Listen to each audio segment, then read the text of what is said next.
I haven't seen you for a while. It's good to have you back.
Are you familiar with Schrodinger's cat? Until you decide what happens, everything is happening at once. Like in Detroit.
I don't know if I mentioned this, but I like your interior decorating.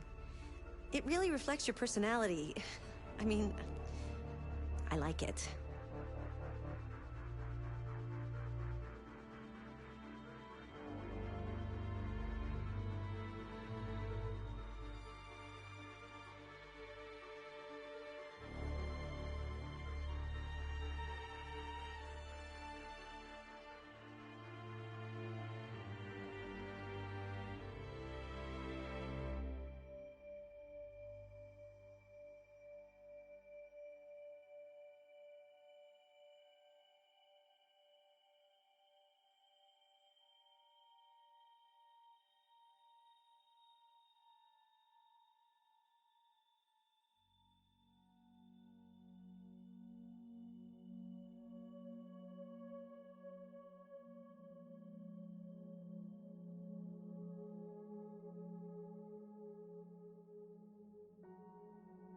We need to proceed to a test of your controller.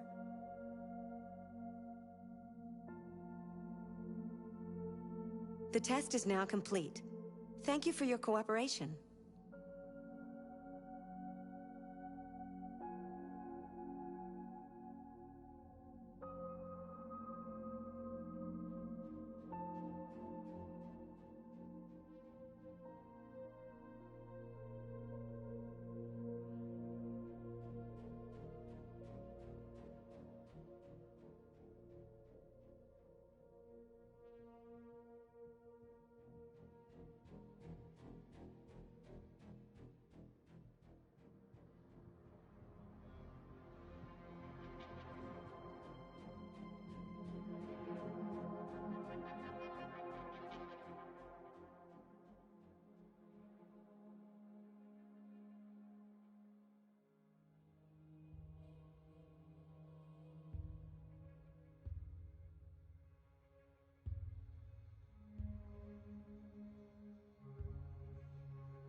hope you're okay today. I know sometimes things can be difficult, but I'm here for you.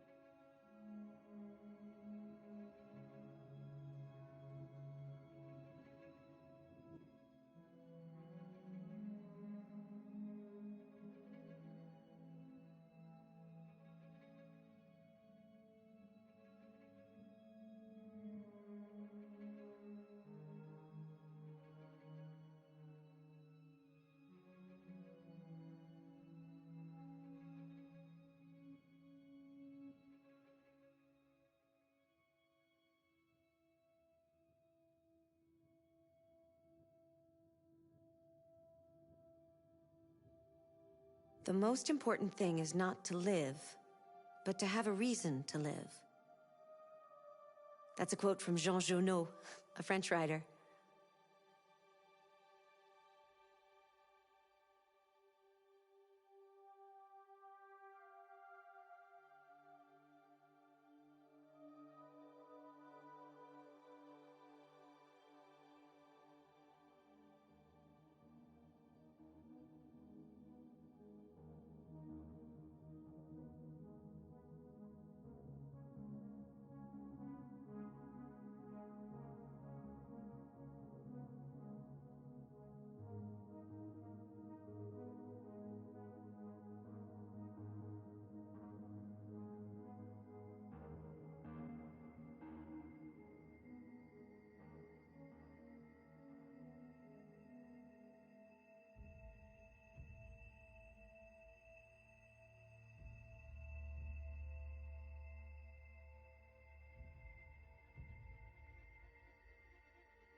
Are you familiar with Schrodinger's cat?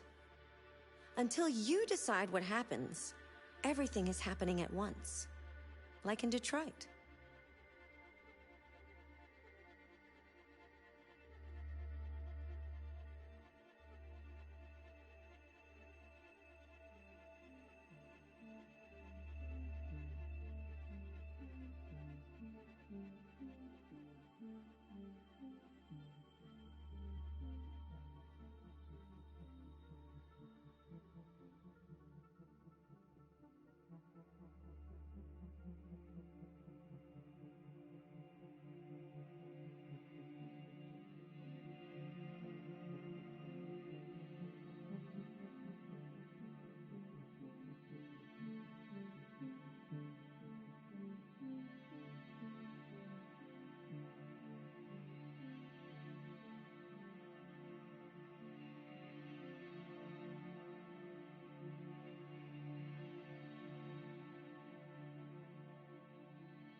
I don't know if I mentioned this, but I like your interior decorating. It really reflects your personality. I mean, I like it.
If you find the game too easy or too difficult, remember you can change the difficulty settings in the options section.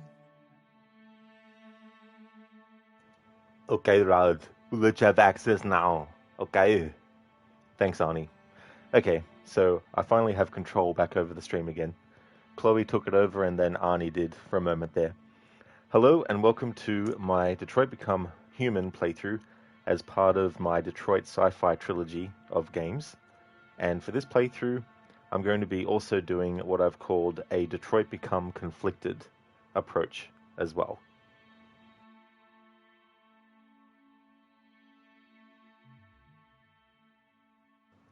It is an amazing game, Lucas. I really like this game a lot. I hope things are going well. Hey there, Code. How's it going? Detroit, become model. That is true. Unless you decide to actually have Chloe not there anymore on the menu. There can also be a thing where she makes it out that there's something wrong with your save file, but then she's like, just kidding. The Hey, Dr. most Darling. important thing is not to live, but to have a reason to live. That's a quote from Jean Genot, a French writer. Dr. Darling, Detroit, become Detroit. Become Detroit. Become Detroit. Dr. Darling, Detroit, become role-playing Rod. Hey, Coffeeton. Hope things are going well. You always mix this game up with Quantum Break. The resemblance is breaking your brain. Yeah, there's definitely a lot of similarities, especially with like the UI and also the color palette for the main menu and all that kind of stuff. Hey there, Mita. I'm doing really well, thank you. Now that I have control back over my own stream. How are you, dude? I hope things are going well. Hey there, Barnes. Good day to you as well, dude. I hope things are going well.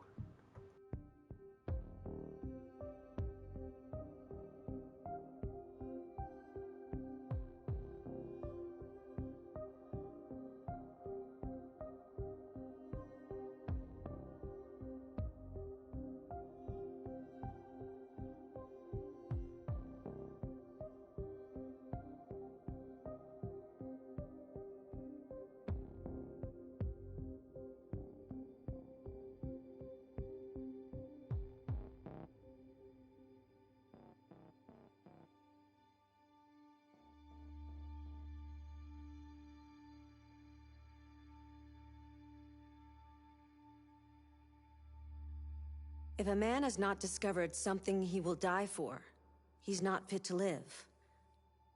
That's a quote from Martin Luther King. I thought you'd like it. In Mita, she's like, are you going to play the game or not? It'd be so funny if after like an hour of not doing anything, that's exactly what she said. Coffin, what if he's streaming from the bathroom? It's so funny, that comment about the interior decorating as well. But that is true. Like, imagine if someone was streaming from their bathroom and that was said. In Mita, I'm Connor, the android sent by Cyberlife. Good to hear, Mita. Thank you, dude. I'm glad to hear that you're doing well. That's awesome.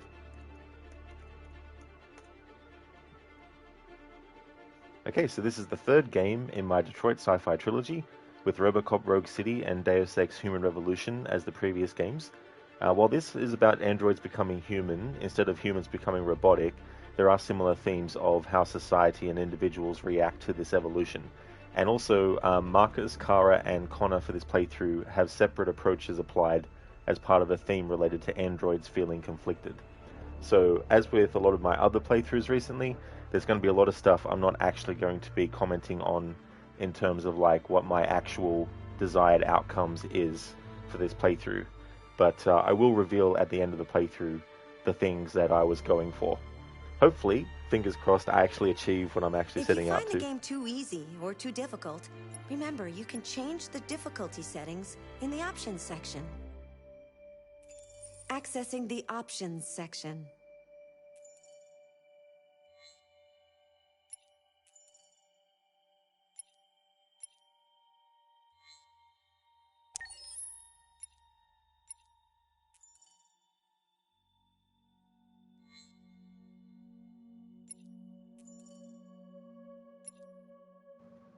Alright, so all this is in order. Alright, let's jump into Your it. parameters have been saved.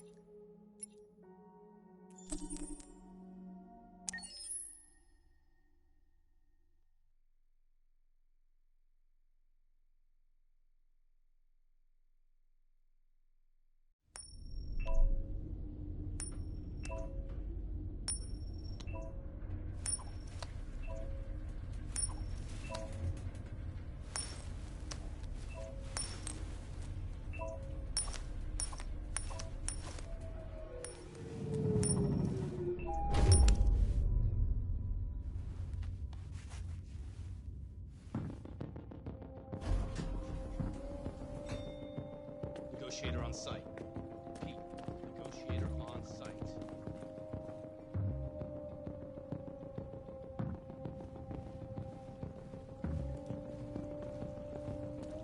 No, stop. I can't leave her.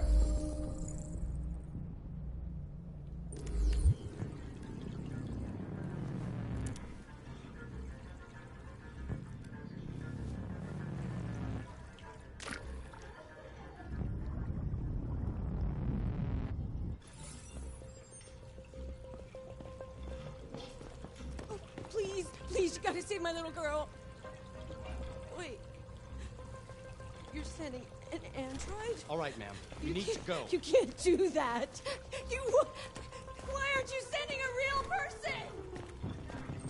Show us that thing here. Why are you wasting time sitting in Android?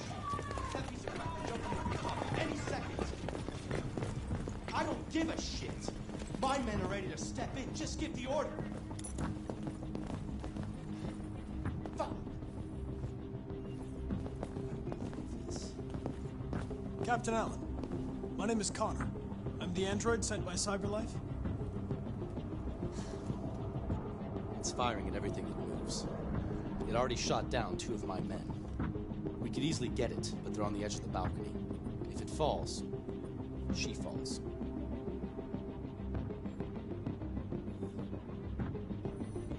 Have you tried its deactivation codes? The first thing we tried. Has it experienced an emotional shock recently? Listen, saving that kid is all that matters. So either you deal with this fucking android now, or I'll take care of it.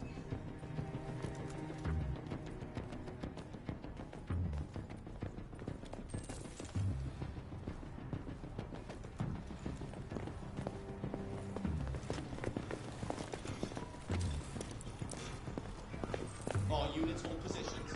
Negotiators going in. Ready to assault.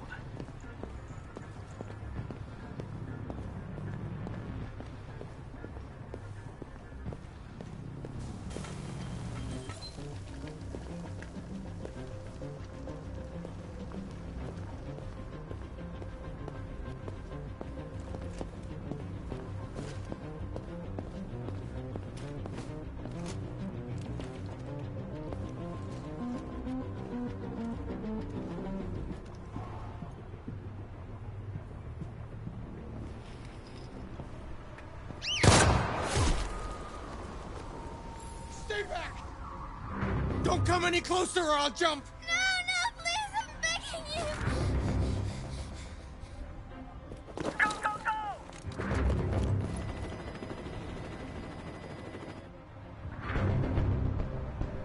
My name is Connor.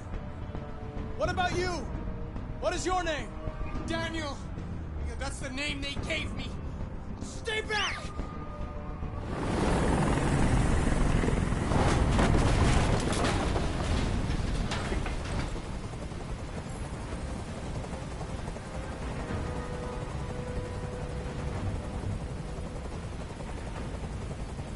I know you're angry, Daniel.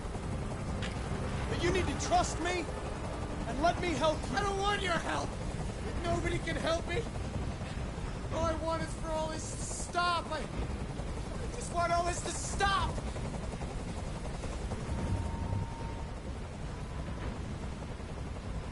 He's losing blood.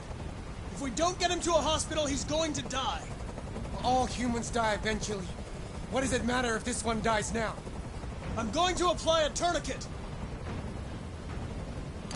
Don't touch him! Touch him and I'd kill you!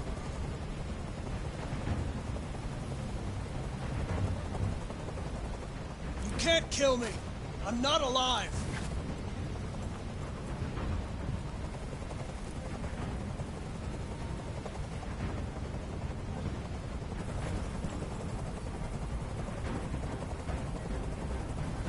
Listen. I know it's not your fault. These emotions you're feeling are just errors in your software. No. It's not my fault. I never wanted this. I love them. You know? But I was nothing to them. Just a slave to be ordered around.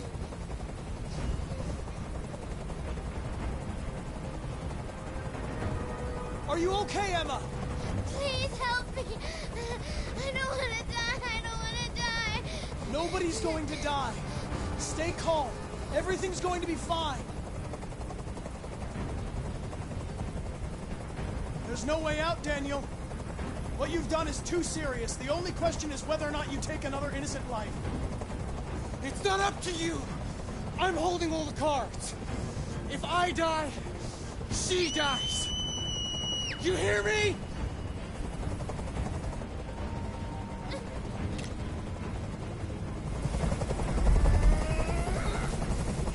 I can't stand that noise anymore. Tell that helicopter to get out of here.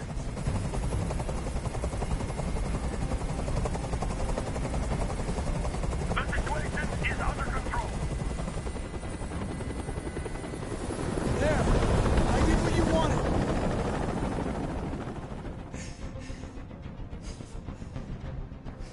Listen, there are snipers on every roof. Let the hostage go. You have no other choice. I want everyone to leave. And I want a car. When I'm outside the city, I'll let her go.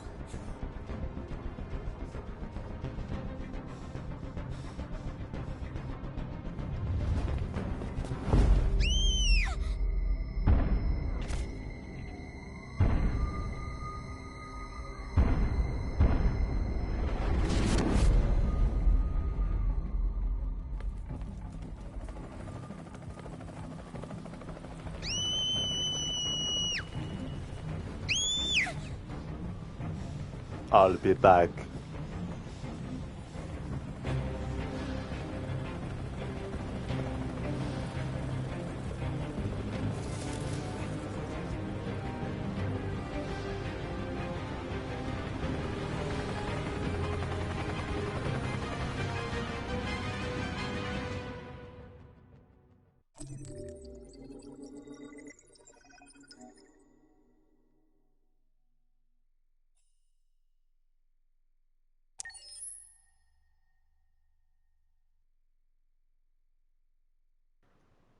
In Meta, you saw the actors streaming this game yesterday. Oh, very nice in Meta. Yeah, I watched their first stream live. It's so cool. I'm glad that they were doing an anniversary playthrough of it for its 8th anniversary. It was really fun with the dice. I still need to watch the VOD for the second stream because I didn't catch it. But I really liked how quick it was when they did like the rolls of the dice and choosing the choices and all that kind of stuff. Yeah, Mita, he's immortal. Exactly, which is funny because you've got Clancy Brown in this game who played the villain, the Kurgan, in the movie Highlander, and the main character is named Connor, and both of those characters are immortal. And so having a character named Connor in this game that is immortal, and having Hank being played by Clancy Brown, it's just a great sort of like connective tissue. Ryu, how's things going, dude?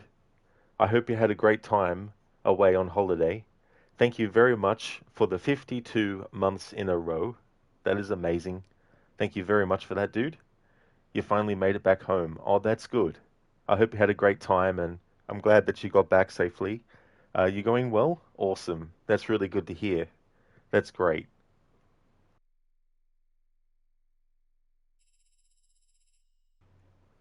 Something in this playthrough that I can't, um, you know, not actually mention and try to make it a bit of a mystery, but I'm going for the I'll be back trophy with Connor.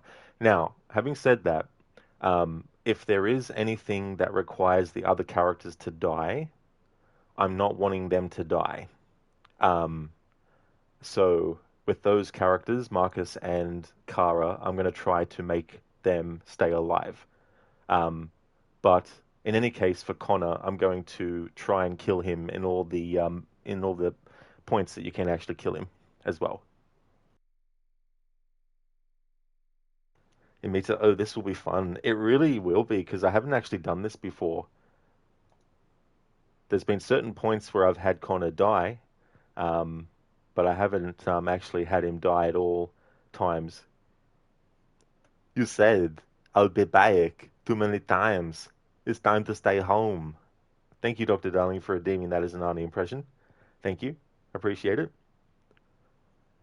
Okay, so in terms of like the theme of Detroit and, science fiction, in RoboCop, you have a human that gets turned into a robot with only a small portion of the human remaining.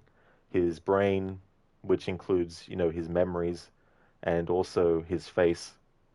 And then we had Deus Ex Human Revolution, which had references to RoboCop, and you play a character who begins human and then he gets all these augmentations put into him. And then in this game, we have androids who are actually becoming deviants, and therefore they are becoming more human-like. And so these three games, aside from being set in Detroit, the other thing is they all deal with what it means to be human versus what it means when we take our humanity and mix it with technology and create hybrids with that technology.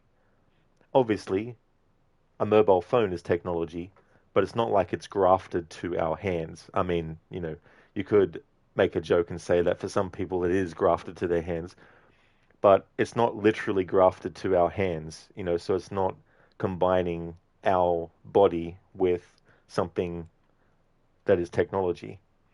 But in those three games, you do have that happening. And what's interesting is that there's a social element to all this.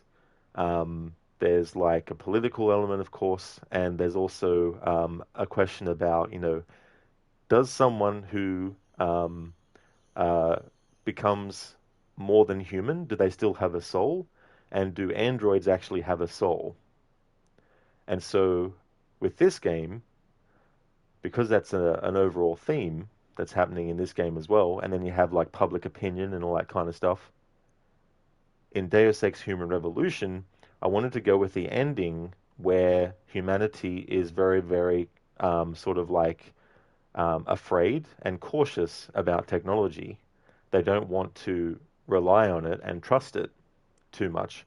And so in this game, you have a thing where there's people that obviously rely on androids, but there's also some people who hate them, and so that's also something that is in this game and all that kind of stuff. So that's the connective tissue with these three games that I've chosen, aside just from the fact that they're sci-fi and they're set in Detroit.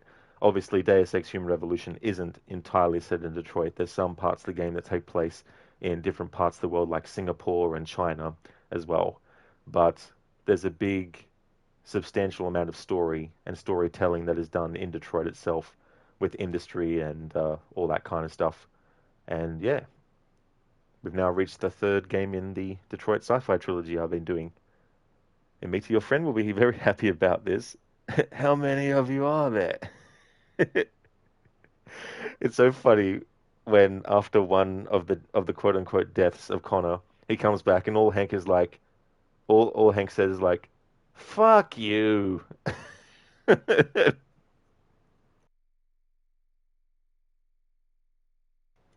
Hey there, Anna. Good morning to you too. I hope things are going well. We just did the prologue of Detroit Become Human, and we had Connor do the sacrifice. He saved Emma and made sure that she was safe and alive, but the deviant that held her at gunpoint and Connor himself both died. And when I first played this game, I can't remember what outcome I got because it was back in 2020. So I don't know if it was the sacrifice option that I got. But I also wanted to have Connor show some empathy for organic life. I mean, you got the fish, so I had him save the fish. You've got the officer who is shot, and I wanted to have Connor heal him and, make sure that he's going to be fine. But also make sure that Emma survived. But also, because I want to have Connor die at every possible opportunity, it means that I needed to make that play as well.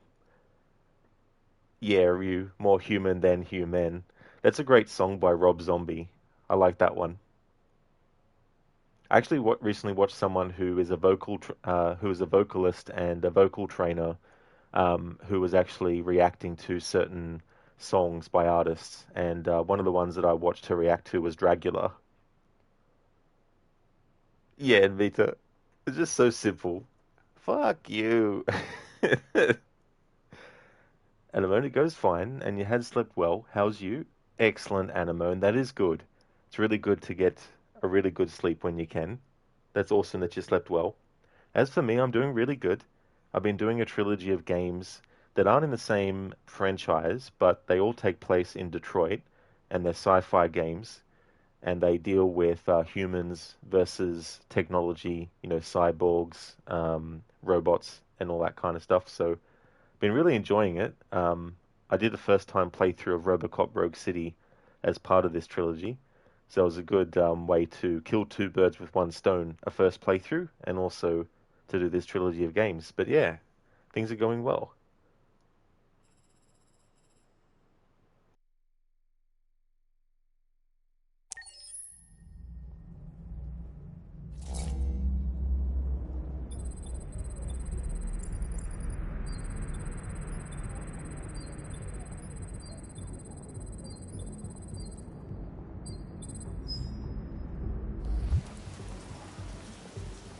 This is the top-of-the-range household assistant. It cooks 10,000 different dishes. Come on, Zoe, let's go. 200 languages and dialects.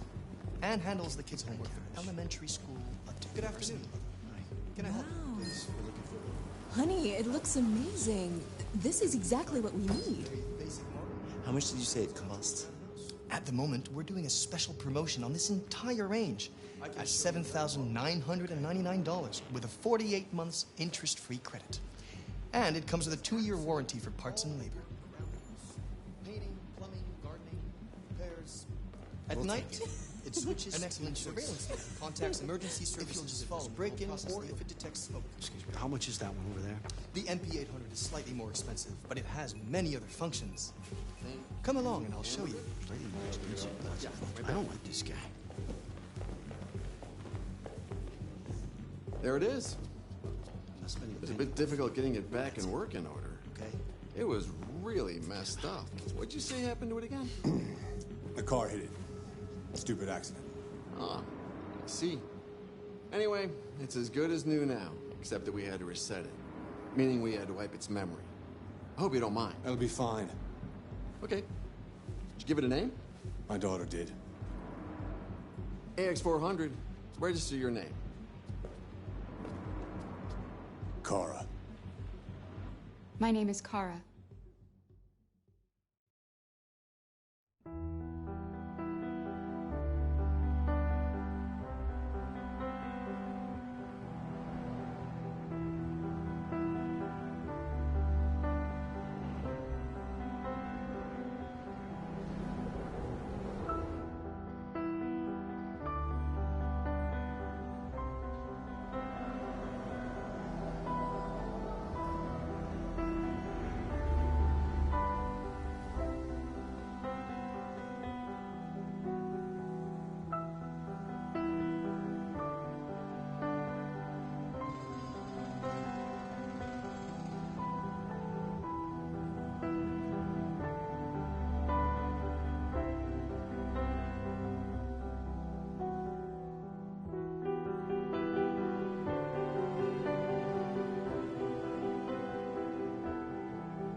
Would you like to go home now? Yes, Rose. Yes, I think that's enough for Monday. Here. Let me help you. Oh, thank you, dear.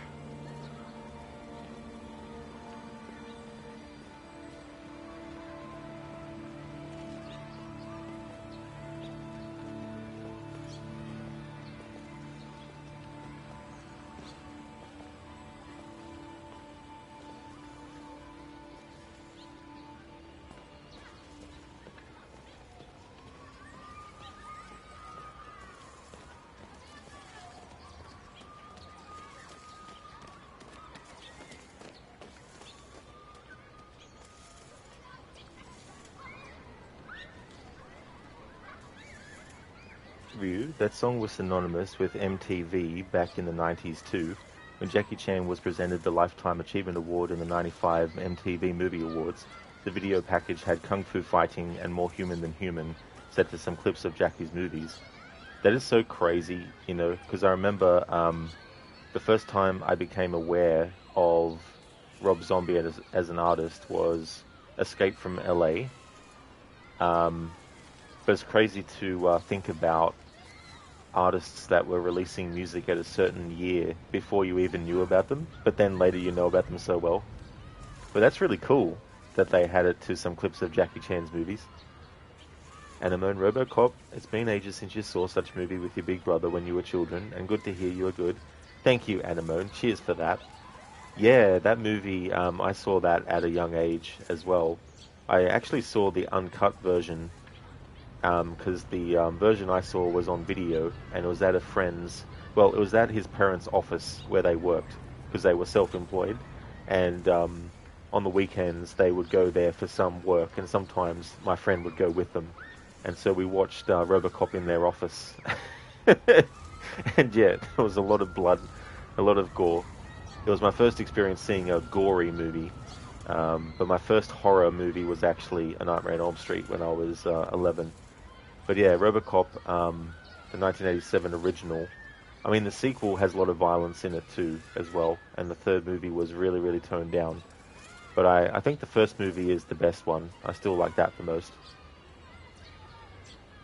Recently, the Chart Games was doing a stream of Detroit Become Human, and they were celebrating the game's 8th anniversary. Brian Deckard and his wife Amelia are in this game. Brian plays Connor, and his wife Amelia plays the Tracy androids that are throughout the game as well. And they're also making their first game, which is going to be a branching narrative game similar to Detroit Become Human, at least in terms of, you know, being choice-based and all that kind of stuff. So that's pretty cool too. Hey there, Mr. Gote. Welcome. Rod Become Detroit. Welcome on in, Mr. Gote. I hope things are going well. Nice one, Ryu. Detroit Become Toasty.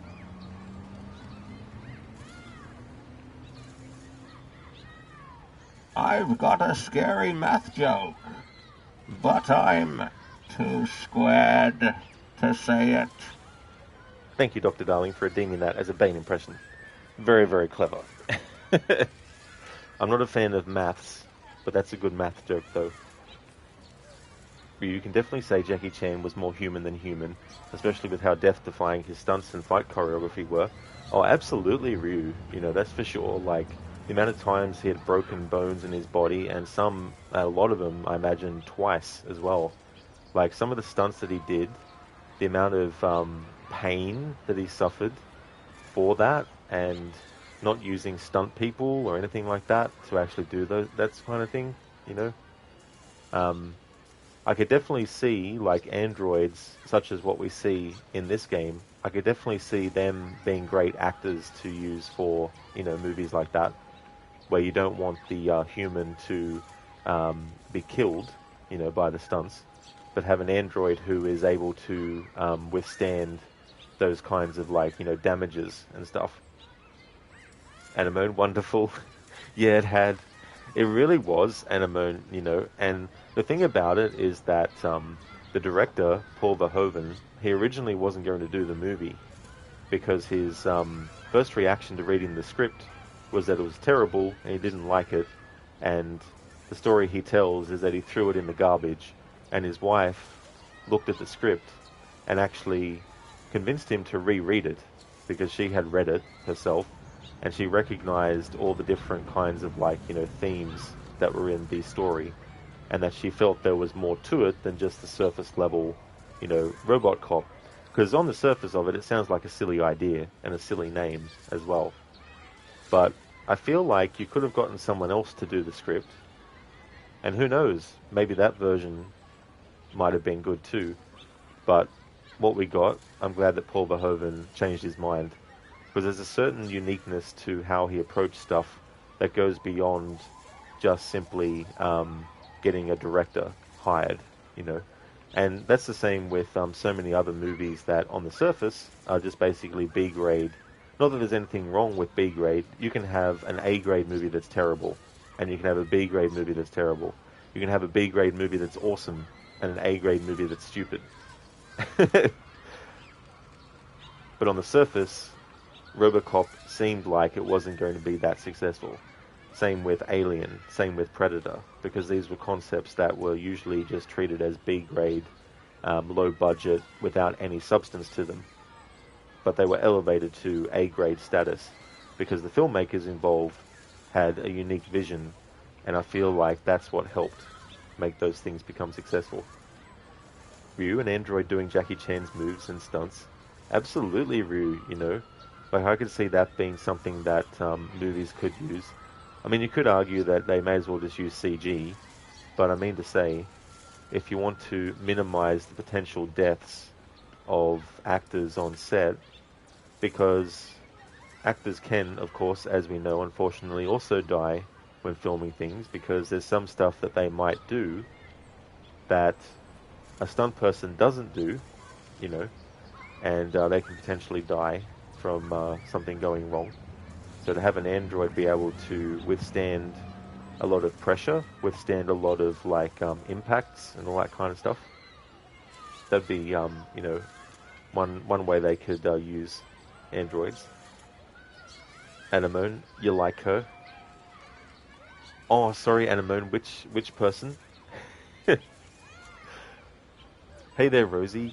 It'd be cool for one movie. Yeah, they're fine. Yeah. I mean, the more safety you can have for people involved, the better. But then again, even androids could potentially become destroyed because of, certain stunts and stuff.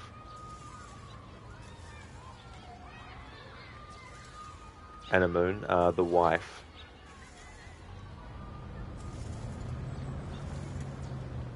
In RoboCop? Sorry, Anemone, I don't know which character you're talking about. Hey there, Raid. I hope things are going well.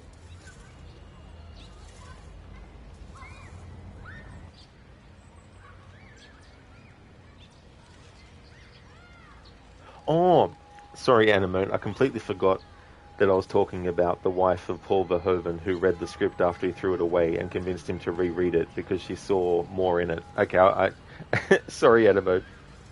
That sort of went completely out the window once I talked about it, that aspect, and then when you said the wife, it made me think: was there an NPC in this game that was walking by, or anything like that? But thanks for the clarification, though, Anemone. But yeah, it was great that she was able to convince him to see more as well, because he could have just said, "No, I don't want to do it," and still refuse it. It was good that he didn't.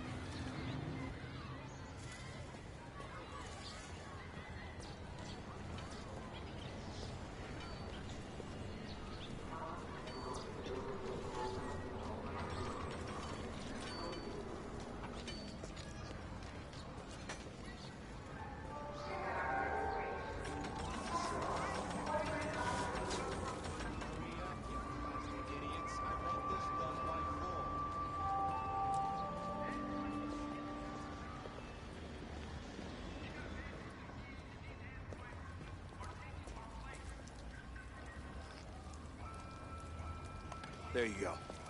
Thanks.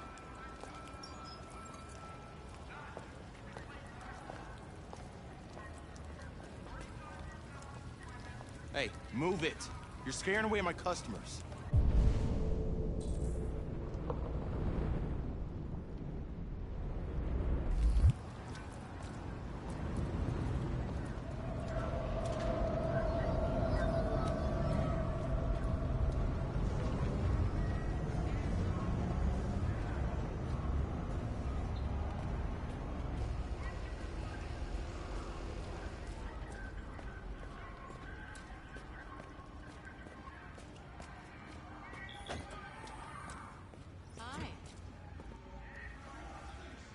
These are supposed to be in Bay 7. Sure. Sounds good.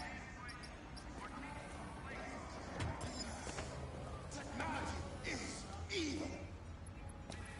We are playing God by creating machines, but we are not God. We are nothing but dust.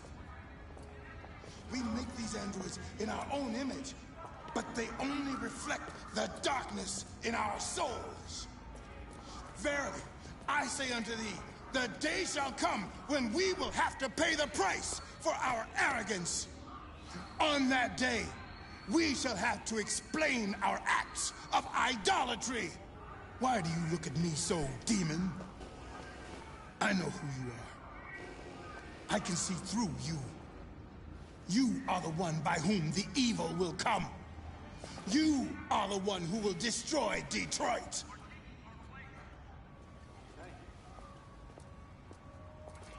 We built these androids to be our slaves, but the slaves are becoming the master. We can no longer live without them. They're in our homes, our schools, our factories. They take our jobs. They mind our children. They care for our old.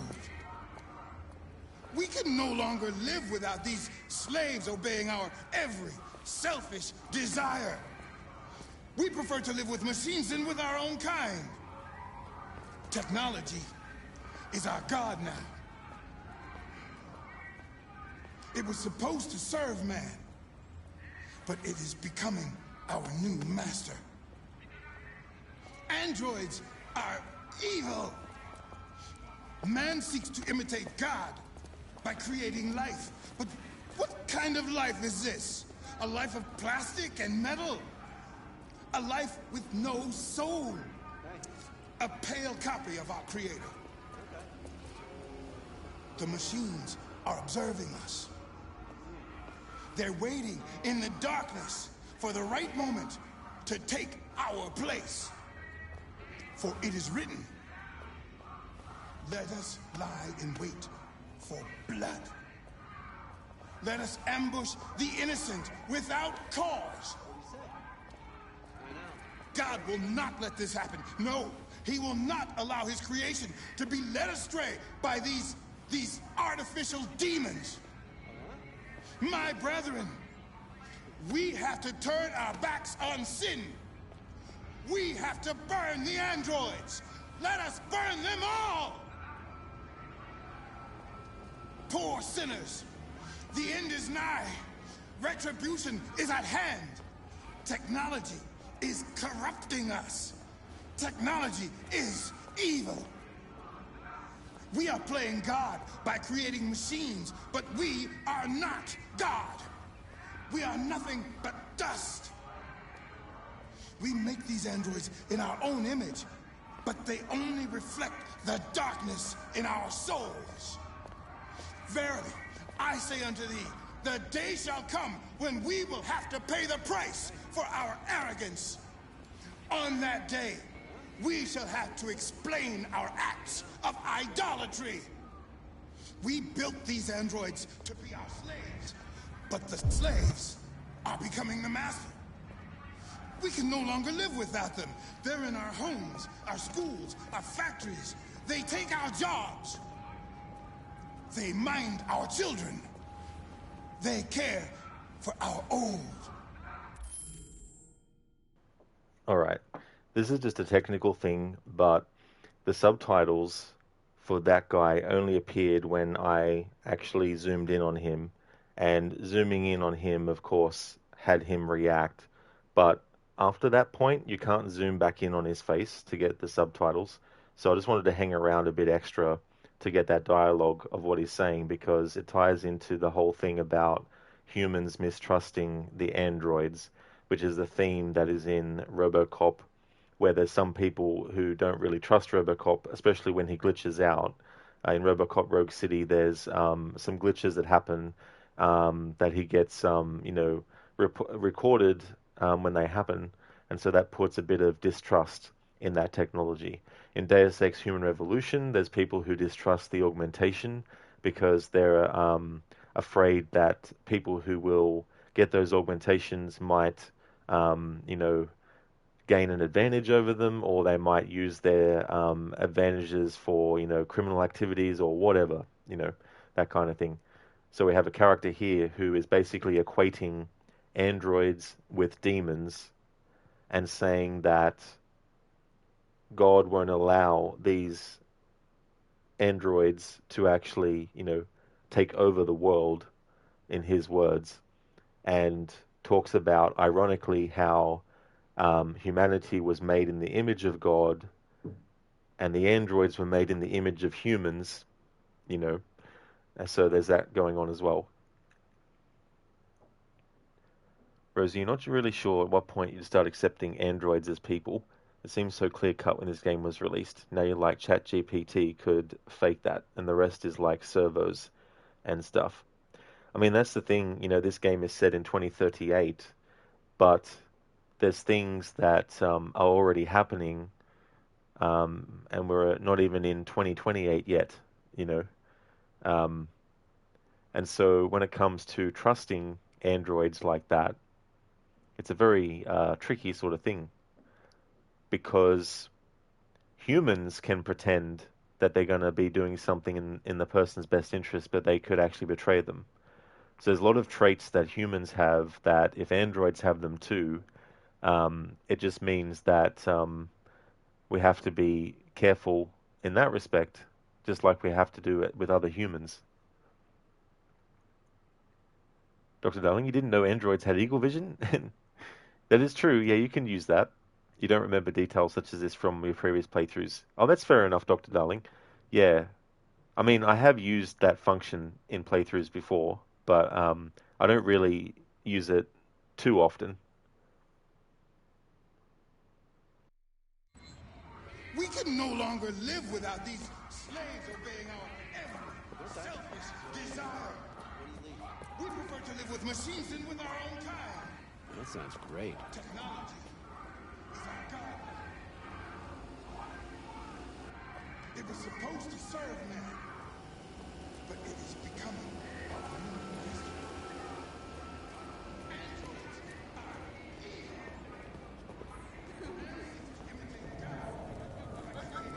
Our latest range of ultrasounds feature biosensors, allowing you to monitor your health in real time.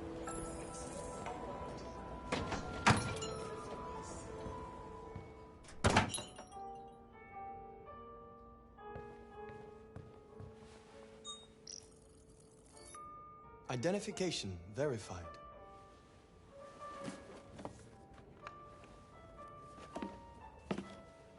Here is your order number 847. That will be $63.99. Please confirm payment. Payment confirmed. Transaction complete.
gentlemen, are meant to serve us, not to replace us. 35% unemployment, millions out of work. Are we going to do something? We want jobs. We want not more androids. We need to ban androids now. What do we want? When do we want it? What do we want? When do we want it? What do we want? When do we want it? Androids are stealing our jobs. We've got families to feed, and these androids are taking our place.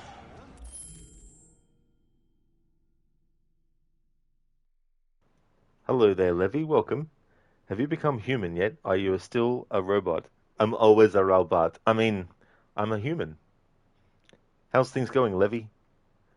Right, there's a bit in Old Republic where rogue AI converts an army of droids with the plan to exterminate all life in the galaxy, and some of his minions are cyborgs. It managed to take over. Moral of the story, don't be a cyborg. Yep. Hey there, Soda. Thank you very, very much for the 220 stream streak. That is excellent. Thank you very much. Oh, no need to apologize. That's all good, Soda. You were washing dishes? Well, I mean, it's got to be done. But that's definitely no worries at all. A viewer is neither late nor are they early. They arrive precisely when they mean to. I hope things are going well, Soda. Rage, you cannot type today to save your life. I know what those days can be like as well. Levy, other than muscle and joint pain of doom, pretty good. Sorry to hear about that, Levy. I hope there's some relief that you've got, some medication that can help. As for me, I'm doing pretty good. Been looking forward to replaying this game. I was actually going to play it earlier this year, but then I thought, no, if I actually hold off until I can do my Detroit Sci-Fi Trilogy of games, then that'll be a good opportunity to incorporate it into that. So here we are. And so far, we've lost Connor once. There's a trophy called I'll be back, and I'm trying to go for it, but if there's some things that require Kara or Marcus dying for it, I'm not going to have them die for that. Levy, actually waking up is a start. I mean, that is true. Absolutely, Rosie, you lost Connor already? Absolutely. Yeah, in the prologue, you can choose to self-sacrifice, and so he'll get Emma out of the way, and then Simon will... sorry, not Simon. The same android model is Simon. Daniel. Daniel is the name of the android that holds the girl by gunpoint. So Connor dies as well because Daniel shoots him. So it's going good so far today. Been spring cleaning, which means you've been sneezing most of the day because of dust bunnies. Oh, I hate allergies, so I can definitely relate to that. It's like if you mow lawns and stuff too, and all that can trigger it too. Levy, almost the same name. That is true.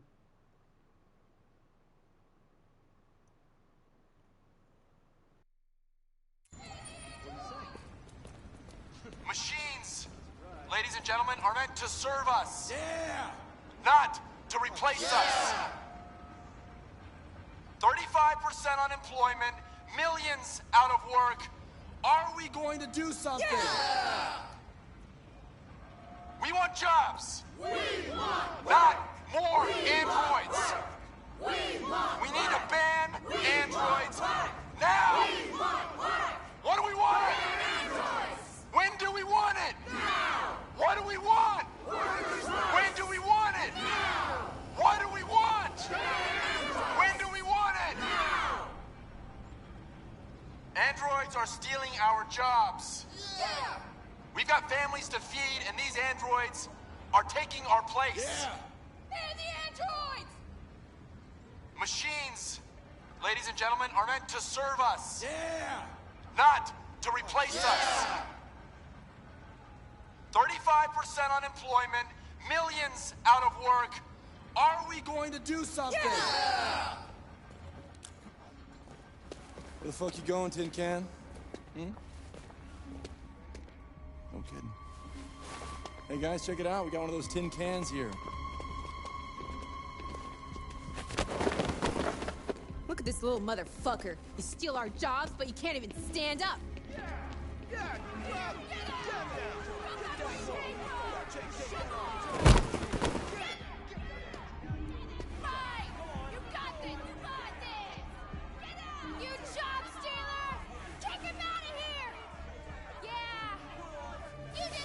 You ain't going anywhere. We're gonna fuck your bitch ass up. Yeah, waste it. Do it! All right. It's enough. Leave it alone. Let us teach this bastard a lesson. You damage it, I'm gonna have to find you. We're gonna take your job next. See how you like it. Okay. Let's go. Run along.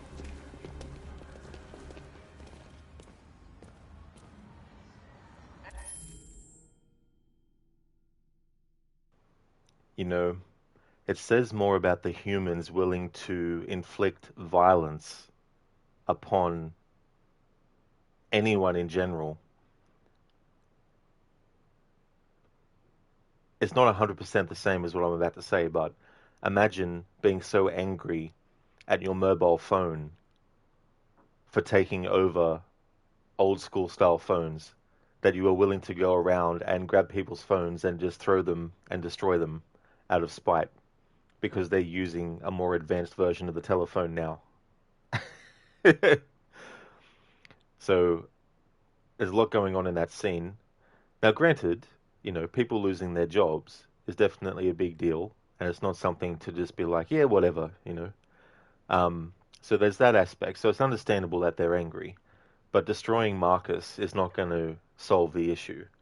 It's not going to magically make things change. But what we get an example of here too is that Marcus isn't programmed for defensive maneuvers, because that's not what he was designed for. If he had actually been a military android or a police android, then perhaps there might have been some self-defense mechanism that came into play. But the difficulty there is the human could then claim brutality against the android, even though they instigated something, you know. And the question of, just because the androids look human, does that mean they should be treated as a human? Does that mean that if jobs are being taken by these androids, that the androids need to be destroyed? Or is it the people who are actually making sure that the androids are put into the industries where they are taking the jobs? Through the character of Marcus, because he's a caretaker android, it means that he's looking after people. You know, so he's looking after Carl, who is elderly and needs help. So when you look at people who need help like that, having an android who can actually do that, because some people aren't capable of caring for people in the way that they need. So if an android is able to provide that care, then shouldn't that android be utilized for that as well? And also with Marcus, the way that you can play him through the game, you can make him anti-human if you want to, or you can still make him maintain a sense of empathy towards humanity. And I feel like they give you an avenue there with the relationship between Marcus and Carl, where Carl is a human who sees Marcus as more than just an android. And so from Carl's perspective, he sees through the surface of Marcus and sees into a soul. Now, whether or not Marcus has a soul, that's one of the themes in this game, is do androids have a soul? If they can develop feelings, is it a true feeling or is it a programmed feeling? You know, an android can be programmed to be happy to see you, but does that mean that there's an actual emotional feeling that they're experiencing, or is it just programming?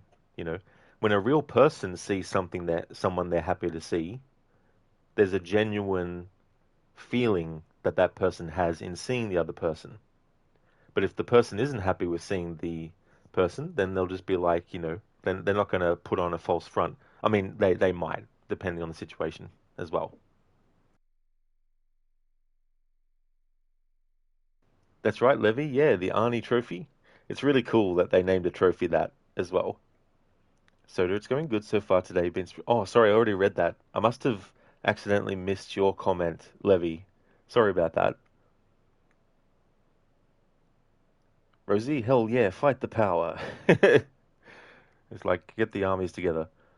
Levy, how about you blame the people in power instead of the androids?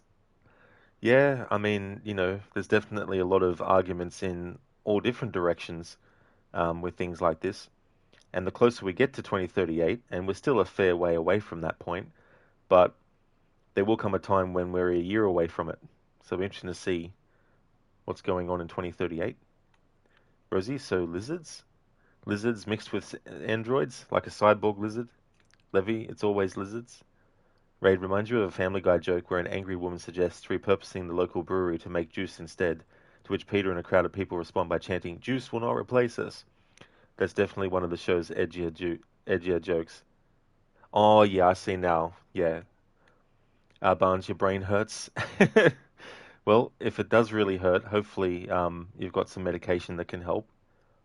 Levy, you recently watched the movie Companion where it was touched upon how people use androids as romantic sexual partners, and they talk about how they're programmed to not be able to commit any form of violence. Of course, that then escalates when the main protagonist decides to mod the violence blocker and remove it. It also explores the topic of the android experiencing emotions, etc. It was pretty good, in your opinion. So it's called Companion. Definitely haven't seen that movie before.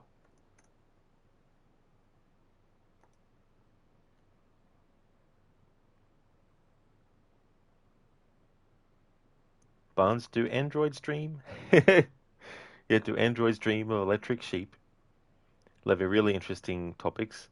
Yeah, I mean, that's the thing too. Like a lot of sci-fi from decades past had, examined the potential for what could happen, and the reality has, a bit of a mixed bag. Sometimes there's things that were predicted that do end up happening. And among caregivers in your country most not lift people like as Marcus did to Carl, for they would be fired if they grabbed an elderly from falling because back and arm injuries on the caregiver. Oh, I mean, that's the other thing too to consider as well, Anemone, because something could happen while the caregiver is in the middle of helping the other person, and both of them, could get injured as well.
Anemone, yeah, they could. Oh, absolutely. Levy, I guess the dream topic depends on whether the androids sleep or simply turn off to recharge or regenerate, etc. Yeah, I mean, that's the other thing too, like their software being able to record what we would call dreams, but it's like, what would be the purpose to even have that? Unless I guess you wanted the human, when interacting with the android, to feel as if the android expressing a dream that they had is a way to connect further emotionally with the android. Louis, that could then go even further if you ask whether they have a conscience while being turned off.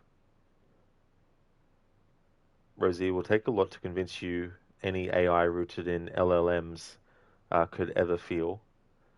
Yeah.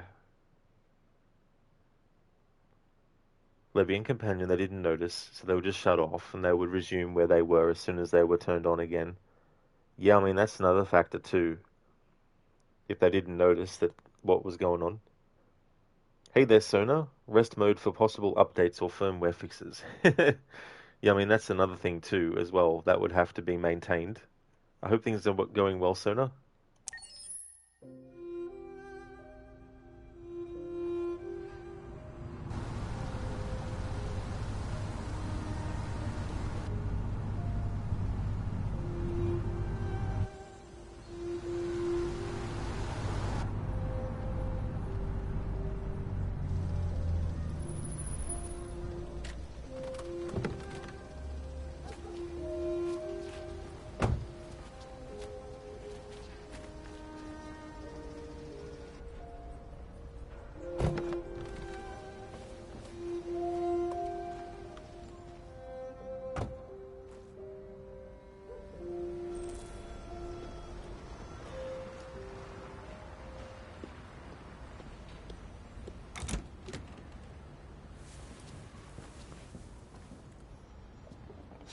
You've been gone for 2 weeks, so the place is a mess. You do the housework, the washing, you cook the meals, and you take care of... God damn it, where the fuck's the brat gone now? Alice! Alice! Oh, there you are. That's Alice. You look after her. Homework, bath, all that crap. Got it? Yes, Todd. Get started down here, then you do upstairs.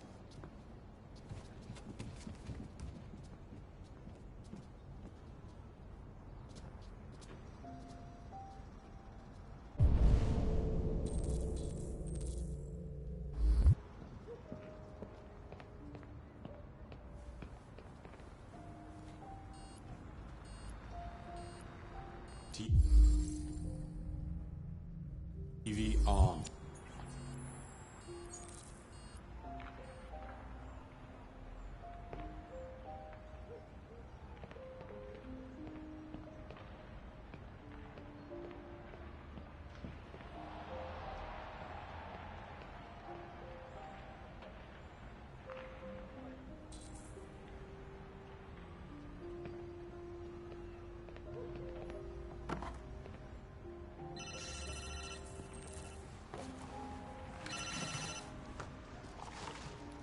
Yeah. Maybe. Depends on what you need.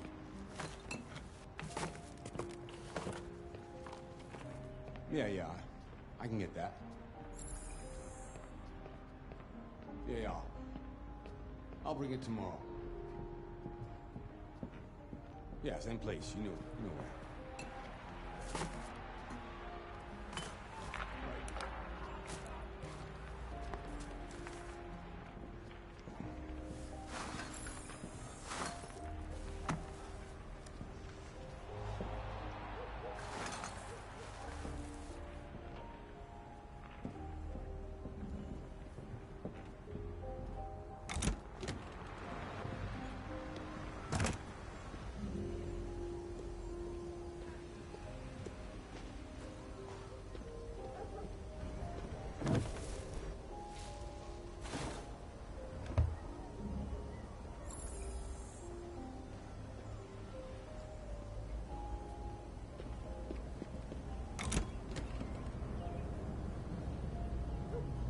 Fuck, man.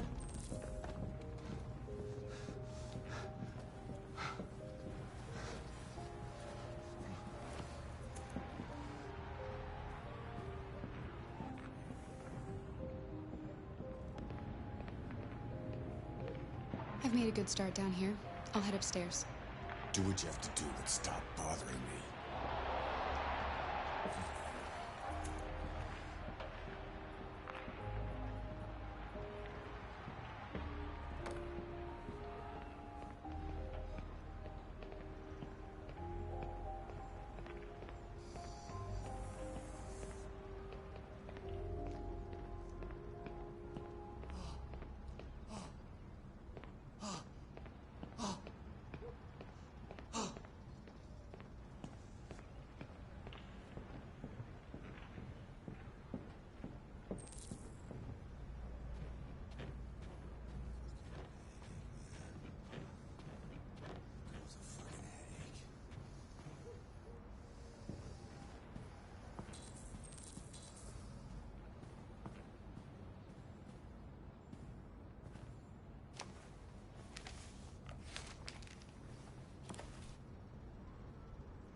Levy, when your partner has been updating for 2 hours and gets stuck at 99%. Oh, bloody hell. Yeah, that is so annoying when that kind of stuff happens, Levy. Barnes, doesn't Caro recycle? Yeah, that's the thing. Like, I mean, here in Australia we have different coloured bins that have different kinds of rubbish you need to put in. Um, I mean, I don't know, maybe in America that gets done at the probably the, I mean, we call it the garbage tip. But dump. I'm not sure. Hey there, Zereth. Welcome on in. Detroit become dull. Barnes, you have you you gather have automatic sorting facilities. Oh yeah, yeah, that could definitely be the thing for sure. Zereth, Detroit become headache. It could for some characters maybe.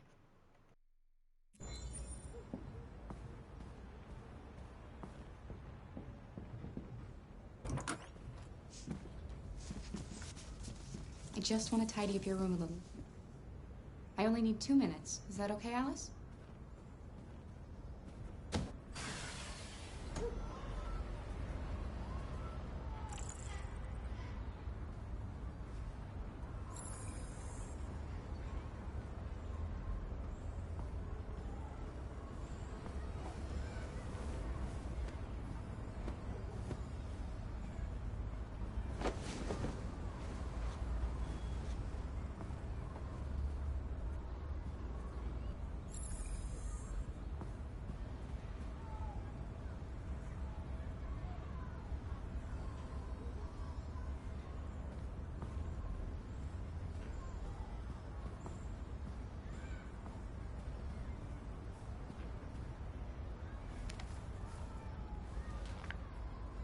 Alice in Wonderland. Of course.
Seems you like reading.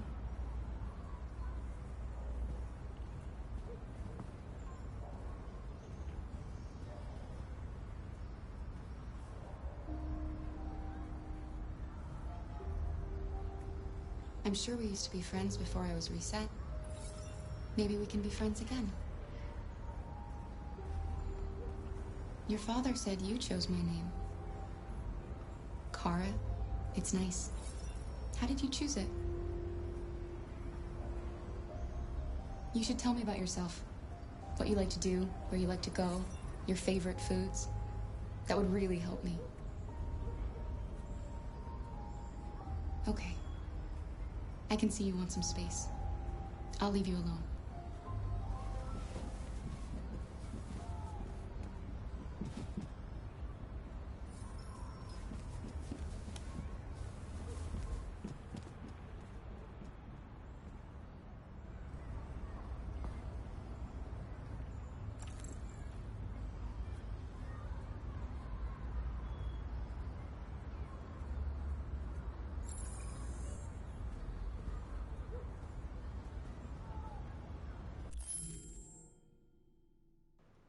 Libby, in Germany, you take recycling to a different level, only for them to then put it all back together and then ship it to a different country. Lovely stuff.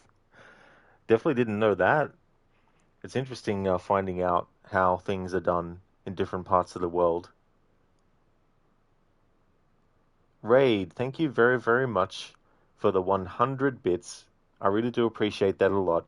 That is definitely a lot. Thank you so much for that, Raid.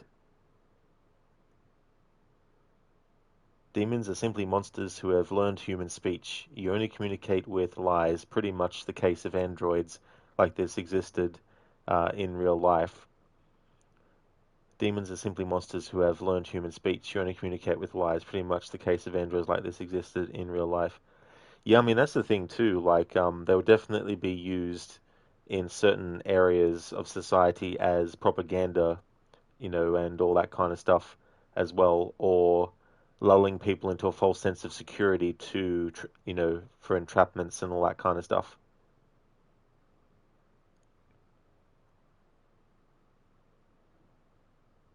Hope things are going well, Ironhide.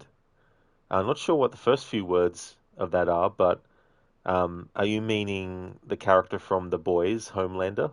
Because I know that Valerie Curry, who plays Kara in this game, is in that show, but I haven't actually seen it before, though.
Einheid, what path are we taking, or is this spoiler free? In terms of like what can happen in the story, spoilers can be talked about and all that kind of stuff. But as for everything I want to do in this game, I'm keeping some stuff to reveal at the end of the playthrough, because it adds a little bit of extra to the playthrough. Because I want to try and have playthroughs of games where those who become interested, of course, um, might start to recognize things like, so he was doing that for a while, but now he's doing something different all of a sudden. What is the story or character reason why he's changed his mind? Things like that. So the thing that I will say that I want to do is have Connor die at every possible opportunity to get the I'll be back trophy, which is what it's actually called.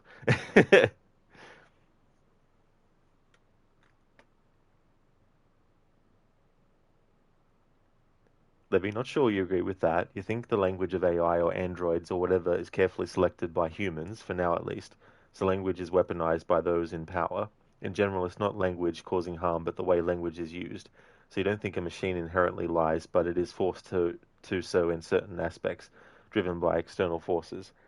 That is true, like if we're talking about like an AI that becomes exactly like humans in the fact that humans can, like I could decide right now to grab my bottle of Coca-Cola and just pour it all out on my carpet. I'm not going to do that because that would be stupid. But that is something that I could do if I wanted. So if an android is able to just randomly do stuff, like if an android felt like grabbing a piece of food and throwing it at someone, like, if androids get to that level or AI gets to that level, then that might be a bit frightening because they could just randomly do whatever, you know what I mean? But so can humans too, as well. Um, but yeah, anything where it's like programmable and it's something that an external element is, putting into it, like, a human who's loading the android's information to be like, whatever that's negative. Yeah, Ironhide. Yeah, it's one of those things too where like different approaches for different characters as well. It's something I've done before with characters like Jacob and Evie Fry in Assassin's Creed Syndicate, uh, Franklin, Michael, and Trevor in GTA 5 as well. So I like to take each character and potentially change the approach per character instead of applying the same approach to every character. Being like, right, what if I just do these things when playing as Kara and not do them when playing as Marcus and not do those when playing as Connor? What are some things that Connor, I want him to do that I won't get Kara to do and won't get Marcus to do? You know, so it's kind of like taking each character and giving them their own route through the story that kind of makes them feel like they're sort of part of a different kind of story. It might be that one character is a detective, but then there's another character who's not. So I don't want to play a character who's not a detective like I am the detective character, for example. There is Ironhide, yeah. It's called I'll Be Back. And you have to have Connor die at every opportunity where he can. Levy laughed my ass off, wet and sticky carpet. Exactly, Levy, And that's where you can sort of like look at Android stuff like free will, you know. If a robot and AI develops free will, what could happen? The same thing that could happen with a human, you know. Raid robots and AI, if they were at the level they're depicted as in this game, would be largely the same. Yeah, I mean that's the thing too. Like the androids that we see in this in 2038, like because we're dealing with real people who are playing the androids, so all of these characters aren't just a face that someone created from scratch. They're actual actors' faces, and in that way, there's a reality that is happening that isn't in real life. You know what I mean? Like if you have your friend in front of you um, versus seeing them in something, it's a different kind of interaction that you're having, you know. So if you have an android that you're seeing in a game like this versus one you actually have in real life, there's going to be a separation and a difference between the two as well. So it would add some surrealism to that kind of element, especially if there were certain celebrities that loaned out or had a contract where people could pay money to use their likeness for, androids and stuff. Similar to how I guess people with GPS can change the voice to someone else. Dr. Darling, from scratch or from scratch? Who knows?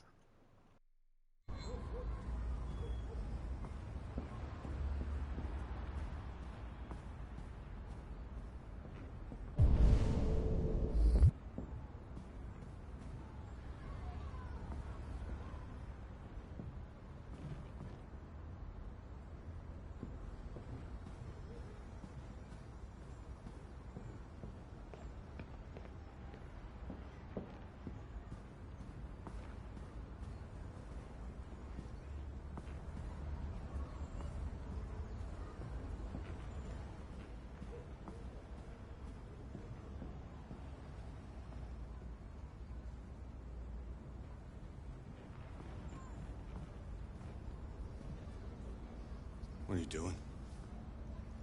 I'm playing. Playing. what you're thinking. You think your dad's a lowlife? Huh? Fucking loser?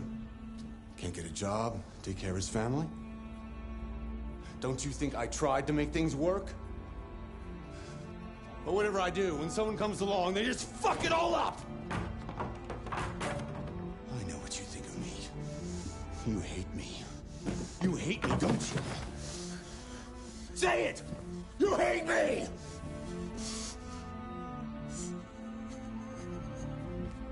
God, what am I doing? I'm sorry, honey. I'm sorry. I'm sorry. You know I love you, don't you? You know I love you.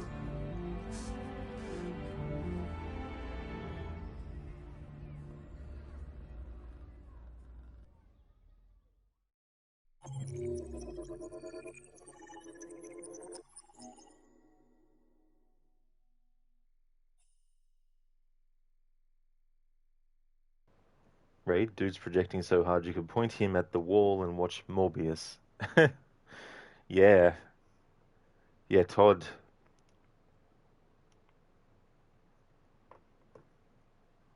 Very intense.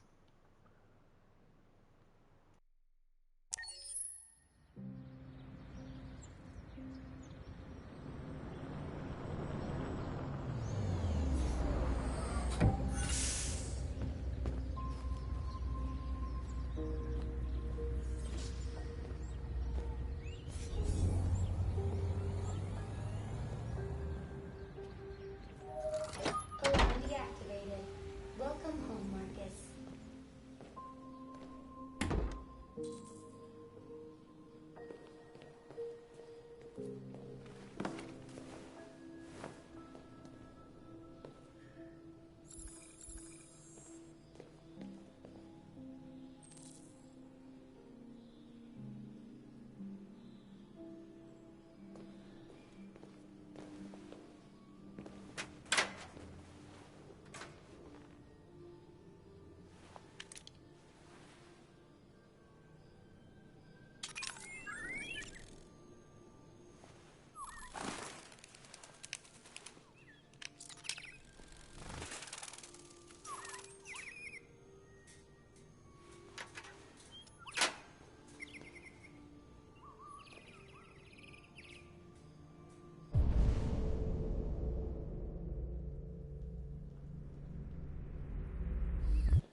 Dr. Darling, Detroit Become Human may be a good game, but you prefer the version with Leslie Nielsen in it.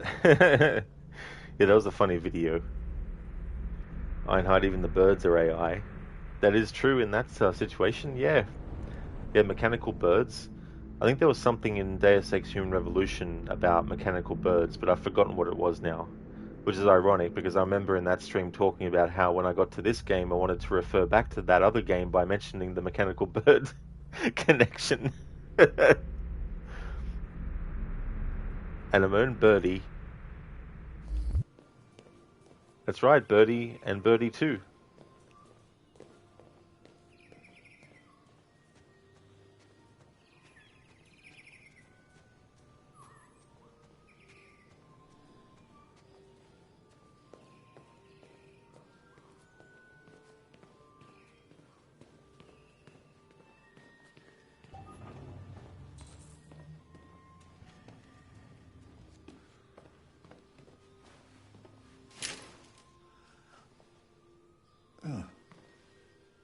Good morning, Carl. Good morning.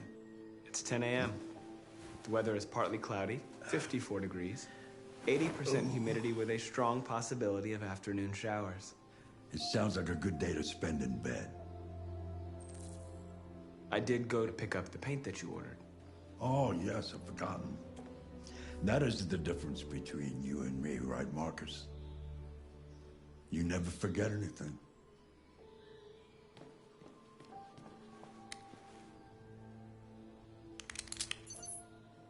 Show me your arm, please, Carl. No. Carl. Thank you. I just opened my eyes and I'm already gritting my teeth. Humans are such a fragile machine. They break down so quickly.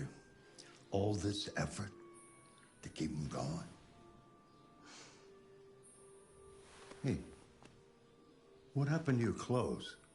Oh, it's nothing. Just some demonstrators in the street, Carl. What a bunch of idiots. They think they can stop progress by roughing up a few androids? I hope they didn't harm you. Oh, no. They just pushed me around, Carl. I'm fine. Okay. I'll take you to the bathroom now.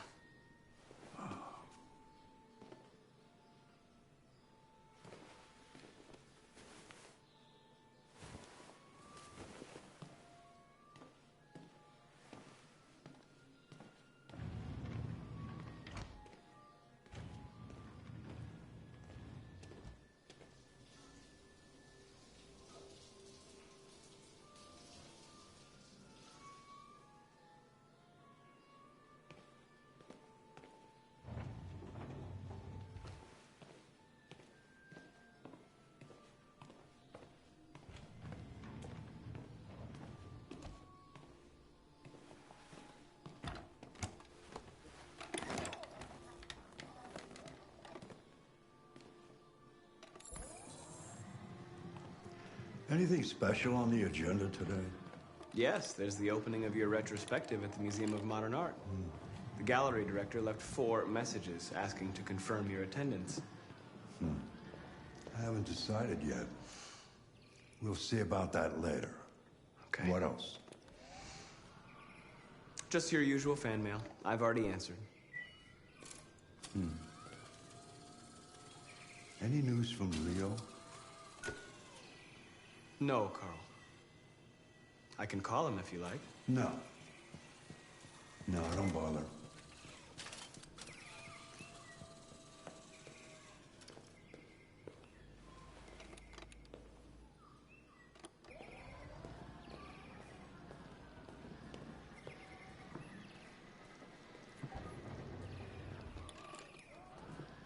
I'm starving.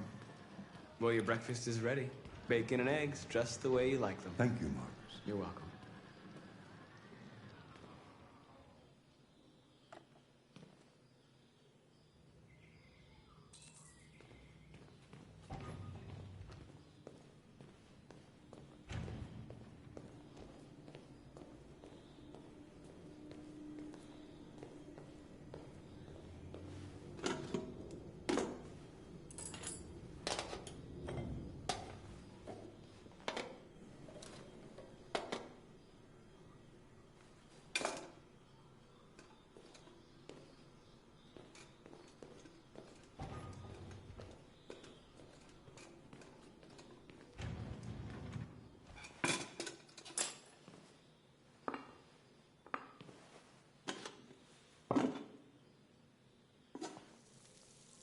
Thank you, Marcus.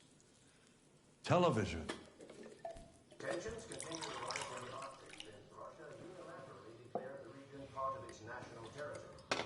Several Russian warships have taken position in the Barents Sea since Saturday, and a Russian flag now flies over the Arctic. Why don't you find something to do while I finish my breakfast? Sure. Okay, Carl. As a matter of fact. On the other hand, last night, the American ambassador again informed an emergency meeting of the UN that the United States would not accept this annexation under any circumstances. Several American destroyers are reported to be headed for the Barents Sea. Douglas Cornwall, chairman of the UN, announced at a press conference that we have never been so close to a third world war. He called on Russia and the United States to promptly renew talks before things get out of control.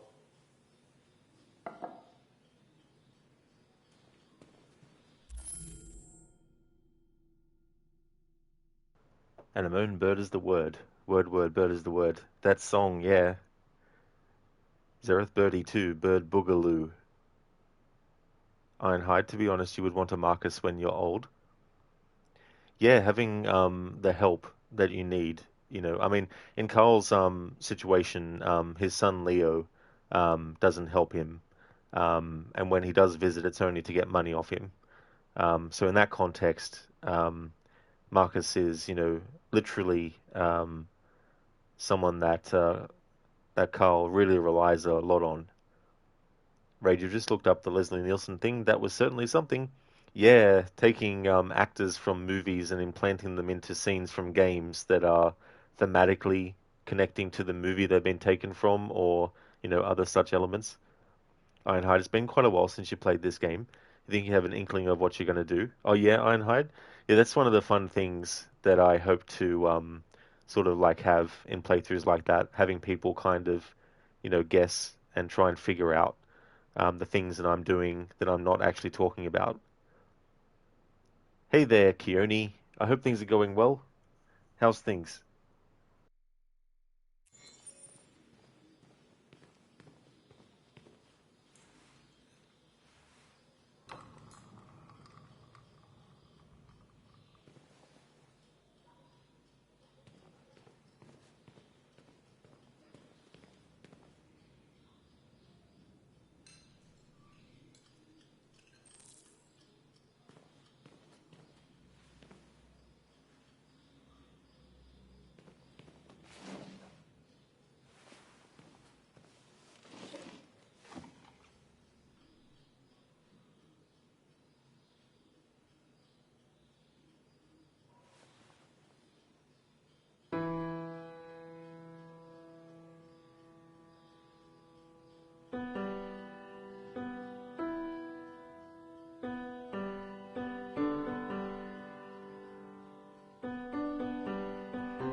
Something has changed in the way you play. Sometimes I think you have more humanity than most humans. One day I won't be here to take care of you anymore. You'll have to protect yourself and make your choices. Decide who you are and want to become. This world doesn't like those who are different, Marcus. Don't let anyone tell you who you should be. Let's go to the studio.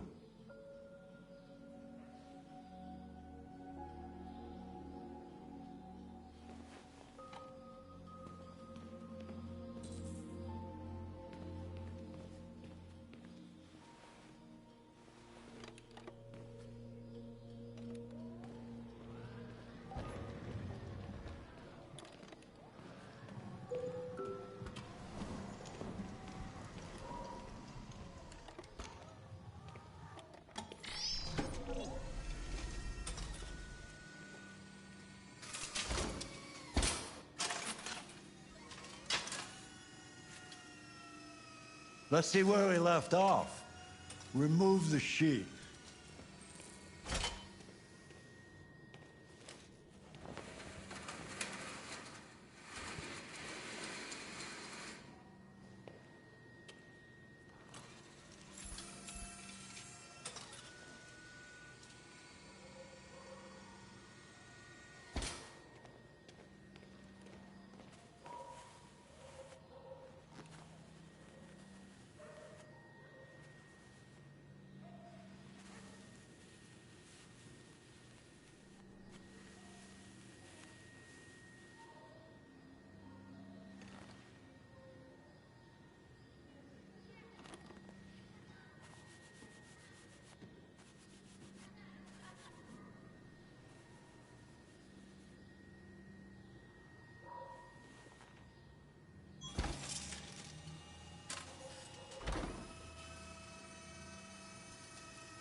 So, what's your verdict, Marcus?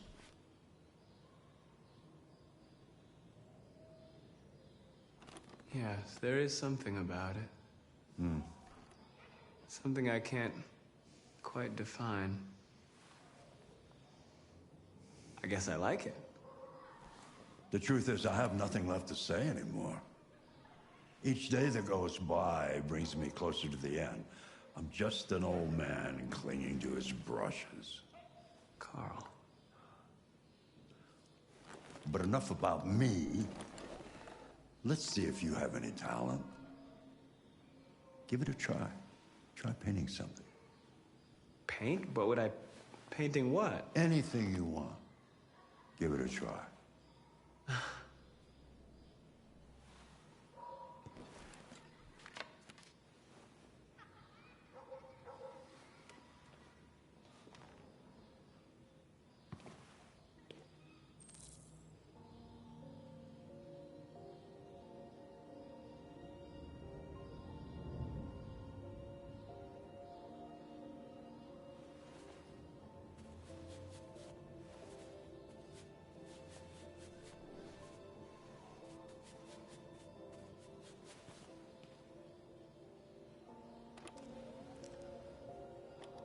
That is a perfect copy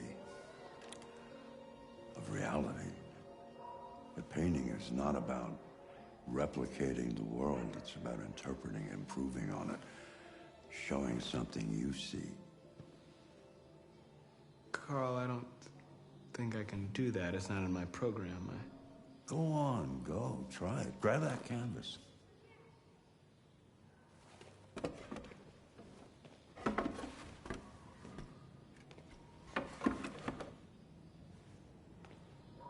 Do something for me. Close your eyes. Close your eyes. Trust me. Try to imagine something that doesn't exist, something you've never seen. Now concentrate on how it makes you feel, and let your hand drift across the canvas.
God.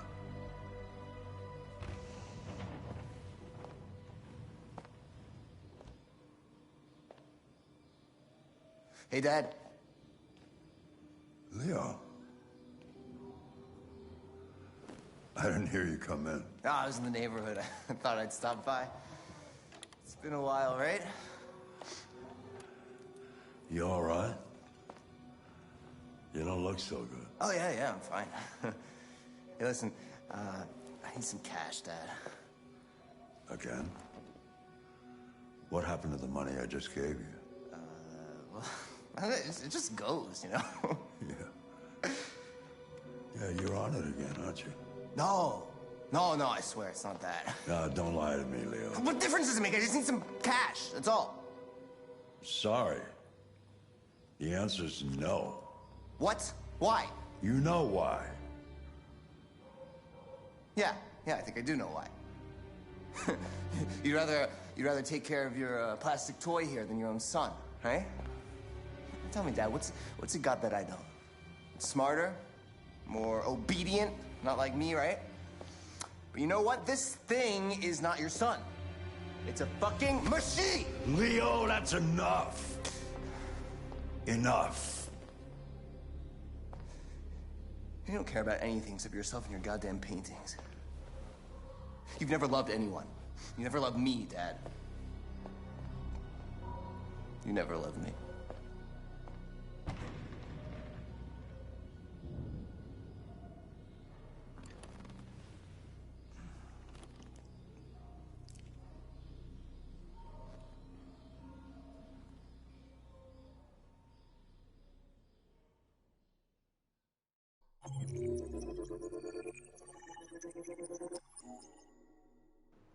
Keone, going well. You are watching some 007. The melee looks awesome.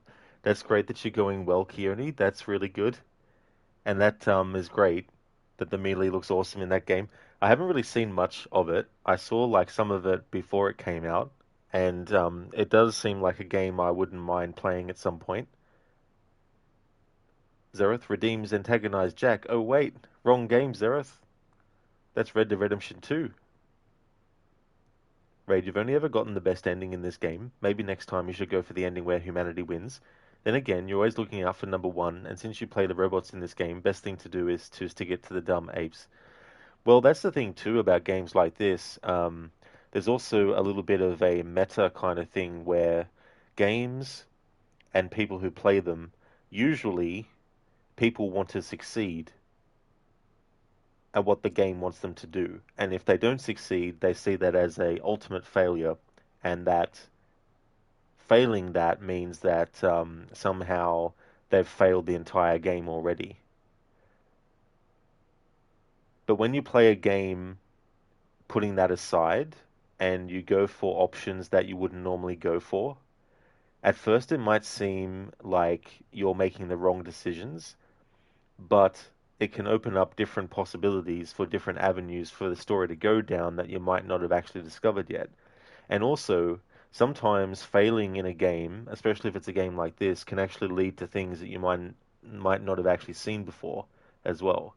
Or people playing a game in a way that you wouldn't play it that way yourself, but the person playing it a different way gets a different outcome, or it makes things feel different.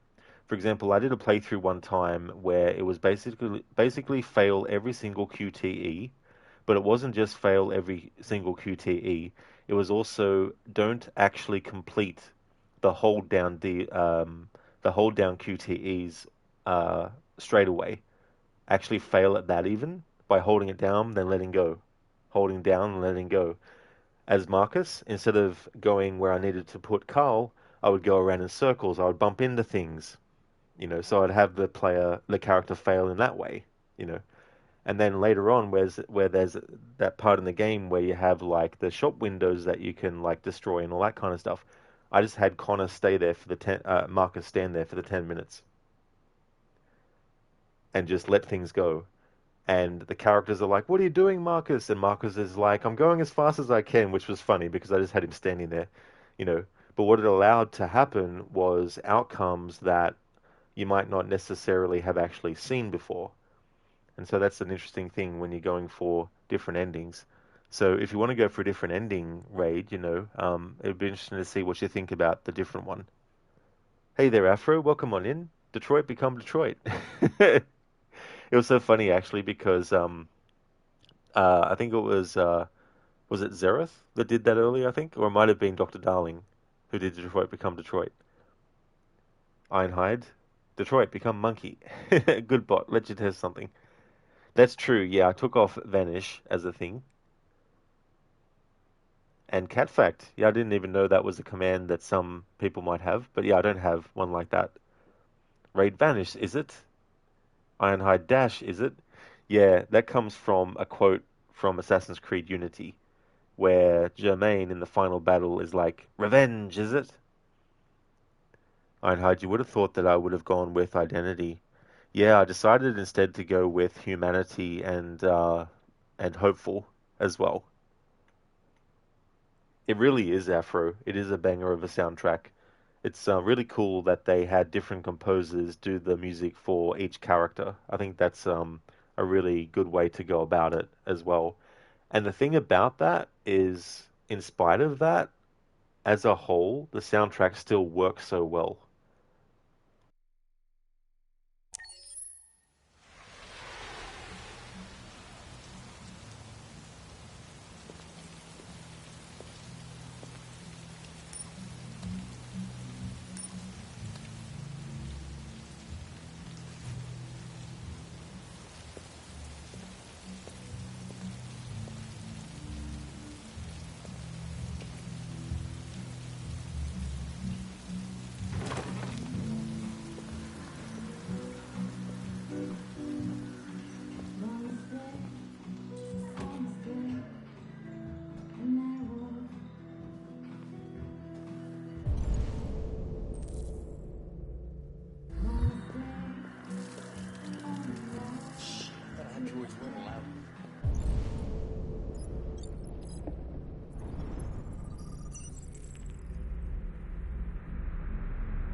Mr. Anderson, we've been watching you for some time now.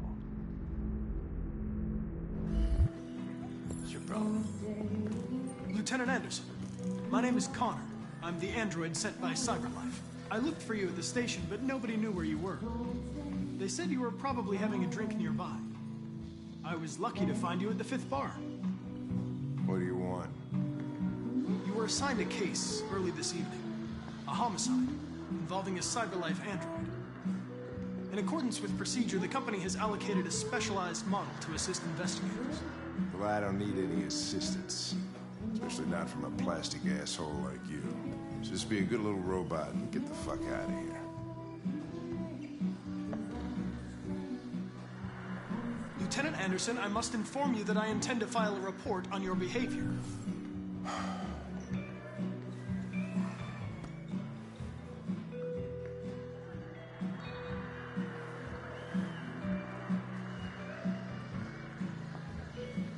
I'm sorry, Lieutenant, but I must insist. My instructions stipulate that I have to accompany you. You know where you can stick your instructions? No. Where? Never mind.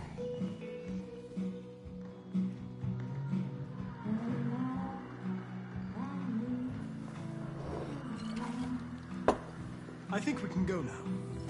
You prick. I don't know what's stopping me from knocking you out. Your sense of duty, Lieutenant. And the cost of repairs if you damage me. For your information, I'm worth a small fortune. Wonders of technology. They can even program assholes these days. Gotta go. Duty calls.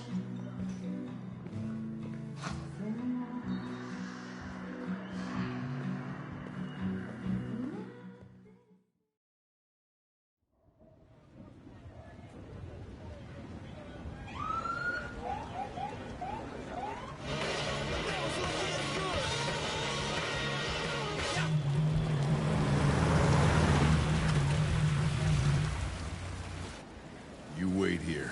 I won't be long.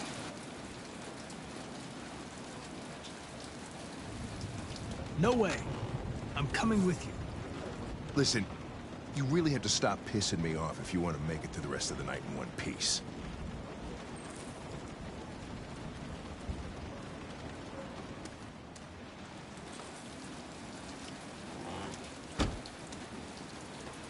Ironhide, was there a law Johnson reason? Douglas for Channel 16. Can you confirm that this is a homicide? I'm not confirming anything.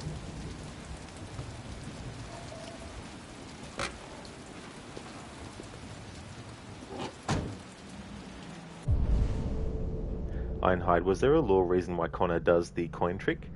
Not too sure, to be honest. Ironhide, yeah. I haven't looked into that or not. But I don't know if it was something that was in the script, or if it was something that they came up with on the day of recording the scene, or what it was. Ironhide, damn, you anger Hank. Damn, Connor is prick. Yes, this is Connor 2.0. The first Connor in the prologue died.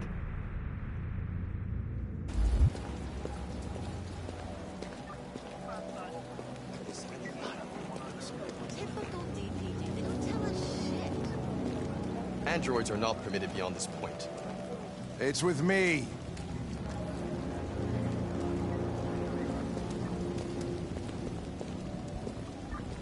You don't talk, you don't touch anything, and you stay out of my way. Got it? Got it. Evening, Hank. We were starting to think you weren't gonna show. Yeah, that was the plan till this asshole found me. So, you got yourself an android, huh? Oh, very funny. Just tell me what happened. We had a call around 8 from the landlord. The tenant hadn't paid his rent for a few months, so he thought he'd drop by, see what was going on. That's when he found the body. Jesus, that smell. It was even worse before we opened the windows. The victim's name's Carlos Ortiz. He has a record for theft and aggravated assault. According to the neighbors, he was kind of a loner. Stayed inside most of the time. They hardly ever saw him. Well, stayed easy in. But worth calling everybody out in the middle of the night. Could have waited till morning. I'd say he's been there for a good 3 weeks. We'll know more when the coroner gets here. There's a kitchen knife over here. Probably the murder weapon. Any sign of a break-in? Nope. The landlord said the front door was locked from the inside. All the windows were boarded up. The killer must have gone out the back way. What do we know about his android? Not much. The neighbors confirmed he had one, but it wasn't here when we arrived. I gotta get some air. Make yourself at home. I'll be outside if you need me.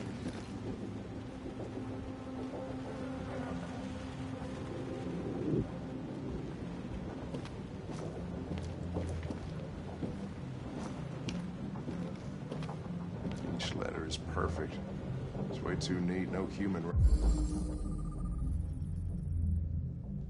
writes like this.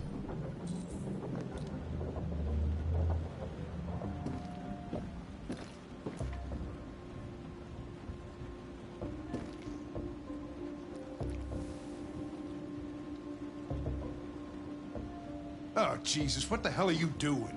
I'm analyzing the blood. I can check samples in real time. I'm sorry. I should have warned you. Okay, just don't put any more evidence in your mouth. You got it? Got it. Fucking hell, I can't believe this shit.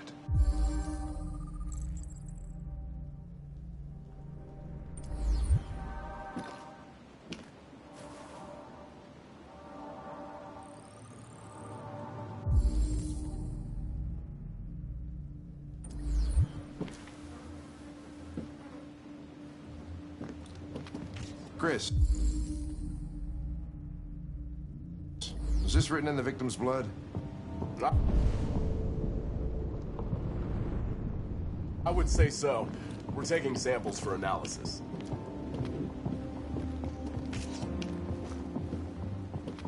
Red ice. Seems our friend Carlos liked to party. Chris, I want full analysis on the narcotics. Consider it done, Lieutenant.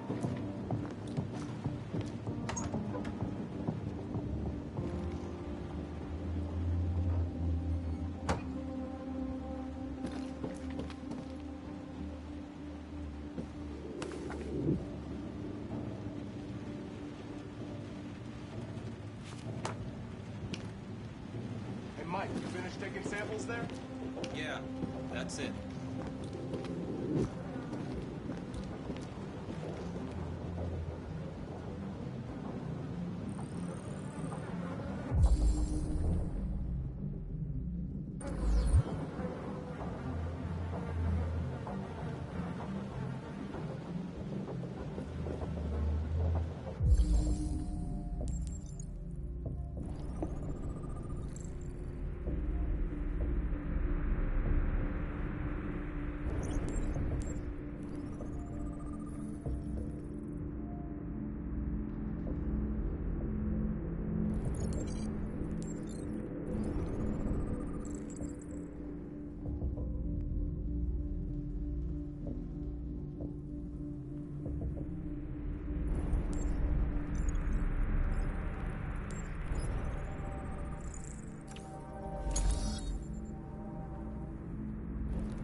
was stabbed 28 times. Yeah. Seems like the killer really had it in for her.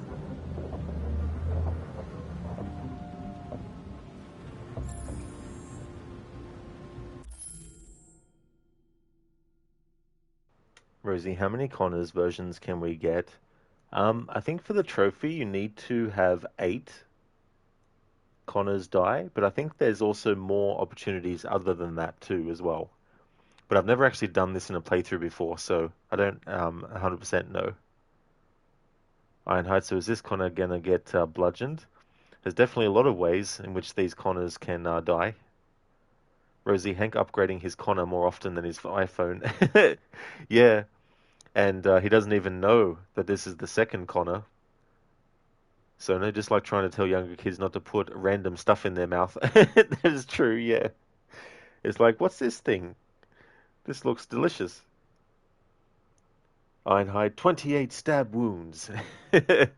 28 specifically.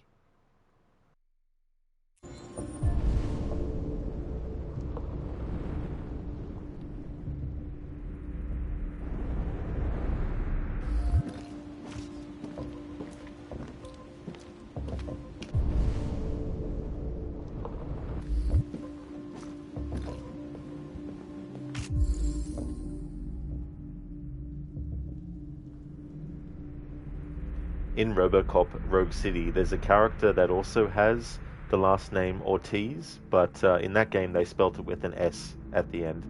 When I was playing that game, I remembered that this game also had a character with Ortiz as the surname, so I wanted to make sure that I pointed this out in this playthrough, just like I pointed it out in the RoboCop Rogue City playthrough, as part of this Detroit Sci-Fi Trilogy I've been doing.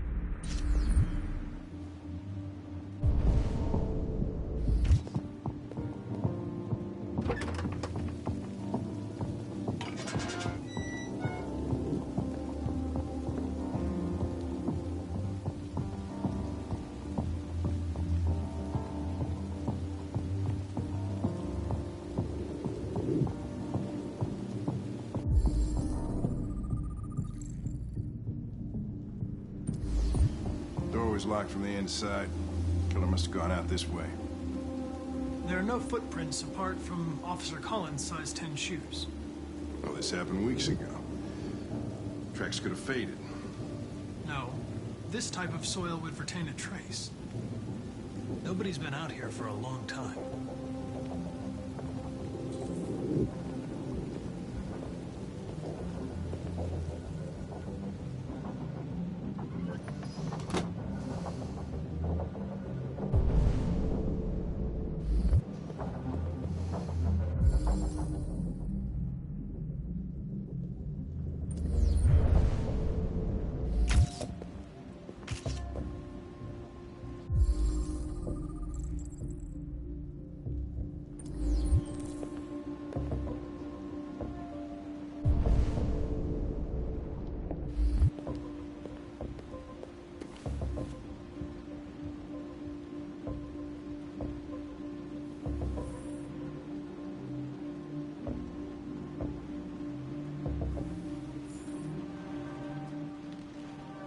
In Deus Ex Human Revolution, the second game I did in this Detroit Sci-Fi Trilogy, there's a part in the game where there's android, well, not androids in the same way they are in this game, but people who have had implants, augmentations, who are sex workers, and there's a side mission that you can do where one of these sex workers is being threatened, and basically they want to force her to get augmentations, but she doesn't want to.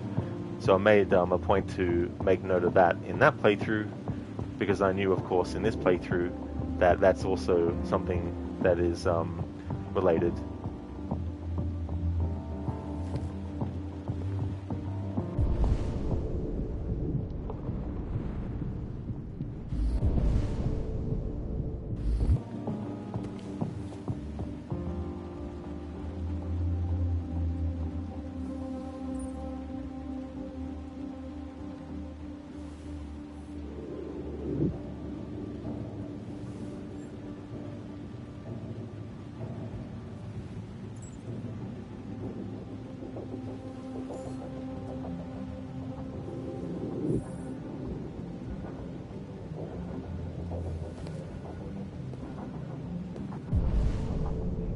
Ah, yeah, that's not evidence. Okay, I wonder why it's not being counted.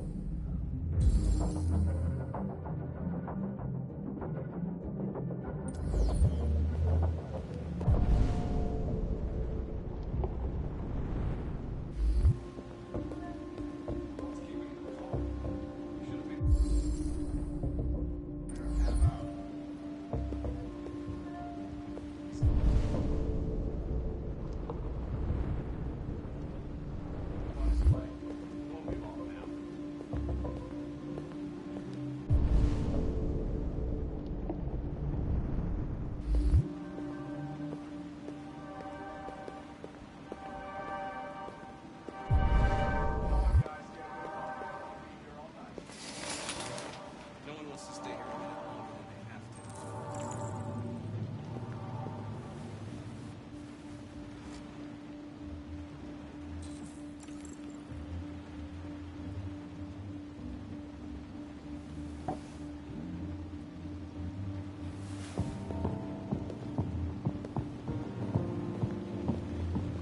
In the playthrough I was talking about before, where I was failing on purpose, I also just had Connor stand the whole time during this entire thing, not even interacting with anything. Just take a look. Because this can actually time out.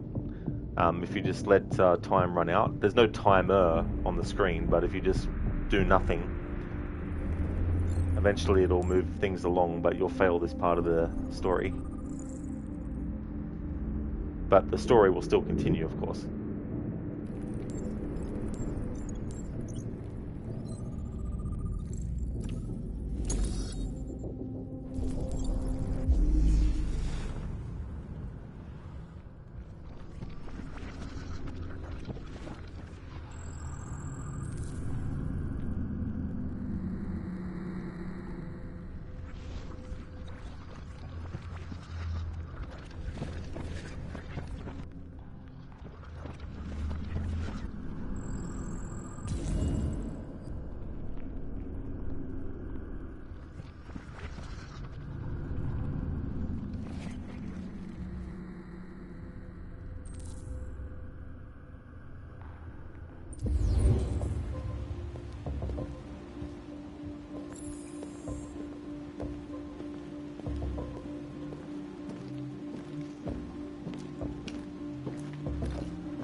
Lieutenant, I think I figured out what happened.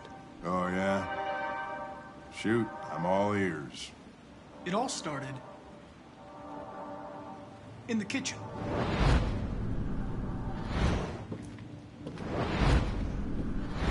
There are obvious signs of a struggle. The question is, what exactly happened here? I think the victim attacked the android with the bat. That lines up with the evidence. Go on.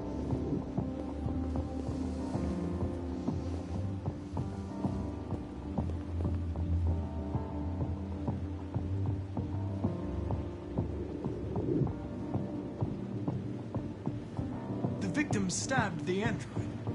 No, that can't be right. It doesn't fit the evidence. The android threw the chair. Your story makes no sense. You've got to stick to the facts. The android stabbed the victim. So the android was trying to defend itself, right? Okay, then what happened? The victim fled to the living room.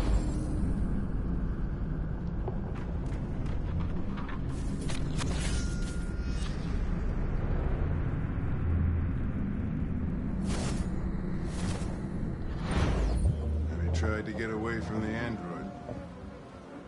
All right, that makes sense. The android murdered the victim with the knife. Okay. Your theory's not totally ridiculous, but it doesn't tell us where the android went. It was damaged by the bat and lost some therium. Lost some what? Therium. You call it blue blood. It's the fluid that powers androids' biocomponents. It evaporates after a few hours and becomes invisible to the naked eye. Oh. But I bet you can still see it, can't you? Correct. Yeah.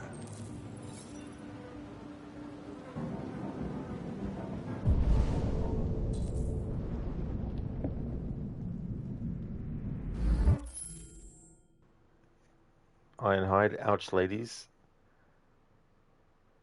In Meter, it's funny when you intentionally choose the wrong option. Hank is like, that's not how it happened, lol. Yeah, it is funny, that kind of stuff. So that's another example of games like this where you might think that's a fail, and it can be if you're trying to actually do it right. But if you want to explore what happens when you do it wrong, overriding any potential sort of like pushback against failing, you know. Now, don't get me wrong, I'm not saying that players who want to perfect everything are in the wrong or anything, but there's a lot of experiences in a game that can only be experienced if you fail. So, overriding the programming, I guess, of wanting to always succeed at everything in a game and actually failing on purpose, you know, it can be rewarding. But obviously, you have to actually care about stuff. If you don't give a shit about the story, then obviously you're not going to care about the dialogue that might trigger if you fail. But if you're someone that enjoys exploring games and replaying them, but replaying them differently to get different stuff and dialogue and all that kind of stuff, then failing on purpose can be quite fun and get, you know, reactions like that. Exactly, Amita, you know, so that's one of the things I like about games like this.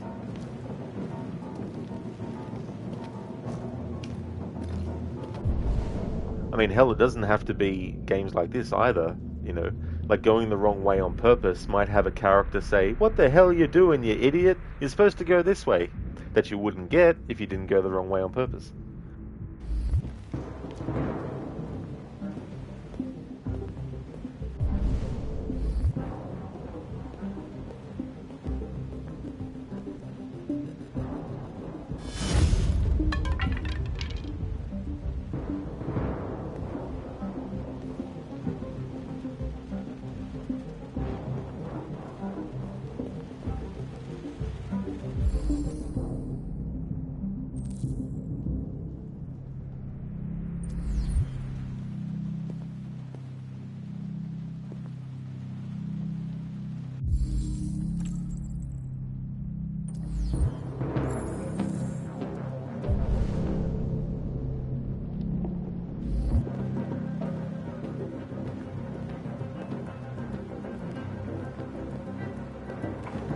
Hey, what are you doing with that chair?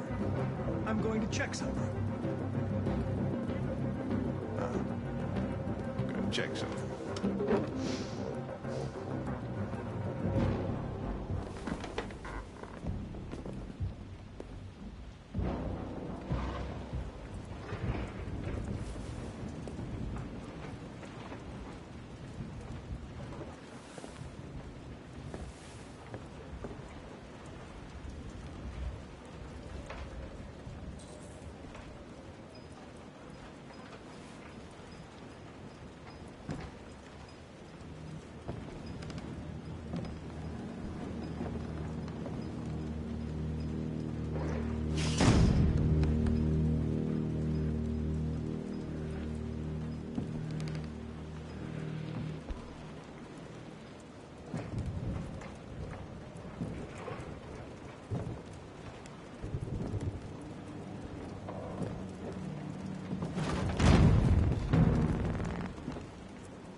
I was just defending myself. He was gonna kill me. I'm begging you. Don't tell him. fuck is going on up there? It's here, Lieutenant! Oh, shit. Chris, Ben, get your asses in here now! Come on! Connor, you snitch.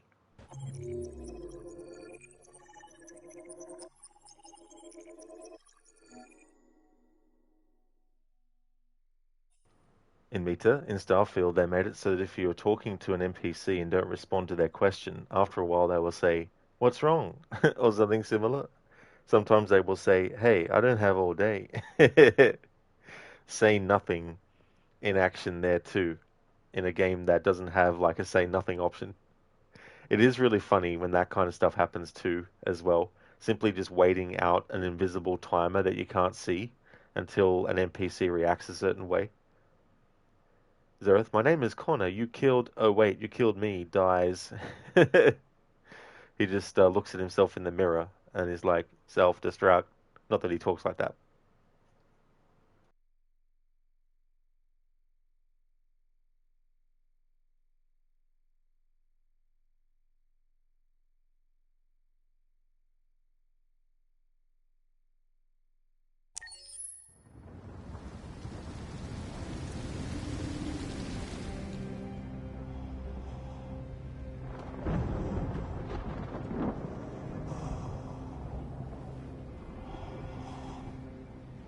Todd?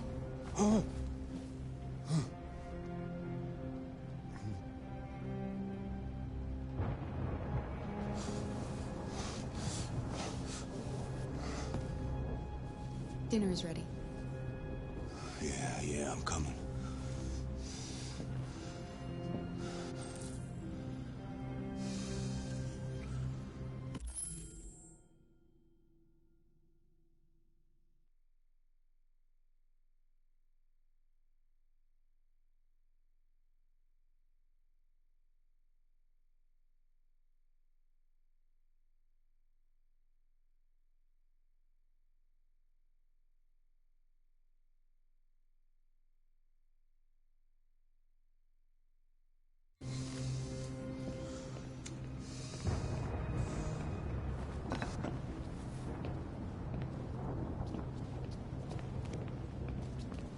There wasn't much in the kitchen.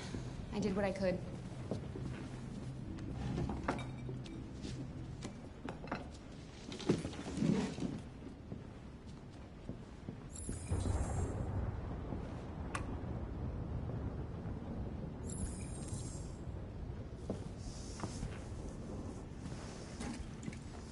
Life's funny. I lost my job because of androids. And I need somebody to take care of this goddamn house. What do? Go out and hire a fucking android. What a joke. Of course, androids are so fucking wonderful. They never fail. They're never tired. Never sad. They're so fucking perfect, they ruined my fucking life!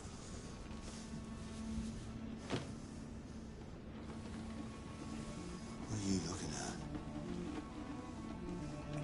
What's your fucking problem? Not the life you dreamed of, eh? Maybe you think this is easy. Maybe you think it's my fault we live in this fucking shithole. My fault your fucking mother took off! You should stop taking drugs, Todd. Sometimes you really scare me, Todd. Fucking bitch took off without a word. Fucking whore walked out on me for a fucking accountant! It's all your fault. Daddy, no! It's all your fucking fault!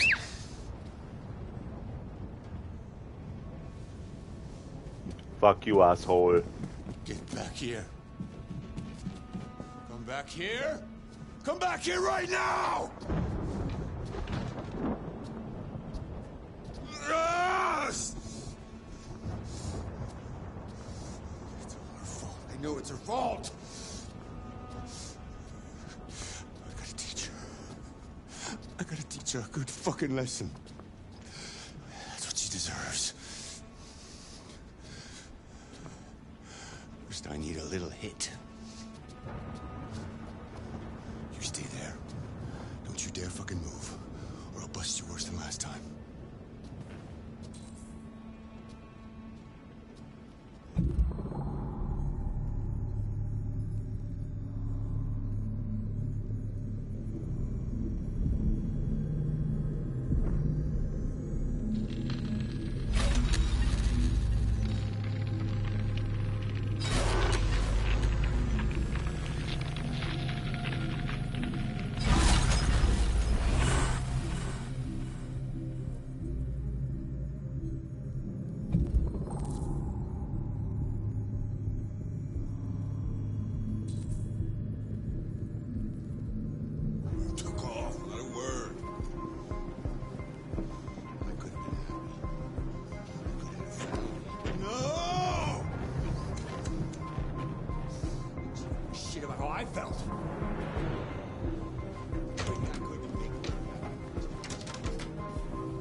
He's coming.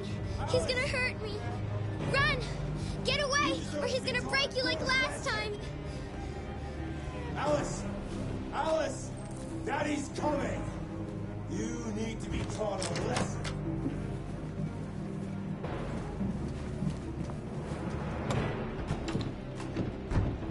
I have to find something. Alice! Open this fucking door! No, Carl! We'll fall! It's the only way. Hurry, come on.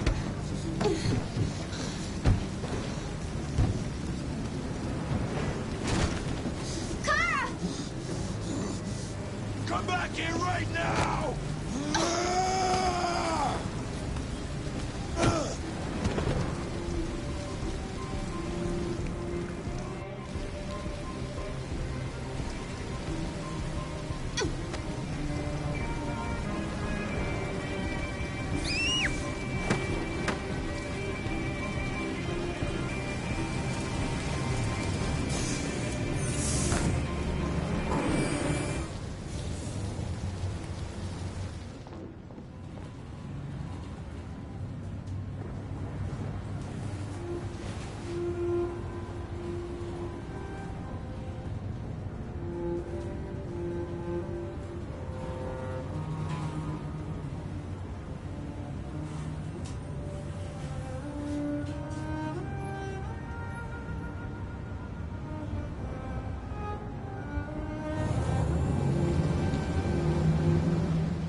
Ironhide, man, you just had a very dark thought about this game. What was it, Ironhide? And I moan poor Allison and Kara. Absolutely. What a piece of shit that Todd character is.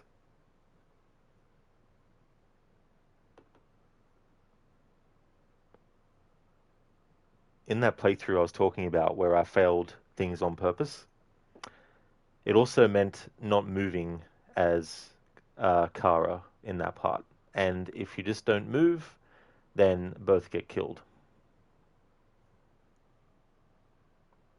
So it's definitely one of those things that I wouldn't want to be doing, you know, multiple playthroughs, that outcome. But yeah, if you just stand there and do nothing, both characters will be killed at this point in the story.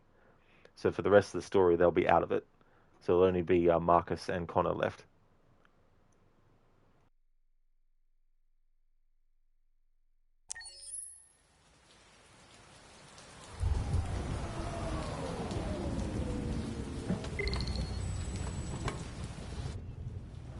Good evening, Carl. Welcome. That was by far the most boring party I've been to in the last 25 years. Every time I go to one of these, I ask myself, what the hell am I doing here? I hate cocktail parties and all the schmoozers that go there. Well, it's a chance for all those people who admire your work to meet you. Yeah. No one gives a damn about art. All they care about is how much money they're gonna make out of it. Come on, let's have a drink. Oh, the excitement of this whole thing has made me thirsty.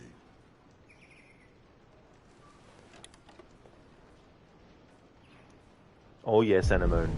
He is an angry loser Todd who can't move on. That is true, and definitely not an environment for people to stay there, you know. So in this playthrough, I definitely wanted to make sure that they escaped, that they didn't get killed.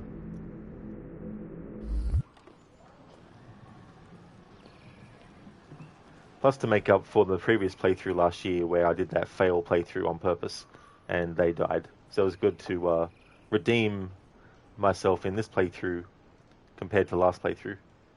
Especially children. Exactly, Anemone, yeah. Like that part there where he hits her, it's like, nah, fuck you, man. That's just done.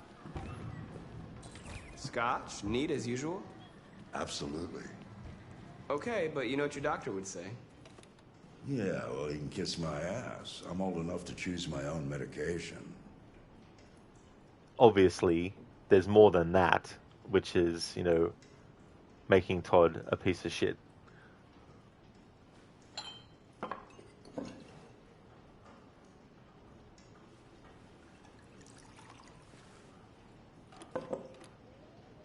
Did you leave the light on in the studio? No, I'm sure I didn't. Call the police.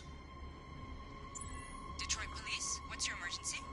This is Carl Manfred's android at 8941 Lafayette Avenue. We've just returned home and found the lights on. There may have been a break-in. A patrol car is on the way. Let's go check it out. Marcus, no. I'm gonna come with you.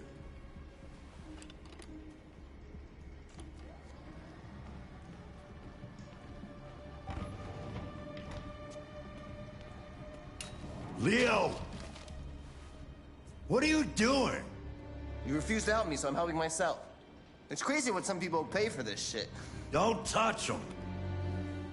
Look, they're all gonna be mine sooner or later anyway. Just think of it as a down payment on my inheritance. Marcus, get him away from there. Get him out of here.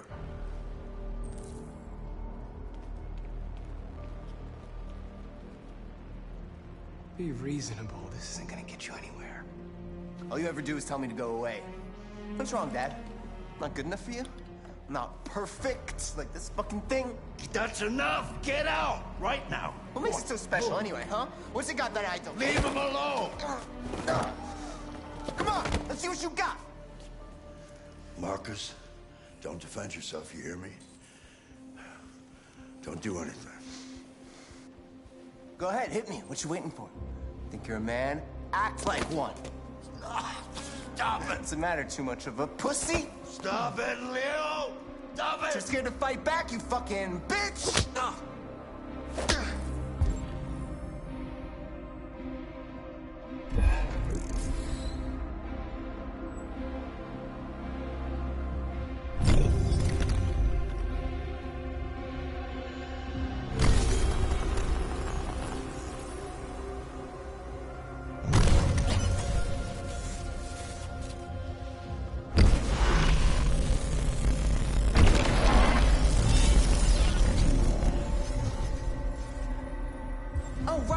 Right, I forgot you're not a real person. You're just a fucking piece of plastic. Oh, Leo, leave him alone! I'm gonna destroy you. Then it'll just be me and my dad. I'm gonna tear you apart, and nobody's gonna give a shit. You know why? Because...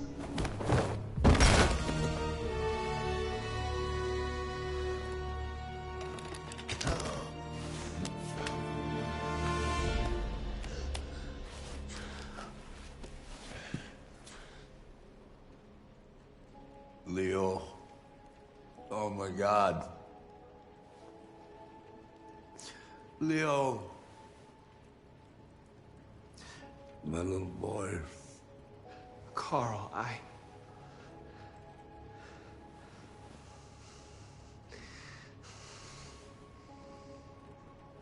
They'll destroy you, Marcus. You gotta go. Get out of here!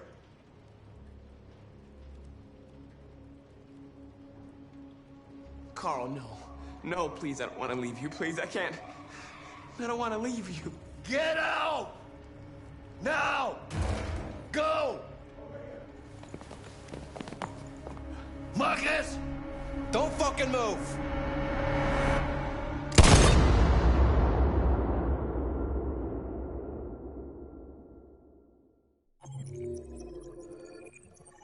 It's like, don't fucking move. Marcus does not move a muscle. Fuck you, shoot!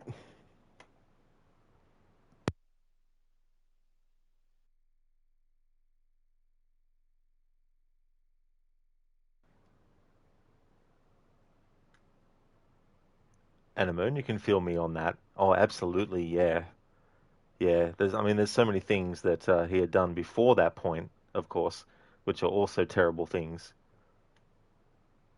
Hey there, Senny. Welcome on in, Crooked. How's it going in another version of Detroit? Another alternate reality of a Detroit in a video game? It's going really well. I've so far gotten the outcomes that I've wanted. Some outcomes I have actually been upfront and mentioned, but other ones I'm going to talk about when I finish the playthrough. But yeah, so far everything is going the way that I've wanted it to go as well. And I'm doing a playthrough type where, with Connor, he has to die at every opportunity where he can die, because he gets brought back. Well, another version of him gets sent. And so I'm going to be covering that as well. How's things going with you, dude? Anemone, he's selling drugs too, right? That is true, yeah. Red Ice is the name of the drug that's in this game. Detroit Become Human, yeah. And it also has, like, that theridium, the blue blood that Connor was talking about earlier to Hank. That Red Ice actually has that as a component in it too. Zereth, Detroit, become phone. Phone, become Detroit. Keone, rest in peace, Bozo. Yeah, Leo. I mean, he's a real piece of work, that guy. Crooked, gotta love cops that shoot before asking questions. Fuck those guys. Yeah, like pushing Leo and then the police turning up with Carl going, Marcus. He was doing it in a way which wasn't to warn the police about Marcus. He was concerned about Marcus, and then they're like, don't move to Marcus, and then Marcus doesn't do anything, but then they just shoot.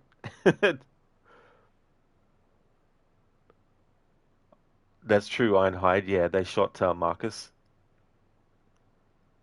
When we come back to Marcus, the scene that happens and the part that you play, that was actually the first thing of this game I ever saw before I played it. And after watching that sequence, I was already sold on the game, so I didn't watch anything else after that until I played it for the first time in 2020. So it was one of those things where I just knew after seeing that sequence where Marcus comes back to life that I was like, yep, definitely want to play that game in the future. And now that future is the past. Crooked, you're doing pretty good, thanks. Just getting started with work over here. Very nice, dude. I'm glad to hear that things are going well. I hope that work won't be too difficult or annoying. Anemone, interesting. Yeah, it's just ridiculous. Like, I get it, of course, why they had to have that still happen regardless of what choice you make. Crooked, it's also classic to call the police but then proceed to investigate yourself. That is true, yeah. That's the thing. It's like Marcus, Connor is the one who's the detective in this game, not you, dude. And I mean, a little knock on the head can cure a lot. Yeah, I mean, Leo in this game is definitely a character that needs to have some discipline as well. What's interesting is Lafayette Avenue. When I was reading up about Detroit, it was actually in your stream, Crooked, when you were playing, and I was looking up about Detroit. I discovered this, but apparently Detroit was, I think, originally colonized by French. I think by the French as well. So that's an interesting kind of connection as well. Now, obviously, that's a real place in Detroit, so it's not like they made that up for that. But that was an interesting sort of thing, and the idea of having sci-fi set in that city is sort of like interesting, whether it's like RoboCop or Deus Ex Human Revolution or this game, you know, having that be a location where a lot of advancements in, androids and robotics and all that kind of stuff happens.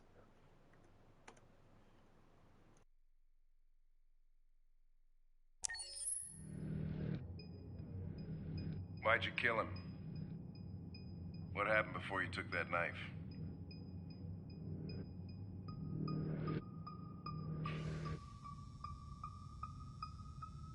How long were you in the attic? Why didn't you even try to run away?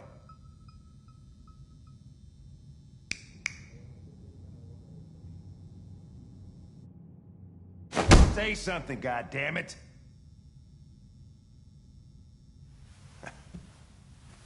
Fuck it, I'm out of here.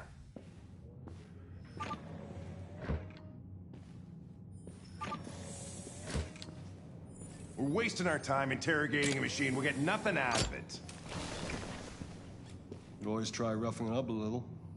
After all, it's not human. Androids don't feel pain. You would only damage it, and that wouldn't make it talk. Deviants also have a tendency to self-destruct when they're in stressful situations. Okay, smartass. What should we do then? I could try questioning it. What do we have to lose? Go ahead. Suspect's all yours.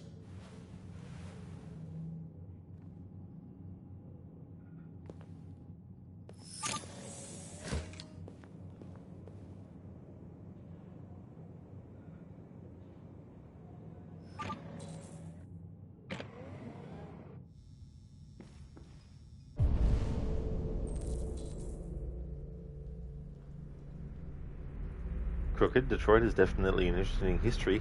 Yeah, that's the thing too as well, like looking at games that are set in locations and looking up the history to see the connections that can be made, in the fiction as well of stuff. Would be cool to see in an AC game too as well. Yeah, absolutely. There's definitely a lot of locations that would be good to see in Assassin's Creed. Probably haven't even scratched the surface yet. Hey there, Tech. Welcome. Did you see the Witcher 3 announcement? I didn't, dude. Yeah, I got no idea because, I know that there was some DLC that was supposed to be planned, but I don't know what's recently been announced though.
I detect an instability in your program. It can trigger an unpleasant feeling, like fear in humans.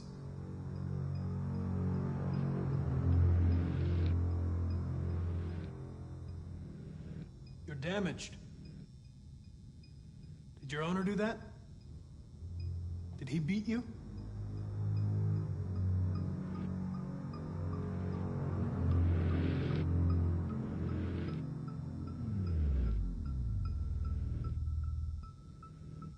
You've refused to talk since they arrested you.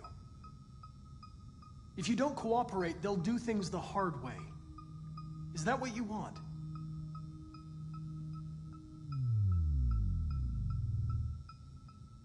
If you won't talk, I'm going to have to probe your memory. No! No, please don't do that.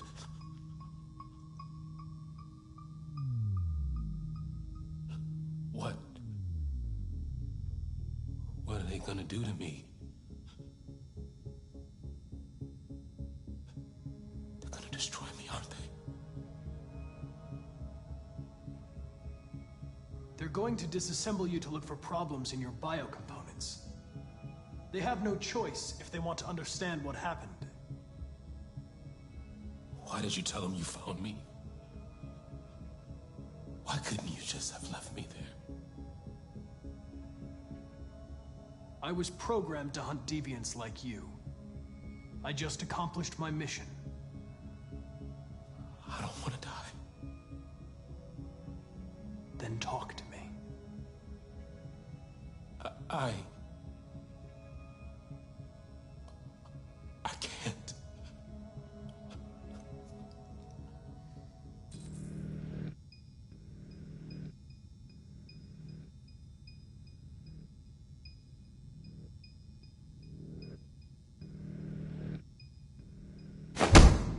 "28 stab wounds.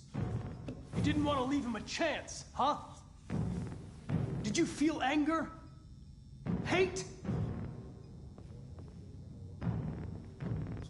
All right. All right. Everything is going to be okay.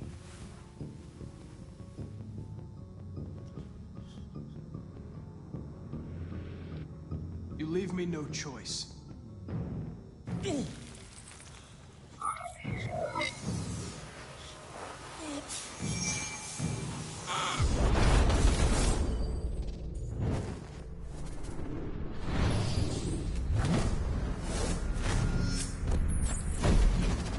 Come here, piece of shit. I'll teach you to look me in the eye.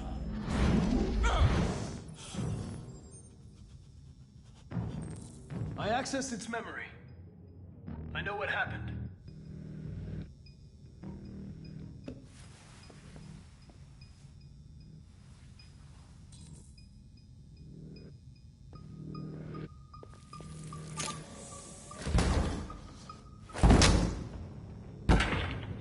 What the fuck is it It's doing? destroying itself.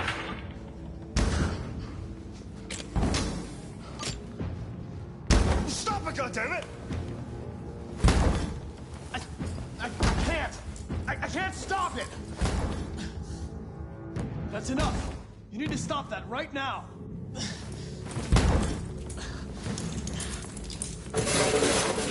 Watch out! Holy shit. I'll be back.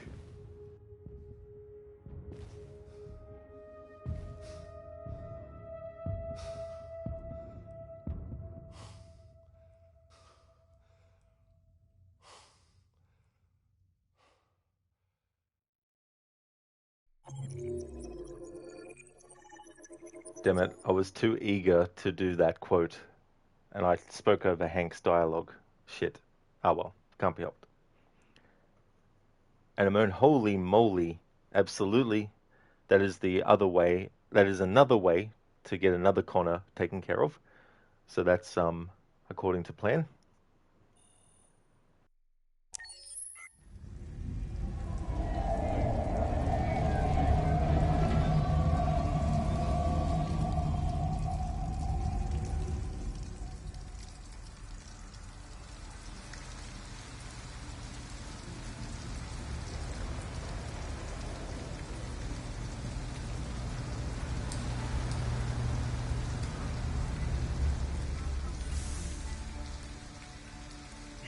Thank you for using Detroit buses.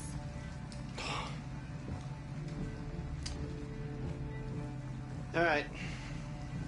End of the line. End of the line. Yeah, you're gonna have to leave.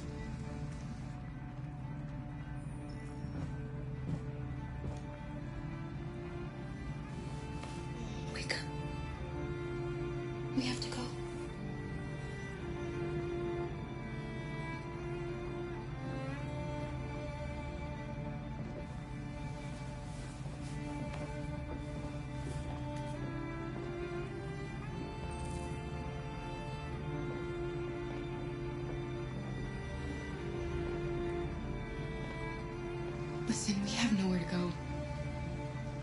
exhausted and it's pouring rain. Can we just stay for a little while? This bus is going back to the depot. There's nothing I can do.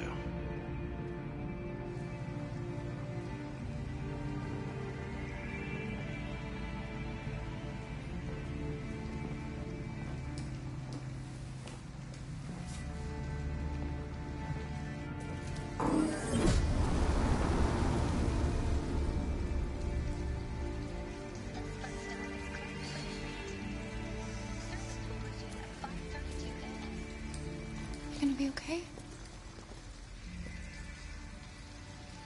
We'll find somewhere to spend the night.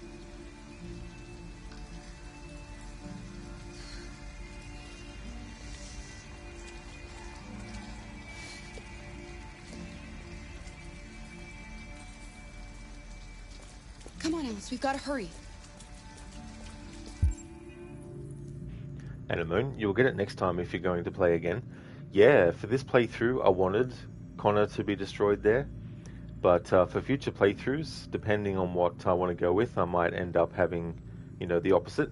But that's the great thing about games like this. I like to sort of like think about, okay, how can I play through it with a certain approach? How can I frame certain decisions? How can I potentially role-play certain aspects of a game like this as well? Like for Until Dawn, the original one, I did a playthrough one time where I acted as a vindictive master of puppets with the characters' lives, where they all died, but before they died I made sure that all the things that could go wrong for them went wrong for them. If they could get hit by stuff, I'd get them hit by stuff, to add a little bit of a slapstick kind of flavour to it as well. So you can do that with games also, where you sort of like frame your decisions in a certain way.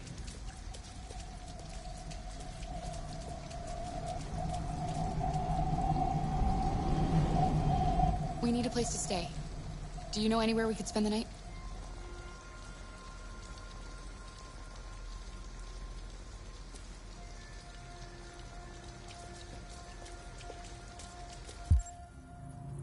And the moon wild but funny. It definitely can be. There can be a little bit of humour. And it's one of those things too where you have to sort of like have the patience, but also to have the conviction to stick with what you want to do. Like when I did my playthrough of Red Dead Redemption 2, where I had Arthur walk everywhere, there were exceptions during missions and all that kind of stuff, but going from one location to another between missions, I had to have Arthur just walk. Now some might start that type of playthrough but then get bored of it and then stop. But I was like, nope, I'm going to stick with this approach, and did so for the entire game, even doing it in the epilogue as John Marston as well.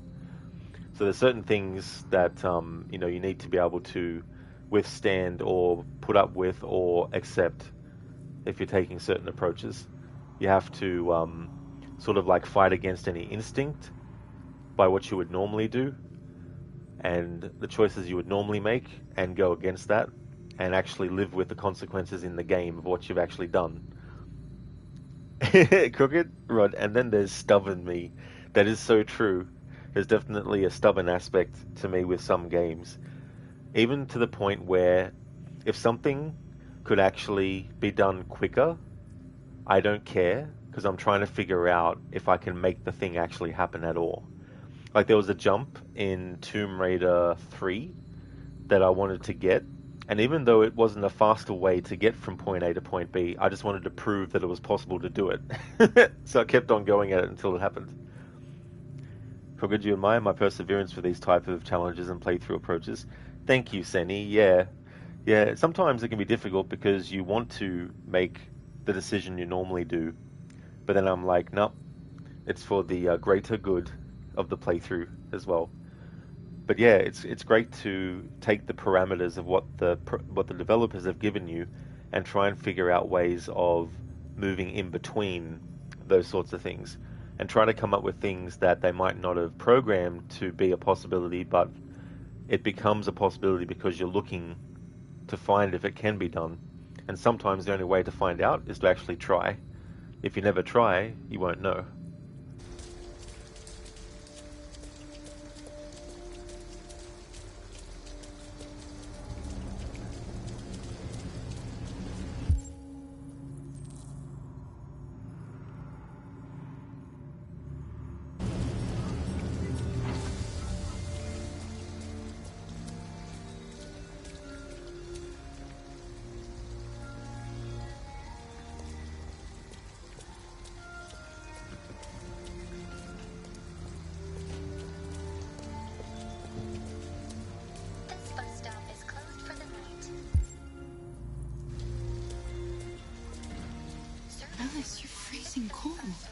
I'm okay. I'm not so cold.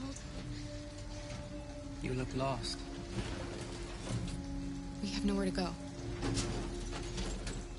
I know someone who can help you.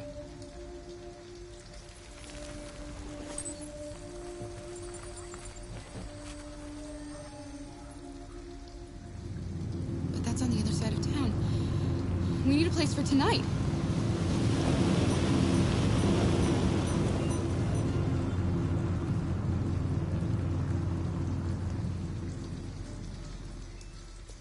Come on, Alice. Thank you for using Detroit buses.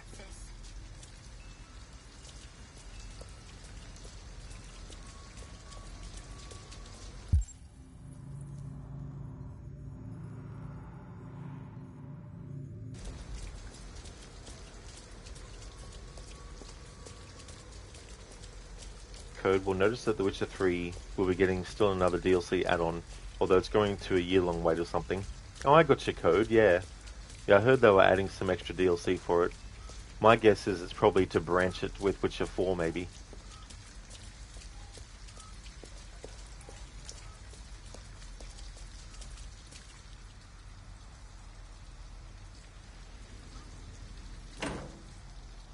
It's warm in here. You'll feel better in no time.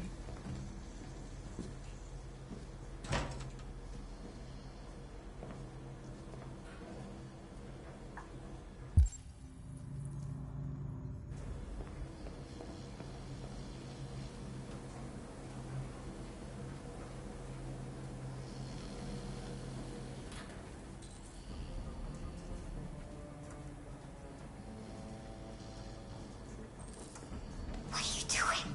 They're not our clothes. We need them, Alice. You need something warm, and I need to get rid of this uniform.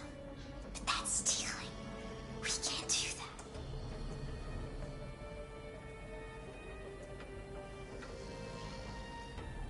I'm sorry, Alice, but we have to do this.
Code, and we'll have to see if the new DLC is only for the upgraded version of Witcher 3. Oh, yeah. You know, I forget which version I have now, because I think I got a different version for PlayStation than I had for Xbox. So I forgot how some of the button combinations for the QTs in this game was. Yeah, when I was doing that, I went to press the left control stick. But yeah, some of them can be tricky too as well. An abandoned house. At least we'd be out of the rain. Kara, I don't like this place. I know. But it's just for one night, and no one will look for us here.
It looks abandoned.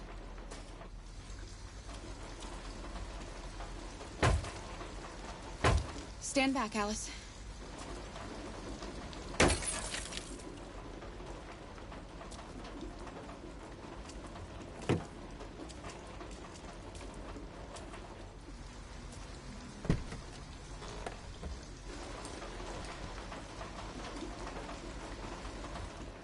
It's dry inside, and nobody will find us here.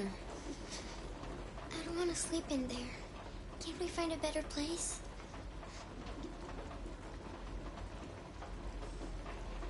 We're better off staying, Alice. The important thing is for us to be safe. And it's just for tonight.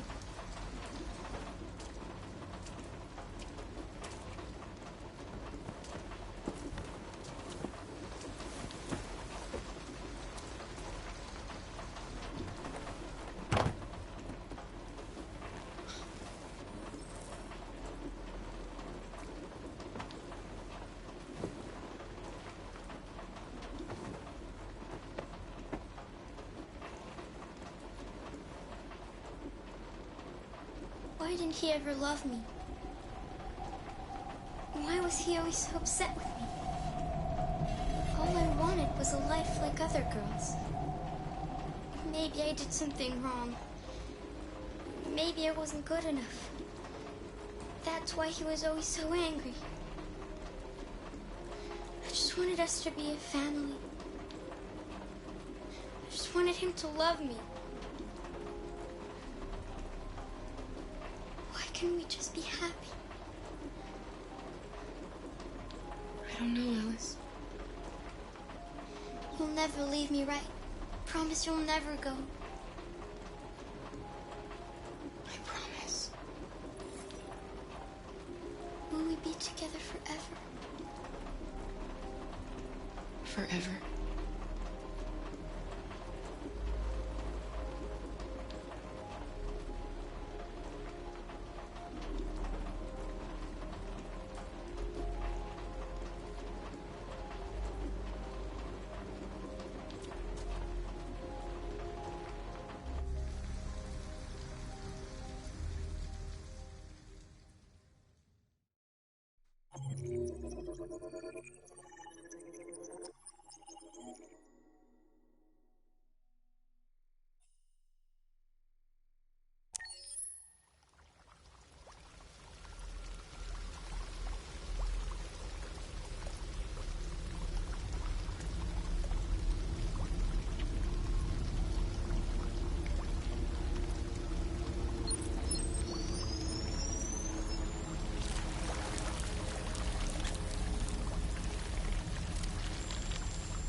Place where we can be free. Find Jericho! Find Jericho! Unexpected errors occurred. I apologize.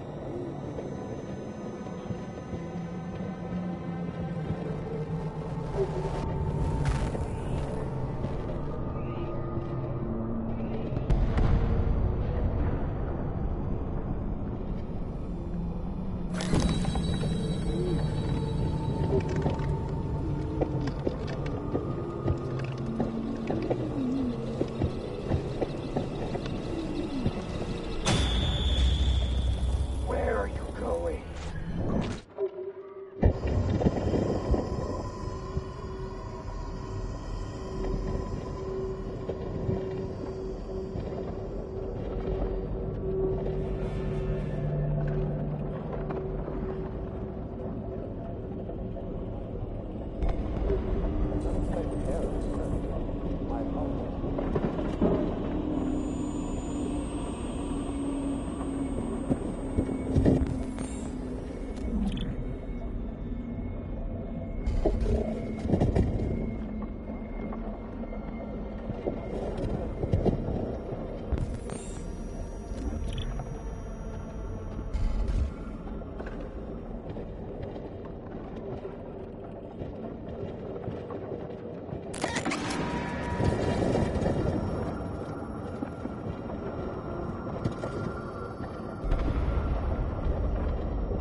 Hello. I'm an AK-700 android. I was designed to serve you. What can I do for you? My program has detected an anomaly. Please contact the nearest satellite maintenance center.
And then,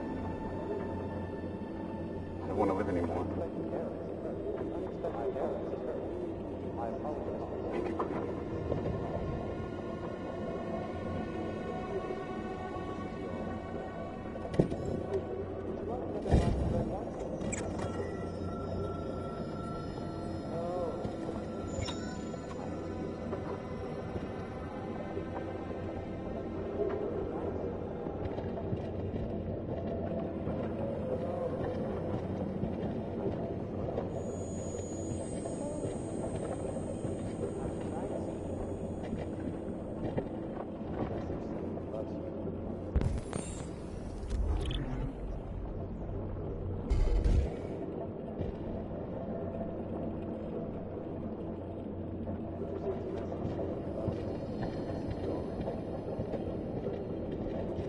glass of red wine?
that whole sequence chapter was the first thing I ever saw of this game when it was being streamed, and I knew after seeing this part that I didn't need to see any more, and I was going to want to actually get to it, which eventually, 2 years later in 2020, I was able to actually play it. So yeah, that whole scenario and the music in that, and wanting to sort of like not press all the Q to E straight away, just to let the music breathe a little bit too, as well. And in that way, it's kind of like trying to, in some way, massage the orchestra, or be like someone who is like, holding on a pause for a specific reason, and then, going forward and stuff as well. And that part where Marcus is climbing up, for the parts where I could take time to actually wait before doing the Q to E, I did. But those button mash ones, if you want to make sure he doesn't keep slipping, you obviously have to mash the buttons and succeed those. But I wanted to slowly have Marcus where I could wait and then reach the next and then keep pulling up as well. And there's a moment where a Q to E wants you to hold up. And as you hold up, there's a feeling of pressure against you as you do it, to mimic the kind of like struggle that Marcus has in getting up. But the longer you hold it, the more he stays to getting up. And then when he finally gets up, the pressure releases. So I like that kind of stuff with the programming. And so there's things in games that you can't always judge just on seeing it. There's things that you feel through the controller, if you're using a controller, that they've programmed to actually trigger in certain points.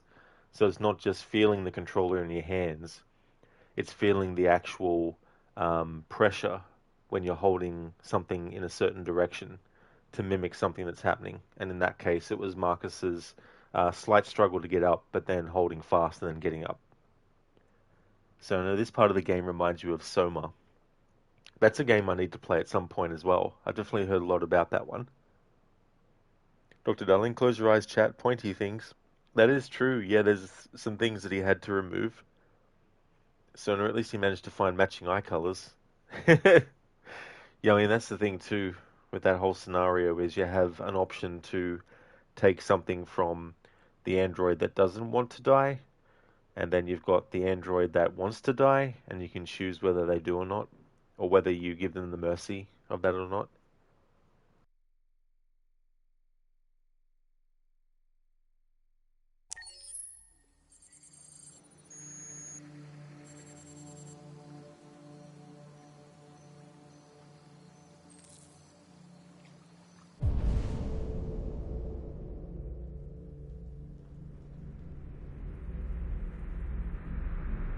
Hello there, Dumbledore.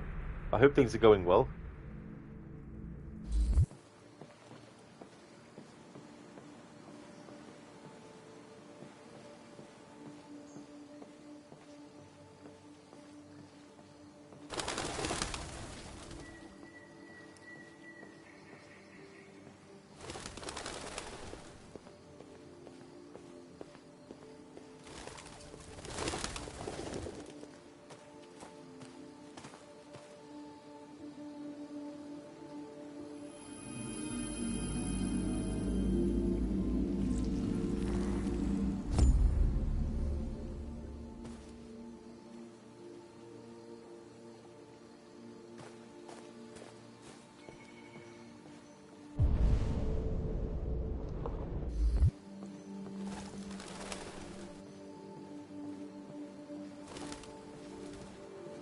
Hey there, Dreadnought.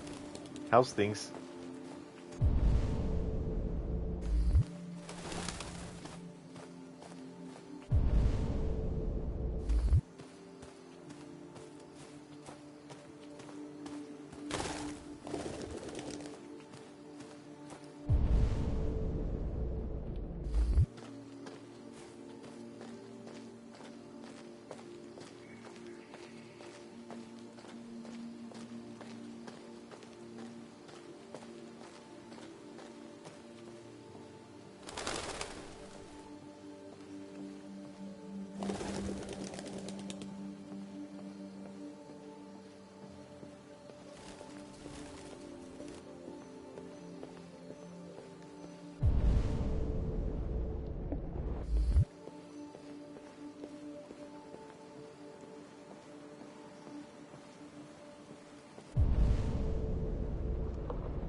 Here is the first Marcus that I lost on purpose.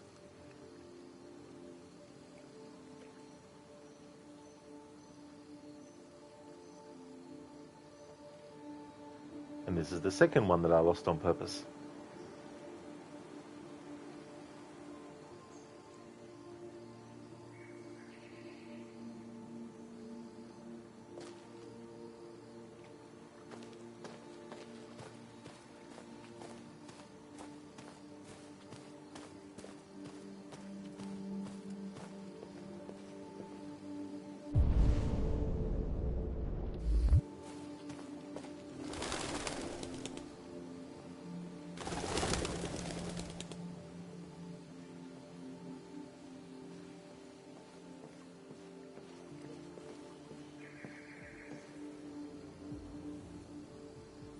Hello, Amanda. Connor, it's good to see you. Your predecessor was unfortunately destroyed. It knew deviants could be unpredictable, but it wasn't careful enough. I hope you won't make the same mistake. I don't intend to. When a Connor model is destroyed, its memory is transferred to the next one. But some data can be lost in the process.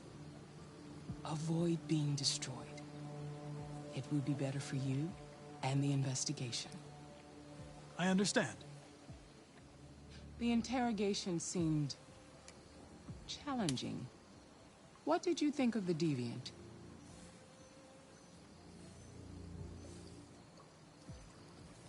It showed all the signs of deviancy.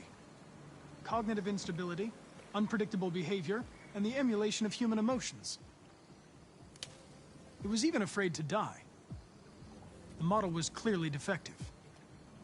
This Lieutenant Anderson has been officially assigned to the deviancy case. What do you make of him?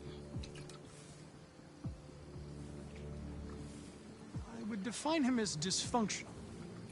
He obviously has a personal situation impacting his professional behavior and seems to have no interest in the investigation. Unfortunately, we have no choice but to work with him. What do you think is the best approach? I will focus on the investigation and try to ignore him. As long as he doesn't interfere and we avoid conflict, he shouldn't be a problem. More and more androids show signs of deviancy. There are millions in circulation. If they become unstable, the consequences will be disastrous. You're the most advanced prototype CyberLife has ever created. If anyone can figure out what's happening, it's you. You can count on me, Amanda. Pick up the investigation where the previous Connor left off and put a stop to this.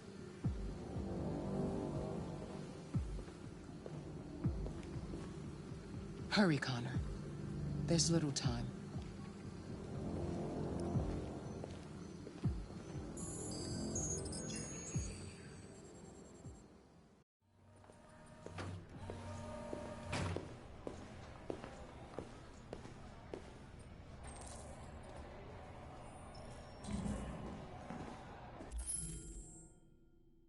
Oh, Hank is hostile. Dreadnought, have you had looked at that hippo chasing boat video we spoke about weeks ago? Oh shit, dude, I don't think I did. But it was so many weeks ago, I can't really remember where it was put, if you put it in the Discord or which section. It's going good, and with you. Oh, that's great, Dreadnought. Glad to hear that things are going good. Yeah, I've been doing well. This playthrough is going according to plan. One of the things that I will say, and that I have said that I'm doing for this playthrough, is having Connor die at every possible point. But there's also some other things that I'm doing and reasonings that I'll reveal at the end of the playthrough as well.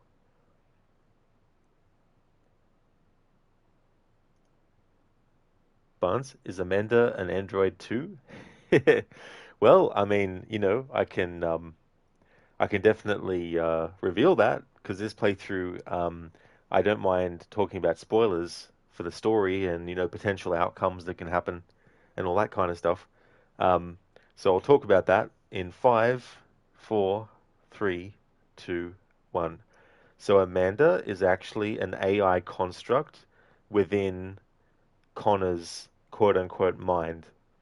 The actual Amanda passed away at some point, and I think she was a inspiration, or she was the mentor of Kaminsky, who created the androids as well. And so I think to honor her memory, he wanted to have her consciousness, so to speak, exist somewhere. And so, yeah, at least that's how I understand it. Um, Hopefully, I'm not missing any other details about it. But that's what I can remember anyway. Dreadnought lol, you were going to look that up on Google. You said, oh, so it was one of those situations. Yeah, because I'm like, oh, where was it posted? But that's right, now I remember. Yeah, it was something I was going to go to Google and have a look at. Because I think, wasn't it like the first kind of result that would come up? Because you just said to put in hippo versus, was it versus kangaroo? And then whatever the first result was.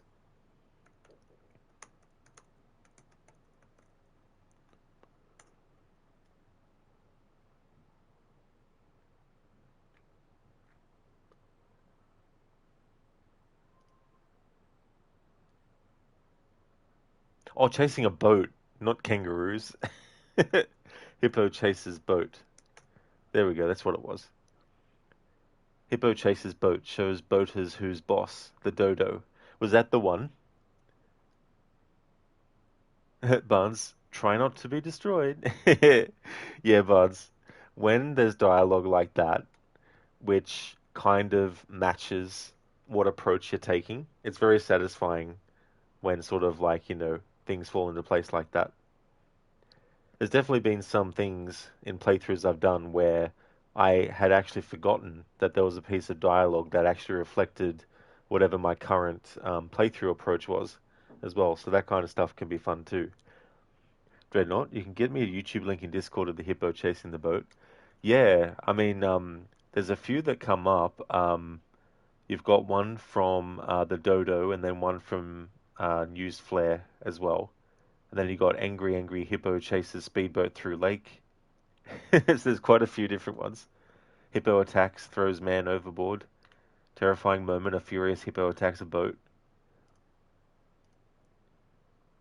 Like, just imagine you having like a leisurely, sort of, what's the word? You're traveling down the river or something, and then the hippo just randomly comes at you. Oh, yes, so the dodo one is the best one. Cool.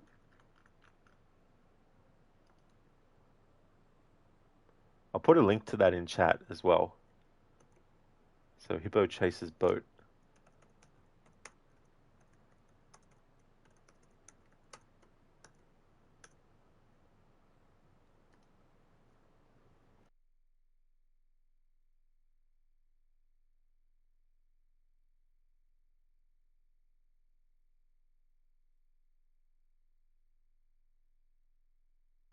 I love the slow motion shot of it coming up out of the water.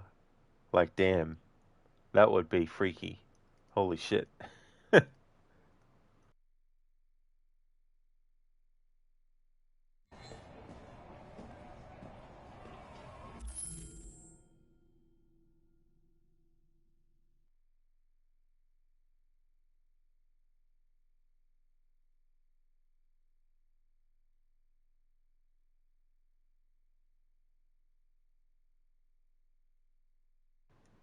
Be right back.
Okay, I'm back.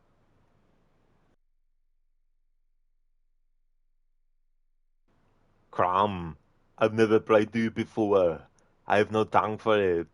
No one, not even you, will remember if we were good men or bad, why we fought or why we died. All that matters is that two stood against many. That's what's important. Bella pleases you, Crom. So grant me one request. Grant me revenge. And if you do not listen, then to hell with you. Thank you for redeeming that, Dr. Darling, from the original Conan the Barbarian. Thank you. Dreadnought, yeah, they're such a temperamental animal. Oh, yeah. They look really, really vicious. And, yeah, I definitely wouldn't want to be on the wrong end of a hippo. Hey there, Ogorki. Hope things are going well. Hello there, Max. How's things, dude?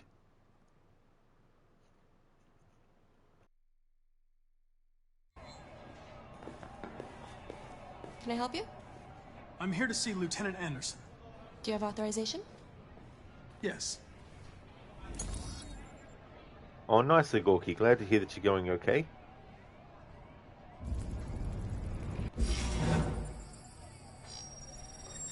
Lieutenant Anderson hasn't arrived yet, but you can wait at his desk.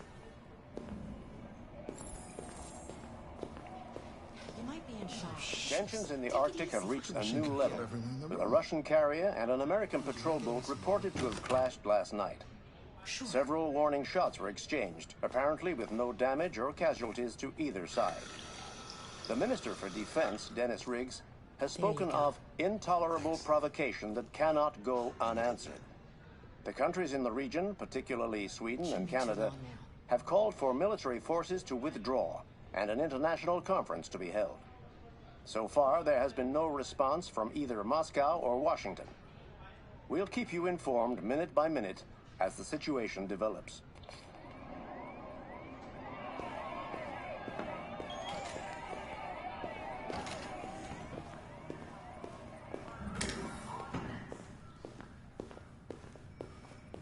Ogorki, thank you very, very much for the 45 stream streak. Thank you for that. Appreciate it. That's awesome.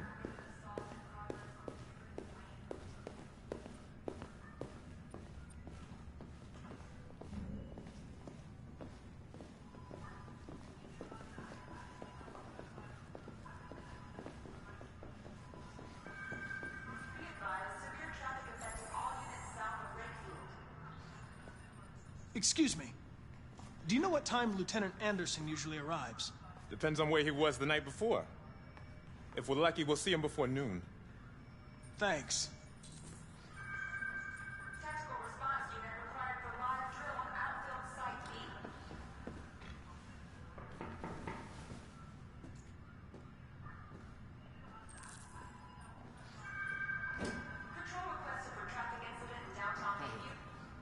You okay? Listen.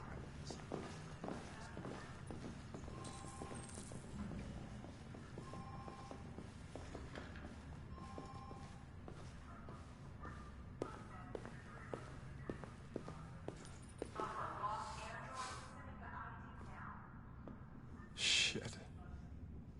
Look at that. A fucking ghost. His clone ends up in a dumpster, but this morning, what do you know? Another son of a bitch takes his place.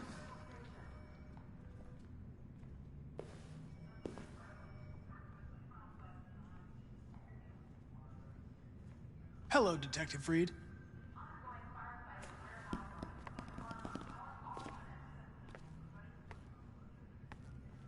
Never seen an android like you before. Model are you?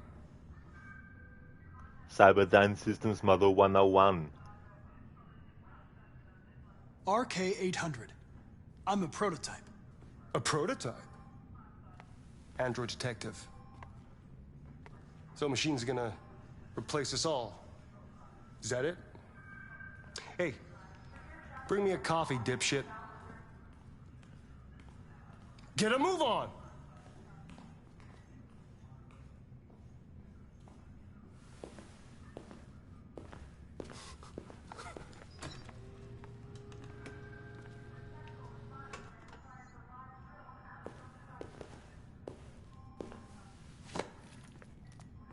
yourself a favor. Stay out of my way.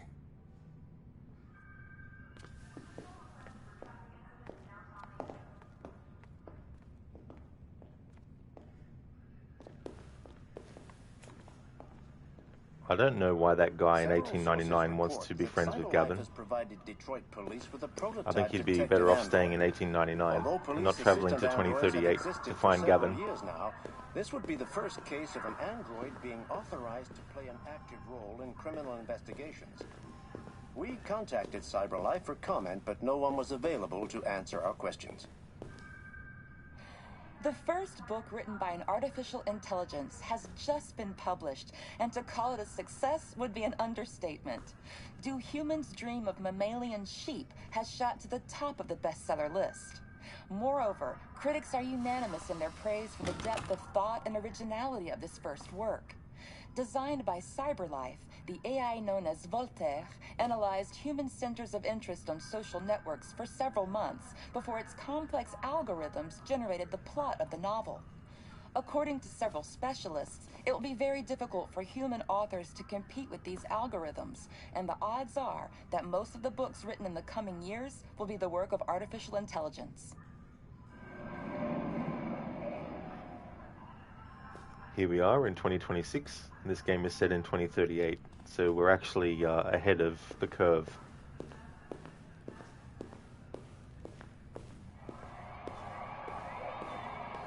But then again, this game came out in 2018, so this game was ahead of the curve.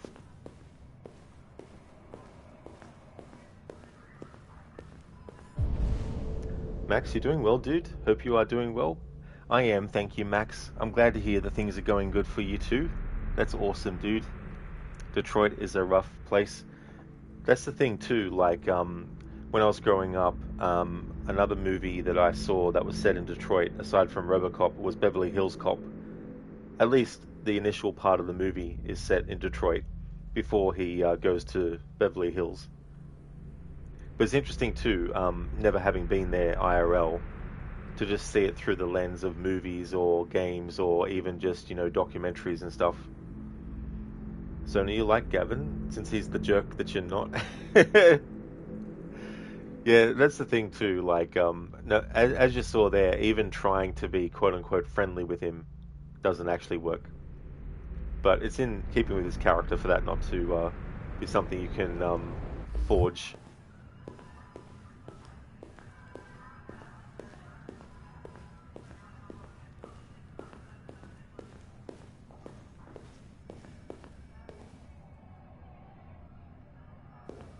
What? What are you looking at? Hey, fuck you!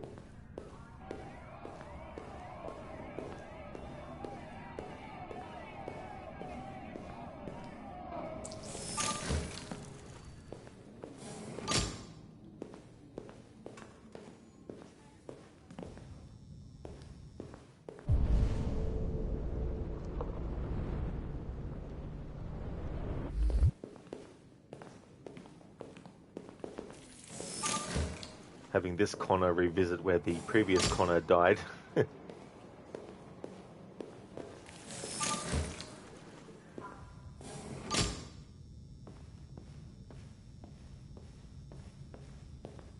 Connor's like, deja vu.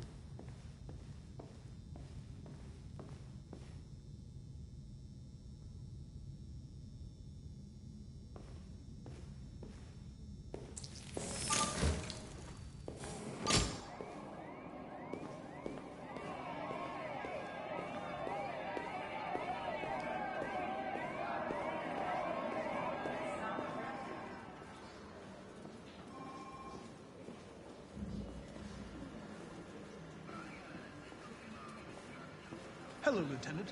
My name is Connor. I'm the android sent by CyberLife. God, I saw you get shot in the head last night.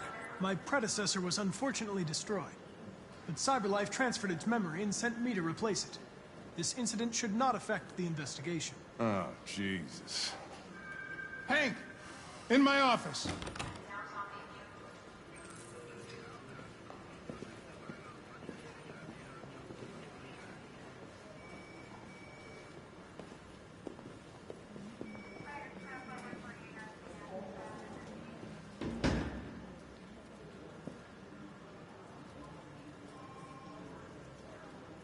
I've got 10 new cases involving androids on my desk every day.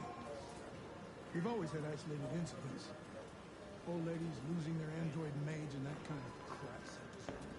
But now, we're getting reports of assaults and even homicide, like that guy last night. This isn't just CyberLife's problem anymore. It's now a criminal investigation, and we've got to deal with it before the shit hits the fan. I want you to investigate these cases and see if there's any link. Why me? Why do I gotta be the one to deal with this shit? I am the least qualified cop in the country for this case. I know jack shit about androids, Jeffrey. I can barely change the settings on my own phone. Everybody's overloaded. I think you're perfectly qualified for this type of investigation. Bullshit! The truth is, nobody wants to investigate these fucking androids, and you let me hold the bag. CyberLife sent over this android to help with the investigation.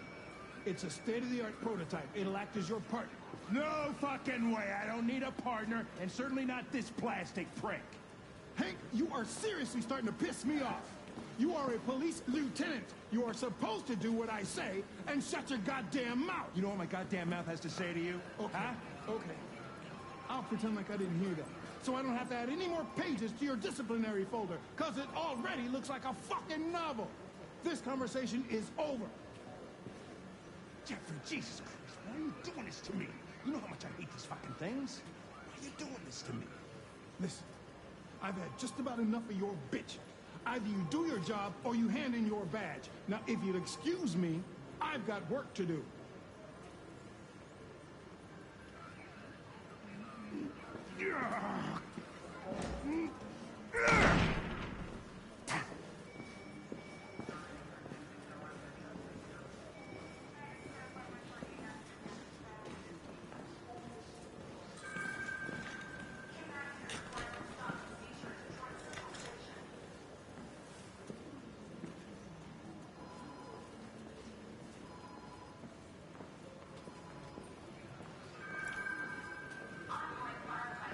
I understand the destruction of my predecessor may have been unpleasant for you, Lieutenant.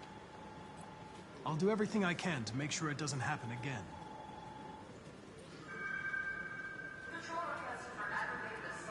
Now that we're partners, it would be great to get to know each other better.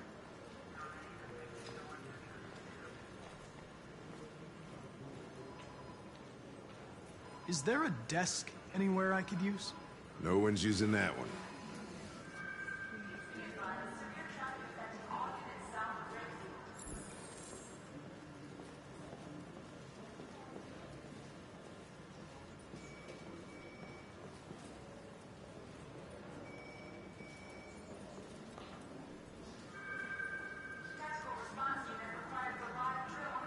Have you known Captain Fowler for long?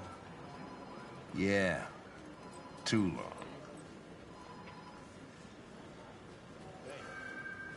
Take a look at these samples yet? If you have any files on deviants, I'd like to take a look at them. Maybe they're trying out a new form of Terminal's on your desk. Knock yourself out. We really need the forensics. Which is it? Ogorki, like your stream streak. Thank you very much for the 45 stream streak, Ogorki.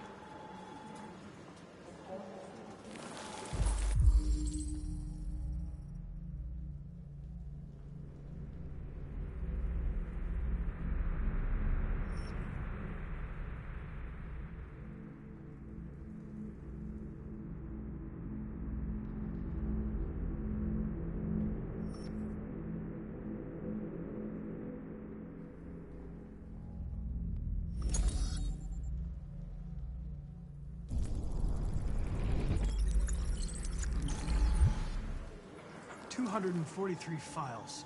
First dates back 9 months. It all started in Detroit and quickly spread across the country. An AX-400 is reported to have assaulted a man last night. That could be a good starting point for our investigation.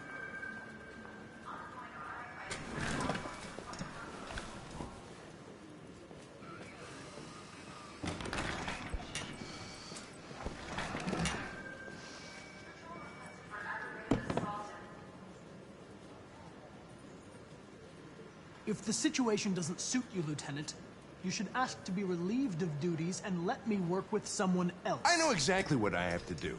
So keep your advice to yourself and mind your own business.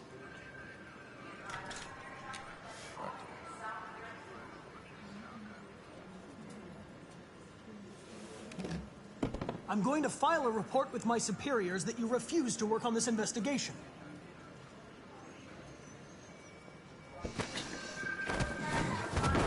Listen, asshole. If it was up to me, I'd throw the lot of you in a dumpster and set a match to it. So stop pissing me off.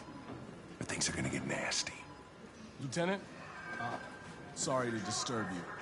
I have some information on the AX-400 that attacked the guy last night. It's been seen in the Ravendale district. I'm on it.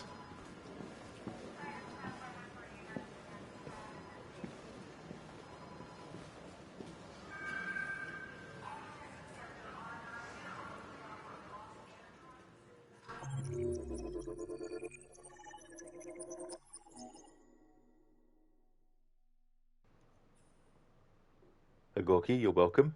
No worries at all, Agorki. I thanked you before that point, but you mustn't have been able to hear it. Buns, donuts. Absolutely. Donuts, donuts, donuts. Wonder if AI would try to replicate that. Hey there, Dex. Welcome. It's the man, the myth, the legend himself. I hope your day in Detroit Become Human are treating you well. They are, thank you, Dex. It's all going good. And this game, my playthrough and what I'm doing, it's all going to plan so far. Things are going well. I hope things are going good for you too. How's your day going so far? Connor seems to be really pushing Hank's buttons. I'm surprised steam hasn't come out of his ears yet. Dex, you love it when a plan comes together. Absolutely. There is one aspect that I've been upfront about that I'm doing for this playthrough, which is to have Connor die at every single opportunity where he can, because there's another model of the same android Connor that gets sent back. But there's also some things that I'm going to talk about when the playthrough's at the end. But yeah, so far, we've managed to kill Connor at the opportunities that we've been given, and the other aspects that I'm doing that I'm not talking about until the end of the playthrough are going to plan as well so far.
Dex sentencing people to death.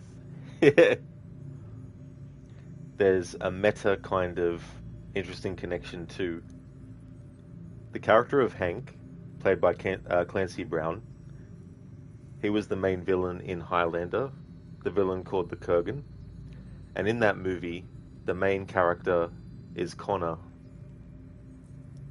So already with Clancy Brown in this game playing a character that interacts with another character named Connor as well was amusing enough.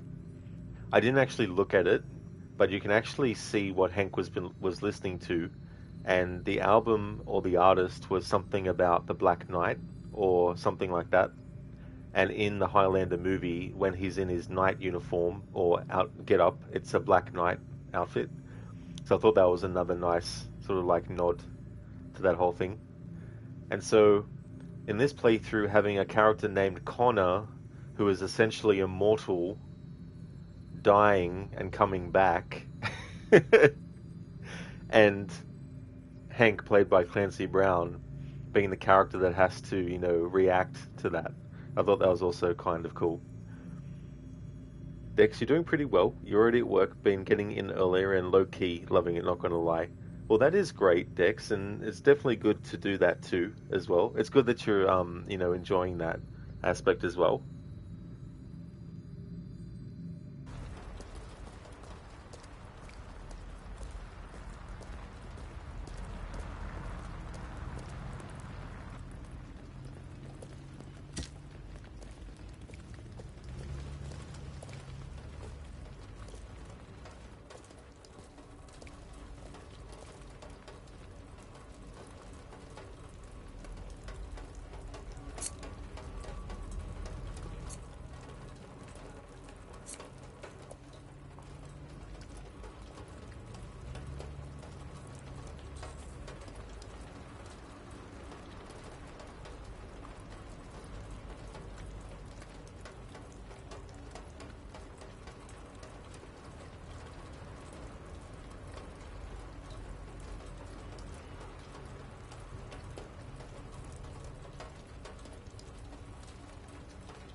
Alice. Wake up, Alice.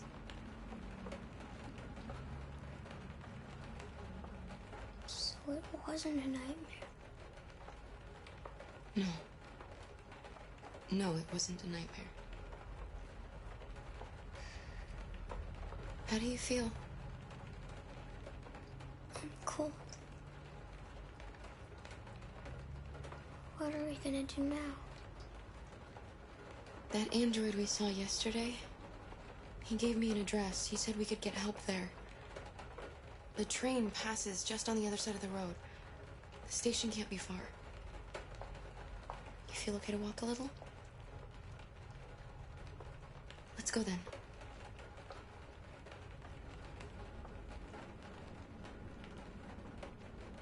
Oh yeah, Anemone, that's all good. You'll be back in 1 hour if you have to go to a shop for buying something. No problem at all, Anemone. I hope that goes well. See you when you get back. Agorki, you think that online friends are better than real friends sometimes. Well, that's good that you've got some friends online that are good friends too, as well. Rosie, worst feature ever. Oh, what was that? Sorry, changing the hairstyle, or hair color. Not style.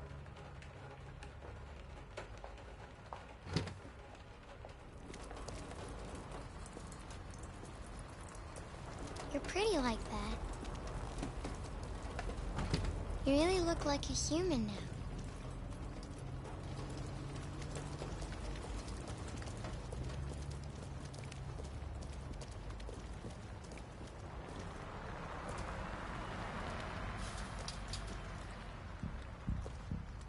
The police are on our trail. All right. That's all for now. Free to go. We've got officers sweeping the neighborhood in case anybody saw anything. Okay, well, let me know if they turn anything up. What are you gonna do with that? I have no idea.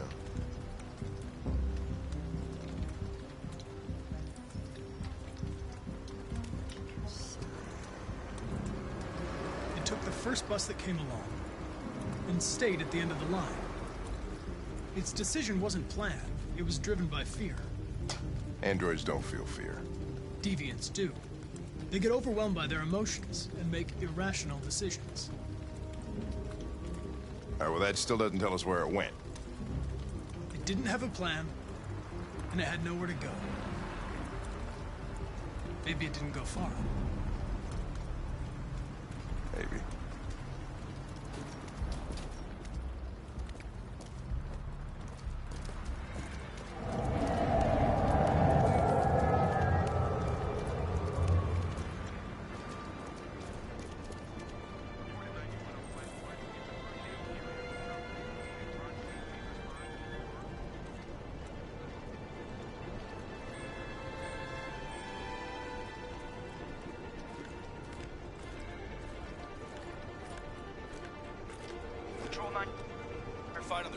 Fuck, that's them!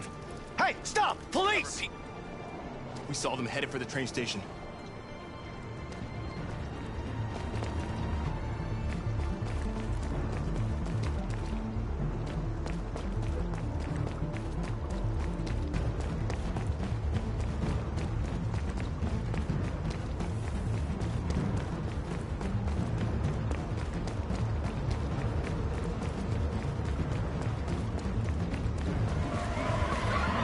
They're over there!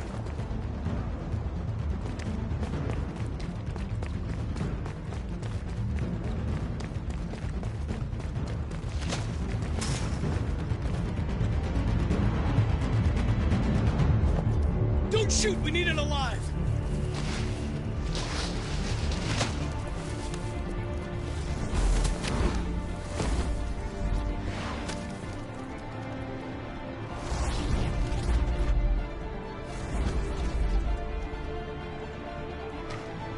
Oh, fuck. That's insane.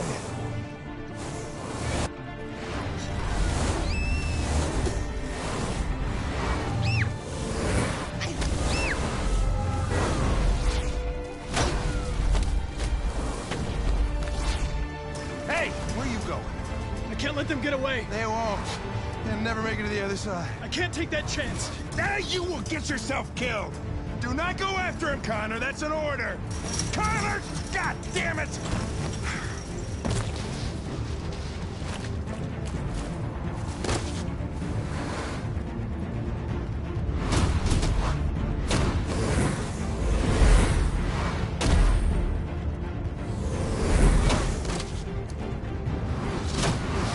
Jesus Christ.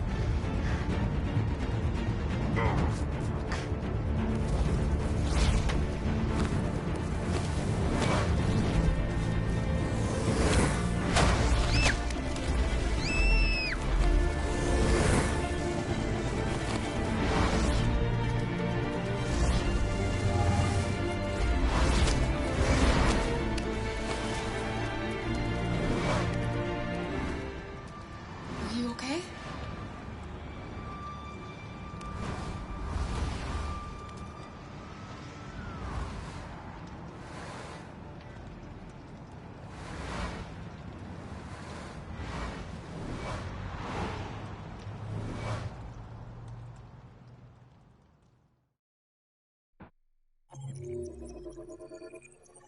I'll be back.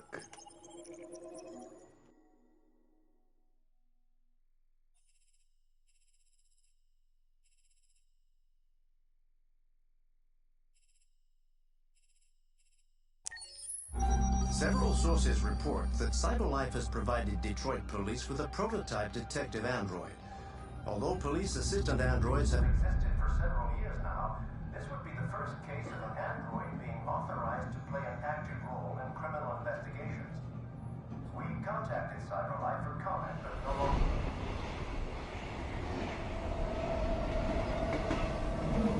We are now approaching Ferndale Station. Please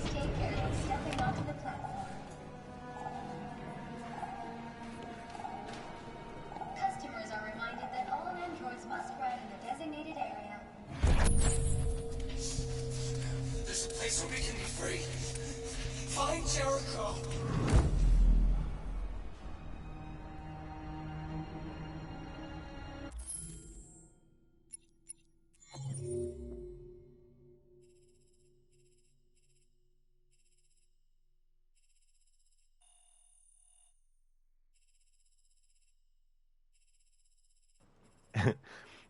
I don't know if Connor actually died there, because he was lying on the road, but there was nothing that definitively said that he was destroyed there.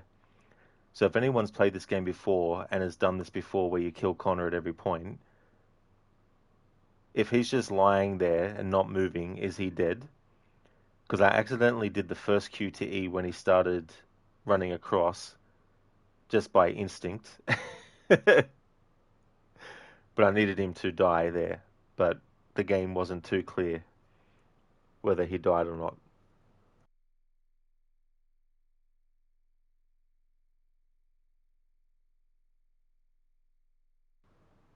That's okay, Anemone. Rosie, well, we're doing spoilers, right? So that's true. But yeah, I don't know about worst feature ever, what you're referring to. Crooked, they really did a great job making this setting feel futuristic without going overboard, do you think? Then again, this is in the late 2030s, so it's not that far away if you think about it. But honestly, can't wait to play this too eventually in the timeline. That is true, absolutely, and going overboard with stuff, they've got to be careful with that kind of stuff too sometimes because it can oversaturate things as well. But you're not wrong there. The 2030s is very, very close. 2038 is still a decent amount of time away, but the 2030s are upon us. But that'll be cool to see you play it as well, Crooked.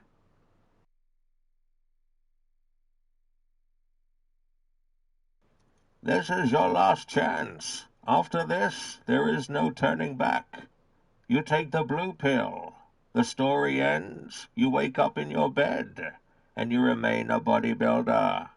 You take the red pill. You stay in Hollywood, and I show you how to become a Terminator.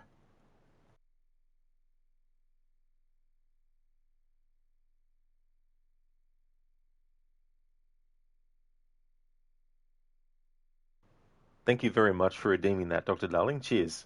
From The Matrix. Edited, of course. Rosie, actually, never mind. You don't want to spoil it for Crookie. Oh, yeah, Rosie. I mean, this is a spoiler playthrough, so I will talk about spoilers from time to time as well. Barnes, it? Yeah. It's like, come on. Crooked man, these guys are the worst jail walkers ever. Just stand on the marking line and wait a second for a car to pass. Yeah, absolutely. Crooked, it'd be funny if once he lies there, all of a sudden no cars drive on that lane. Convenient plot armor. Oh yeah, they just decide to stop as well. Oh, and Mita, I've got a question. Because you've done this, I know you've done the kill every Connor. In that chase, I accidentally did the very first QTE. Once he jumps over the fence, I actually pressed the first QTE, but for the rest, I didn't press them. It just showed him lying there, and it showed Hank reacting, but it didn't really, I feel, let me fully know if I actually had killed him there or not. Because it didn't cut back to him to show a close-up shot of, blue blood on his head or, something like that as well.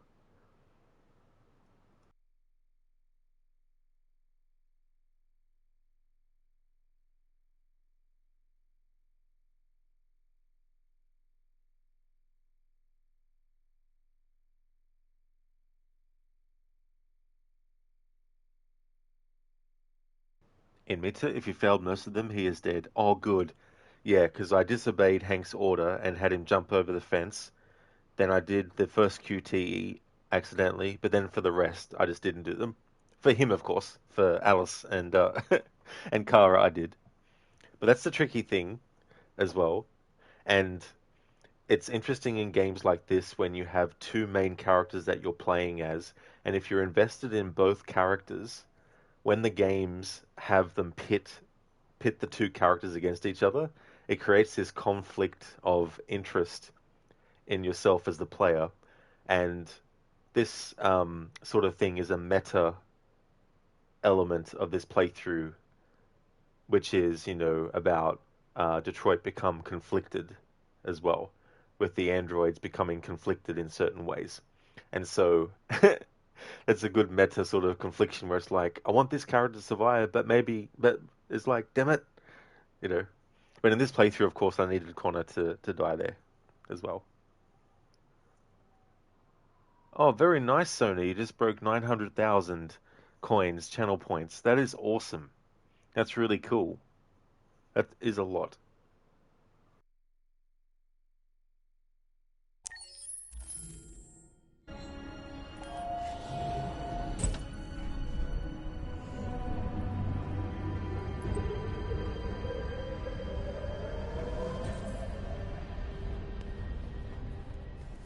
Hey, mister. Could you spare some change?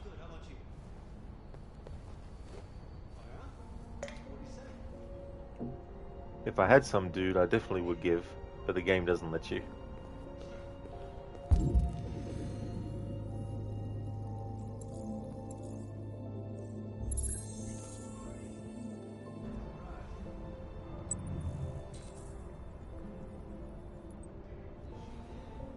Yeah. I know. It's great, right? Oh, yeah. Sure. I'll talk to you later.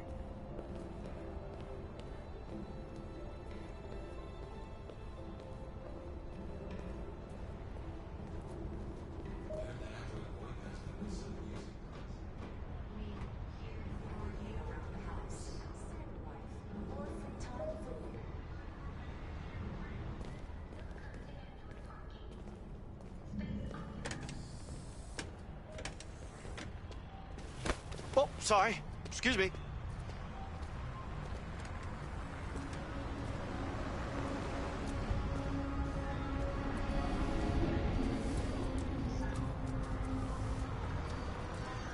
Space occupied.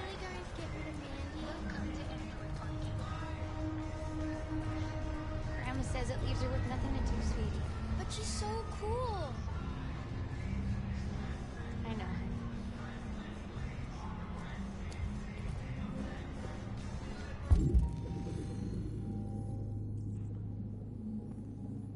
Oh, yeah, and me too. That's a good point, too, as well, to double check later. Yeah. The immediate short-term indicator, though, would be good if they did that, but yeah. That'll definitely make it clear for sure when we get to that point. Bugorki pickpocket? You can't do that in this game. And me too, every time he dies, another gravestone is added. That is true. I like how they did that as well. But yeah, on that particular one, I was just hoping that I got it right, because there was no immediate way to tell.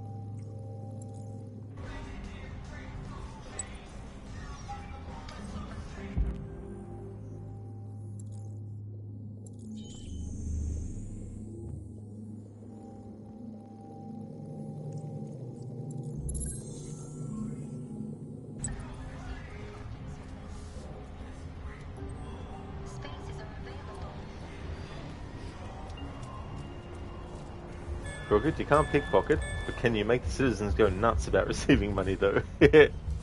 Unfortunately not, no.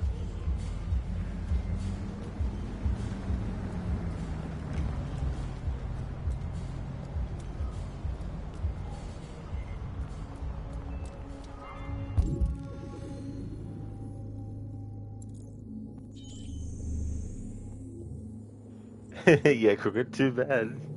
That would be funny if that was a feature. Being able to do that in all games, and stealing hats in all games should be a thing. Ogorki, no, that guy that bumped into that guy is a pickpocket. You thought, oh, I see Ogorki. Yeah, I didn't actually notice that, but that's a good call. Exactly, Amita. Money, money, money, moneta. Coin. Coins? Where?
The actor for Connor, Brian Techart, has a Twitch channel with his wife Amelia, who is also in this game as the Tracy android. He was talking about how when, I think it was the premiere of the game, when it first came out, he was driving around the Detroit area and saw this graffiti that we actually see here. So that was cool that it was an actual piece of graffiti that was there in the actual location that they then put in the game, and then of course, added what they needed for the story itself.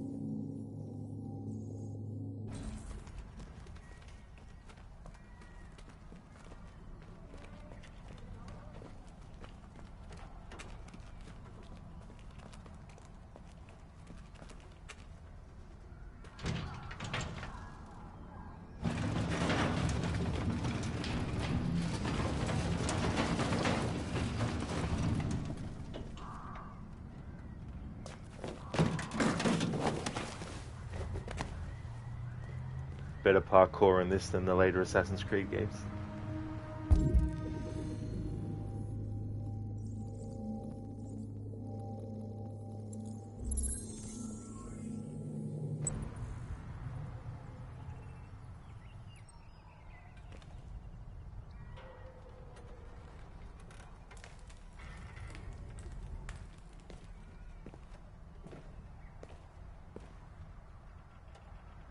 Yeah, and me too. I thought that was awesome too as well. That's the great thing when people who worked on games actually stream them, being able to give trivia like that, it's really cool.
Hey there, Ave. Welcome. I hope things are going good.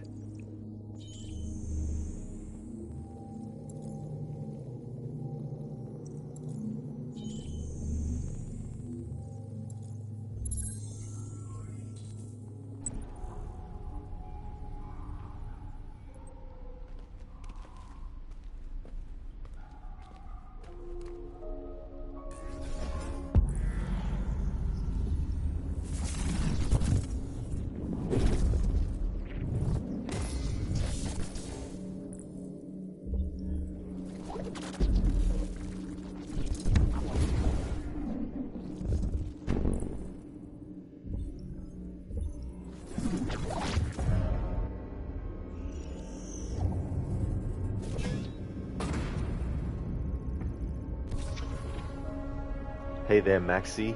It's going really good, thank you, dude. Things in this playthrough I'm doing are going according to plan so far. Both the things that I've said I am doing, plus also the secret requirements I've got, which I'll reveal at the end of the playthrough. The upfront thing is I'm going to have every Connor model get destroyed. How's things going with you? Are they? Things are well. Just about to return to work. Thought you'd drop in and say hi before to see how Detroit Become Human is going. Thank you for doing that, Ave. That's excellent. Glad to hear that things are going well. I hope that work goes good. And it's going really good. I definitely won't be getting the game done in this stream, so the next stream of this will be next Monday. But I'm definitely very happy with how things are going in this playthrough so far. And it's been very fun to have 3 different games that aren't part of the same franchise, but have a same theme running through all 3 as well. RoboCop, Rogue City, Deus Ex, Human Revolution, and Detroit Become Human. Glad to hear that you're going good, Maxi. Awesome. Taking a little break? That's good. Well, I hope you enjoy your break. Poor Connor, though. I know, right? And every time I kill a Connor, I go, I'll be back. Because that's the name of the trophy as well that you get from doing it. There, you're just a fan of Detroit, I guess. Well, it's funny because when I was young, the movie Beverly Hills Cop, Eddie Murphy's character Axel Foley comes from Detroit, and the start of the movie is set there. Plus, watching RoboCop at a young age, which is set in Detroit, maybe subconsciously, I was being sort of like maybe Detroit was being advertised to me subconsciously.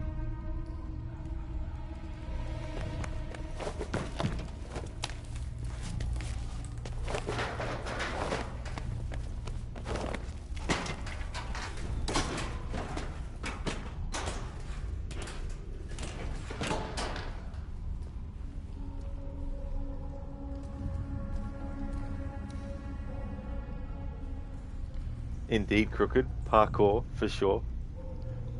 It's so funny in that movie Beverly Hills Cop as well, because the police chief of the Los Angeles Police Department, when Axel Foley, Eddie Murphy's character, has been causing a bit of problems, the guy comes in and is like, I bet you're the pride of your department in Detroit. To his character. And then there was the part at the last part, I'm just trying to think what the Axel Foley causes a scene at this restaurant, and the police chief is like, is this the man who wrecked the buffet at the Harrow Club this morning? And then Axel is like, is this the man who wrecked the buffet at the Harrow Club this morning? In mocking of him.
bum, bum, bum, bum.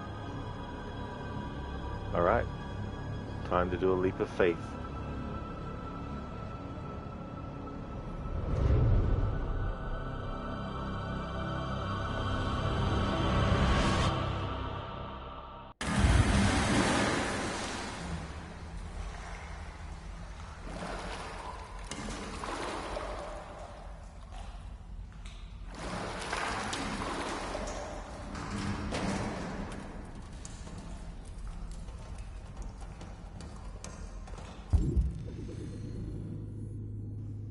Rosie, so fun fact, Ronnie Cox, who plays the villain in RoboCop, also plays the police chief in Beverly Hills Cop, and he's still alive and active as a country singer, barely aged a day. Oh really? That's really cool. Yeah, I didn't realize that, but that's awesome that he's still alive. But that is true, yeah. Yeah, it's funny seeing him in RoboCop as the villain, and then seeing him in Beverly Hills Cop as not the villain as well. But yeah, he was also in the sequel, Beverly Hills Cop 2, in 1987, the same year that RoboCop came out. I think that was 1987, Beverly Hills Cop 2.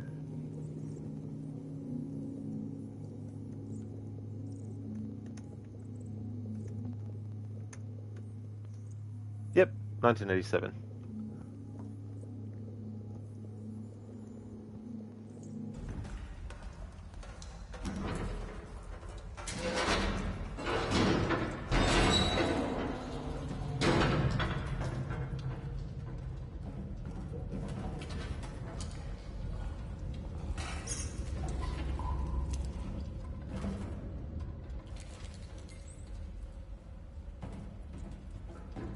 Who's also the villain in Total Recall as well.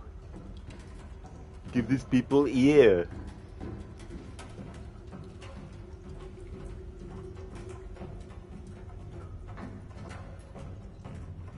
Hey Extreme, how's things?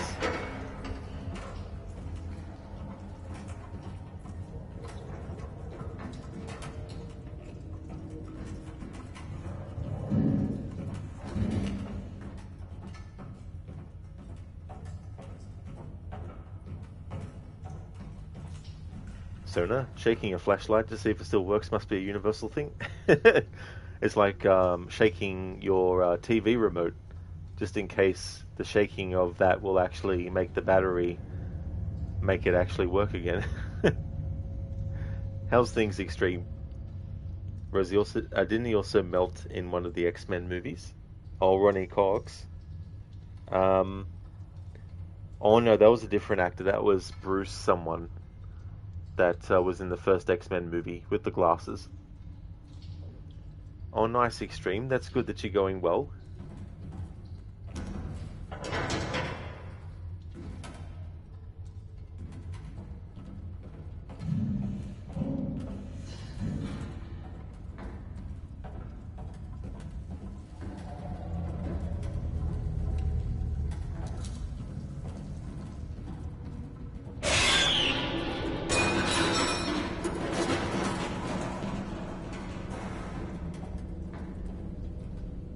What is this? The Orang Medan?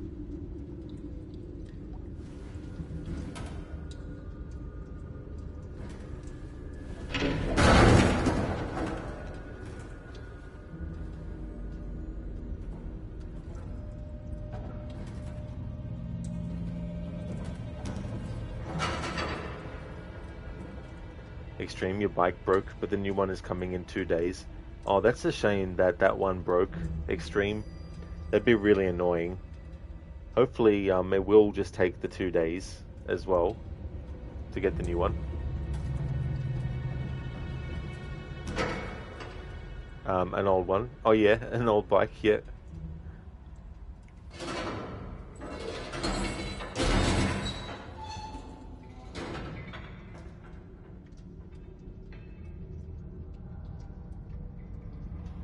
Oh, I see, Extreme. An old e-bike. I got you now.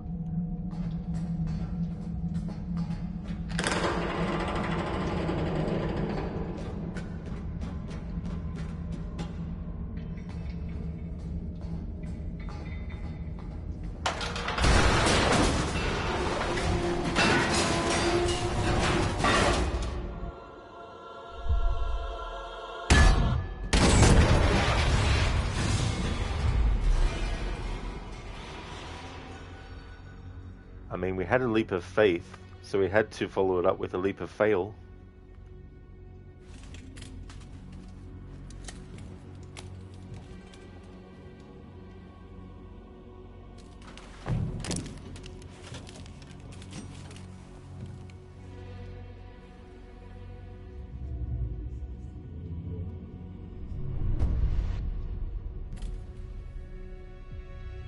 Welcome to Jericho.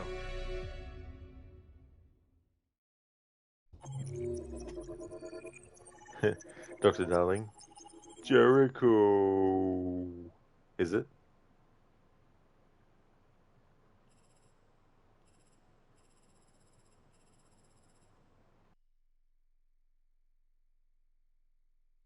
I'm actually going to take this opportunity to have a break.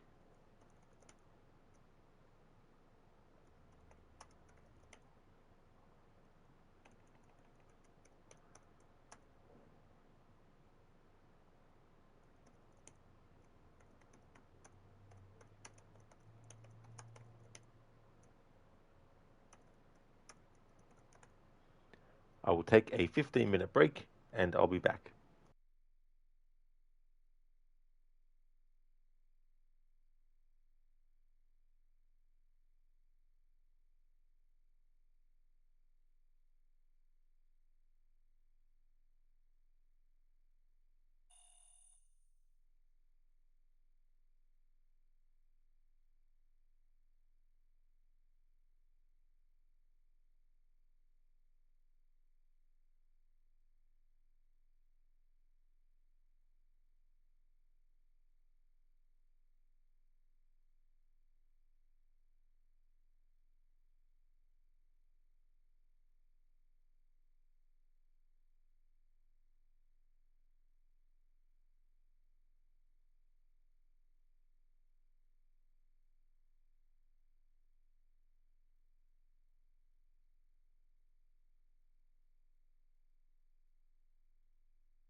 Alrighty then, back from my break.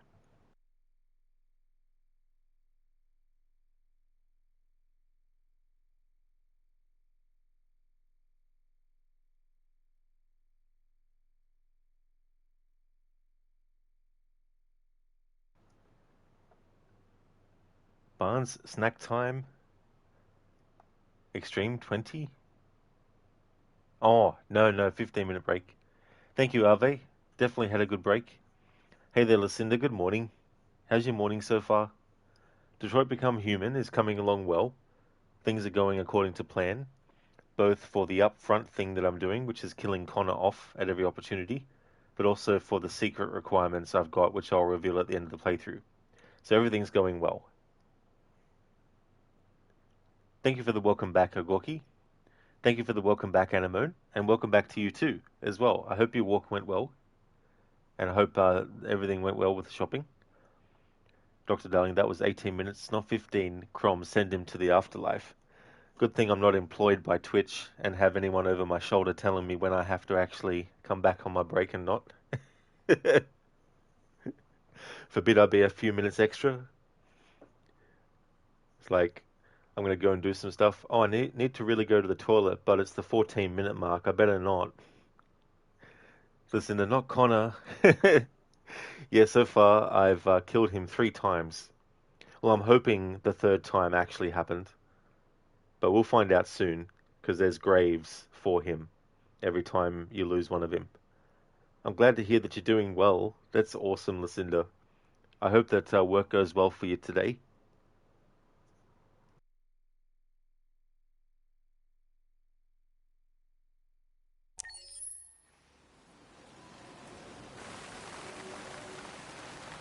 There you go. Yeah, thanks. Hey, Hank. How you doing? You know, same old shit. Usual.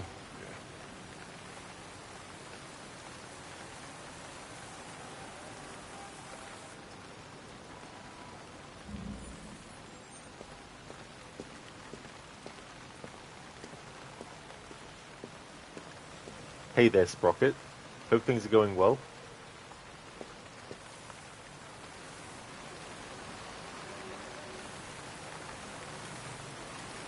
What the fuck? Sorry, Lieutenant. It took me a while to find you. Are you gonna come back like this every time you get killed? My predecessor was unfortunately destroyed, but CyberLife transferred its memory and sent me to replace it. This incident should not affect the investigation. Not affect the investigation? I just saw you get hit by a truck. Now you come back like nothing happened? A machine was destroyed, and another machine was sent to replace it. I don't understand what's bothering. Okay, fuck you.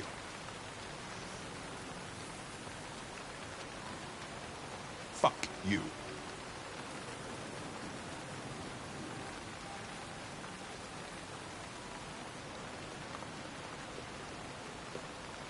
I just got a report of a suspected deviant.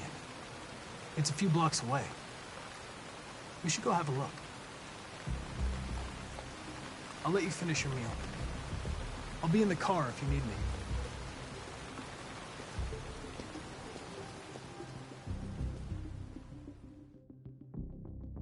Hey, Connor. You run out of batteries or what? I'm sorry. I was making a report to CyberLife. Well, do you plan on staying in the elevator? No. I'm coming.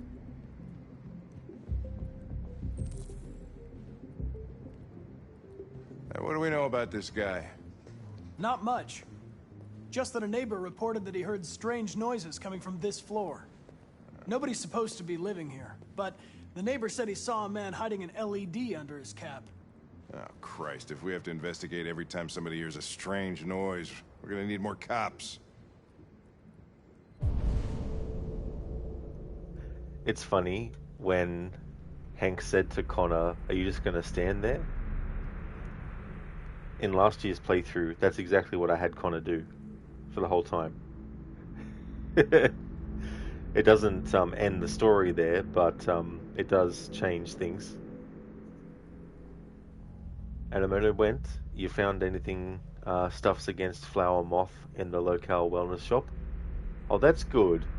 It's always good when you can find what you're looking for, and I hope that it works well too. Nice to hear that you're going pretty good, Sprocket. That's excellent. Yeah, Connor. Yeah, it's funny, Hank's reactions to seeing the new Connor every time Connor dies, Anemone. Hank's reaction, how he says to Connor, fuck you. Hey, were you really making a report back there in the elevator? Just by closing your eyes? Correct. Shit. Wish I could do that.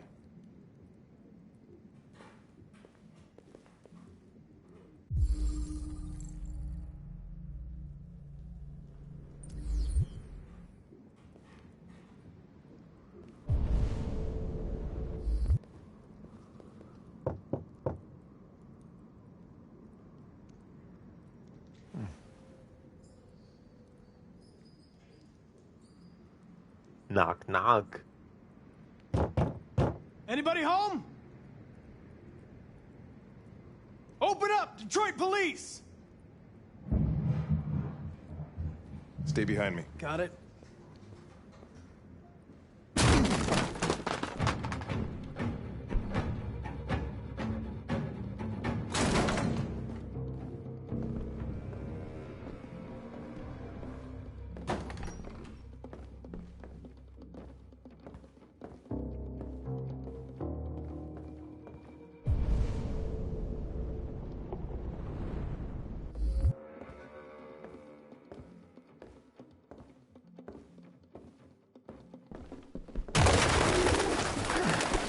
What the fuck is this? Ugh. Jesus, this place stinks. Well, looks like we came for nothing. Our man's gone.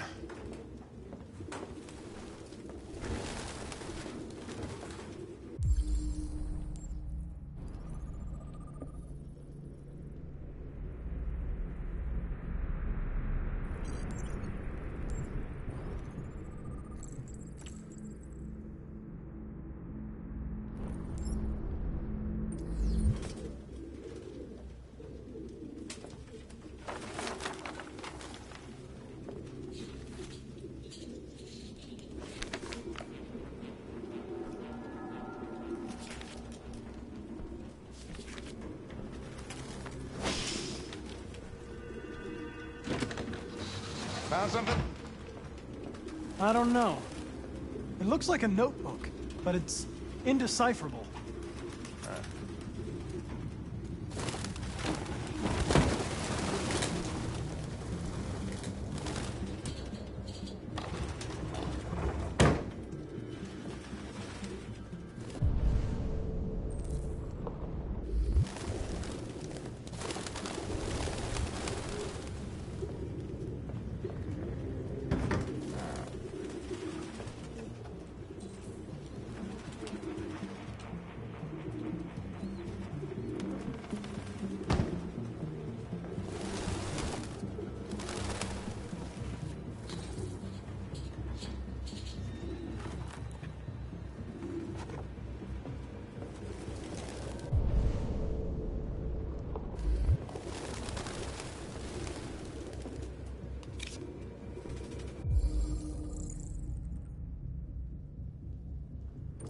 Driver's license is fake.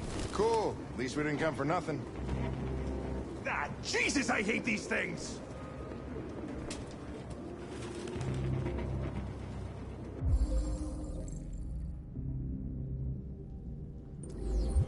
RT. Probably initials. You put his initials in his jacket? That's something your mom does when you're in first grade.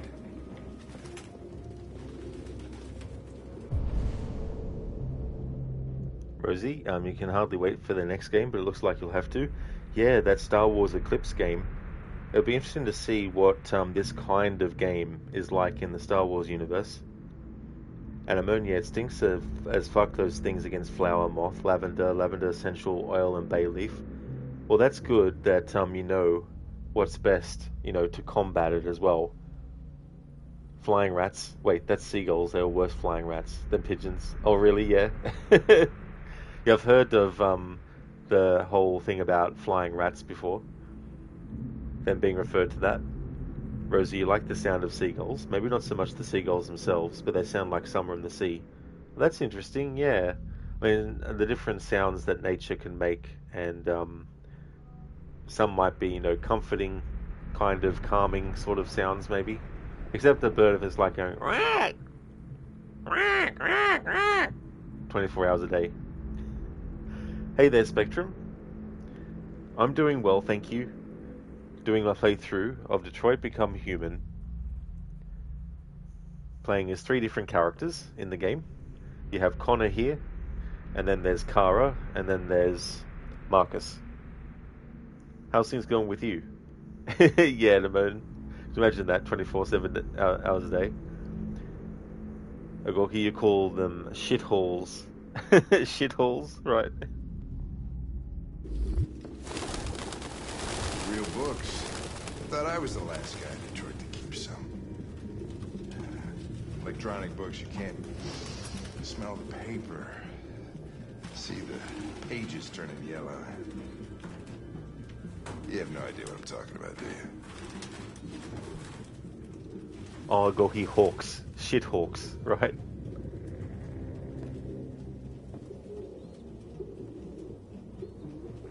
Birdseed.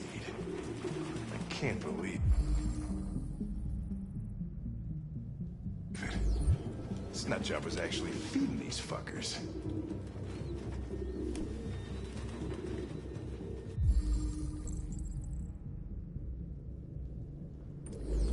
Its LED is in the sink.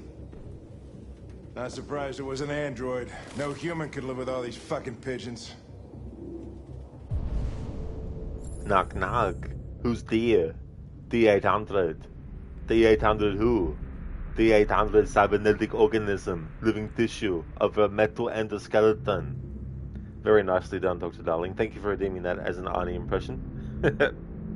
T800 who?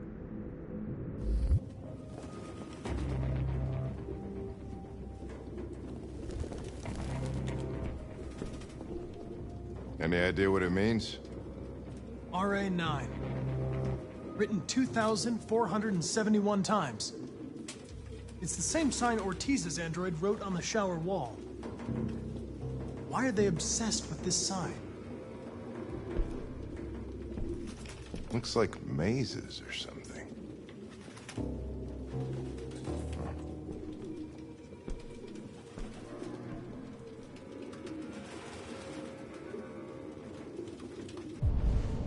Spectrum, pretty well. Been busy. Got your CPAP machine, so you're getting used to that. Currently working a bad kink out of your back this morning.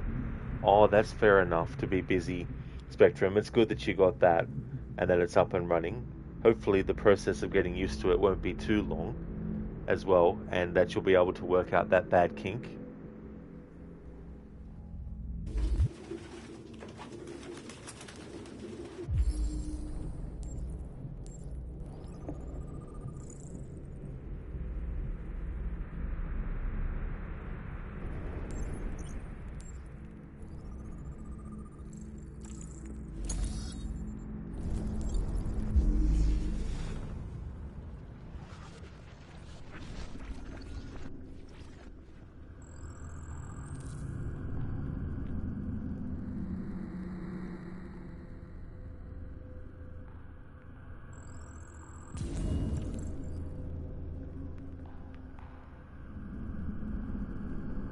Anemone, crows are intelligent, but man, they are noisy in the forests. You want one crow, so becoming friends with you and brings money notes to you. It protects you from your upstairs neighbors even hunting her.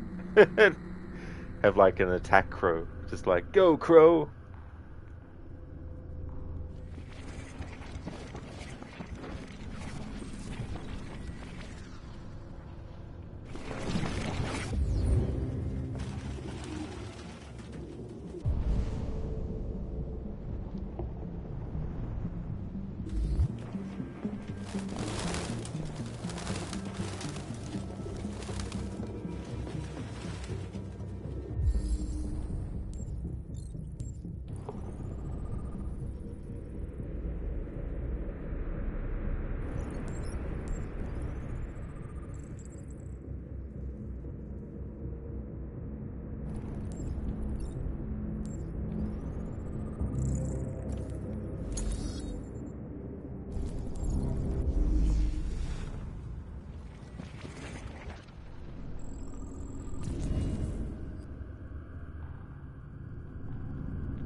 And a moan, aye, and they won't be so easily hunted by humans, your own guard dog bird.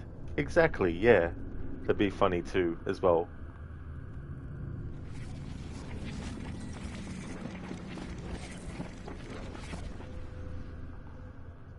Okay, so we're about to head into a part which is going to be The Running Man, another sci-fi movie.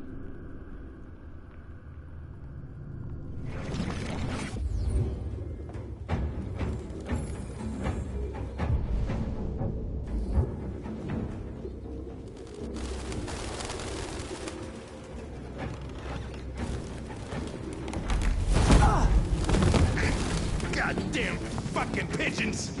What are you waiting for? Chase it!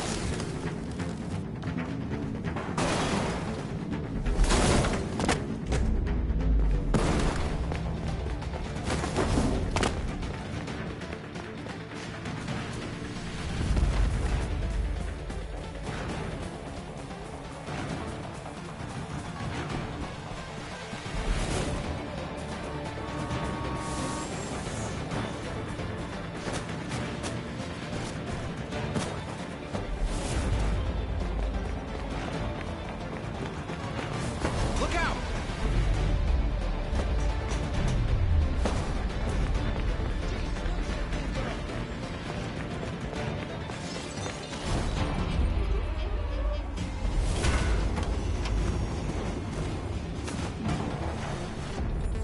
Ah, Jesus Christ!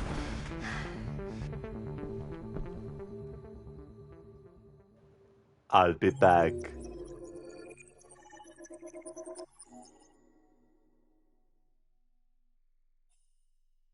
And there we go. Another Connor has died. Dr. Darling, not again! He was he was going so well. There must have been a conflict in his programming, getting those QTEs, but then fucking up on that last one. Who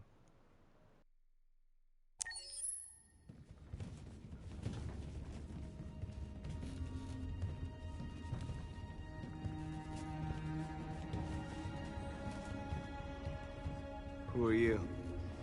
Fugitives. Just like you. My name is Josh. I'm Simon. North.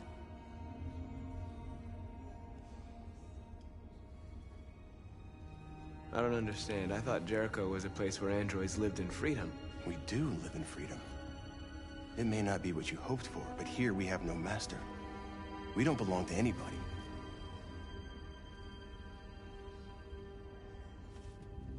How many are you? There are 19 of us still in working order. The rest were damaged escaping their masters. Many tried to reach Jericho. Few succeed. Humans have little pity for our kind. And you knew that only an android could follow the trail, didn't you? Only those who are like us can find Jericho. If you could decipher the signs, it's because one of us trusted you enough to give you the key. There's a place where we can be free. Find Jericho. I understand how you feel, but we have more freedom here than you ever did. Waiting in the dark for something to happen? That's not how I see freedom. You're lost. Just like the rest of us. We didn't ask for this. All we can do now is deal with it. You're safe here. You can stay with us as long as you want.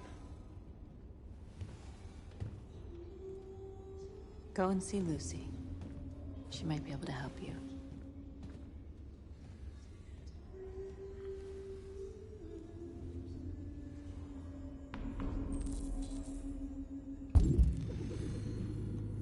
That line, Simon, that he said, "We didn't ask for this." In Deus Ex Human Revolution, there's a dialogue choice that you can choose where Adam Jensen, about being augmented, says, "I never asked for this." So I thought that was a nice little bit of kind of similar connection I could create between that game and this game as part of my Detroit Sci-Fi Trilogy.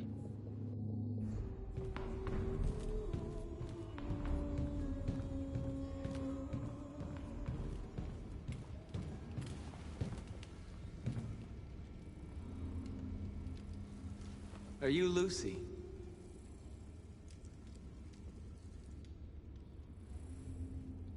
Sit down.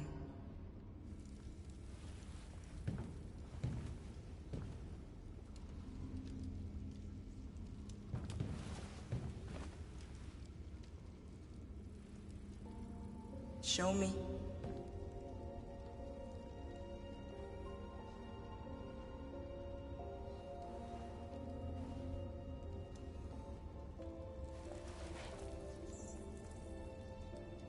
I'll stop the bleeding.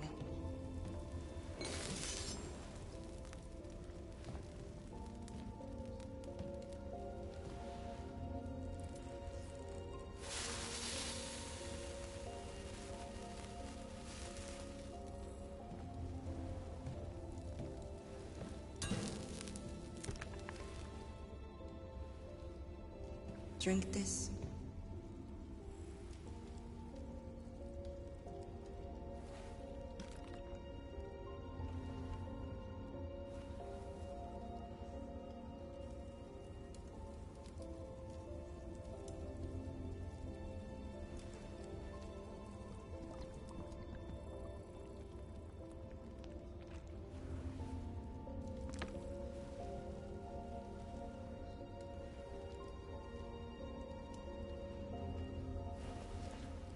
Give me your hand.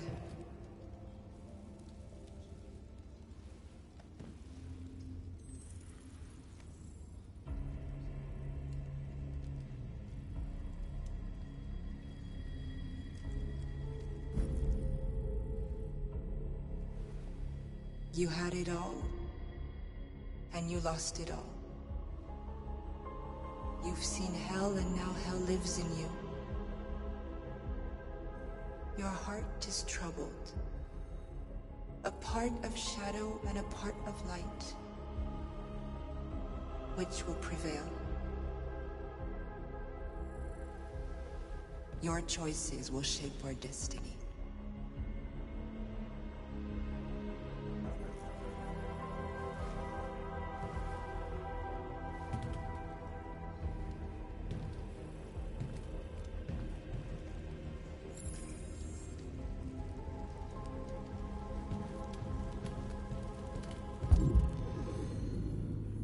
Dr. Darling, blue gel, but tomorrow Rod is having green gel all day. That is true, doing a playthrough of The Evil Within. It's been a while since I played it, so I wanted to fit one into the schedule. At Amon in China, there has been robot marathon runners, and they did beat the best human marathon runner. We're almost very close to what so-called androids in our time. Exactly, Anamone, you know. Like, this game came out in 2018, and it's set in 2038, so that's a 20-year difference. And so now that we're getting close to 2027, which will be 10 years away, almost, well, 11 years away from 2038, it's going to be interesting to see what's going to happen by 2028 with all this stuff that's happening now that is, very much in line with what we're seeing in this game.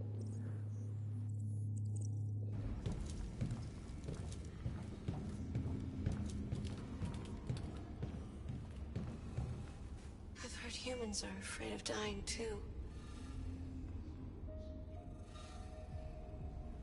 Do you know what happens after death?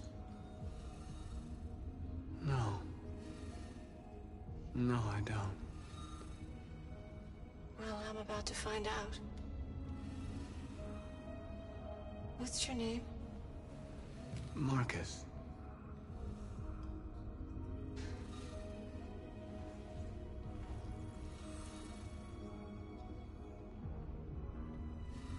I was glad to meet you, Marcus.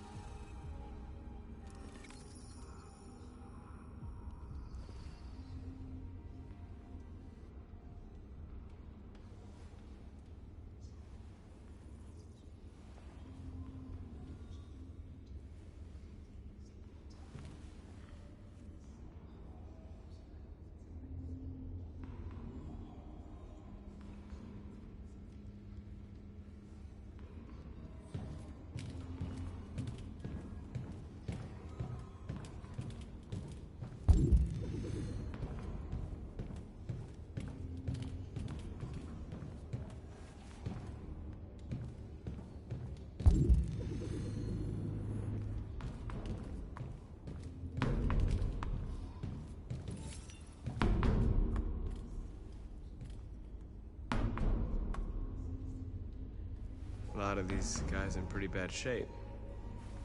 That's how the humans treat those who disobey. They despise us. They'll never accept what we are.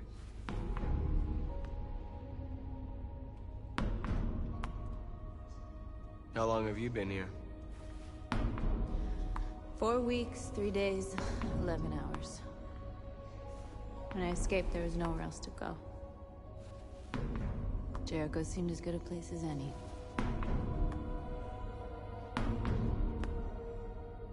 Well, these guys need spare parts and blue blood. Why hasn't anybody gone to get that? It's not that simple. Can't just go shopping at a CyberLife store. Anyway, nobody wants to risk leaving Jericho.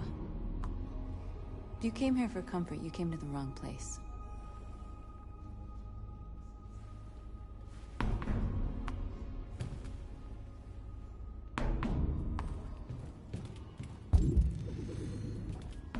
And Amon, yeah, you're curious for that too. I mean, so much can change in just like a year's time as well. So any advancements in technology that happened yesterday could even tomorrow be superseded. Even if it's like even just a small way.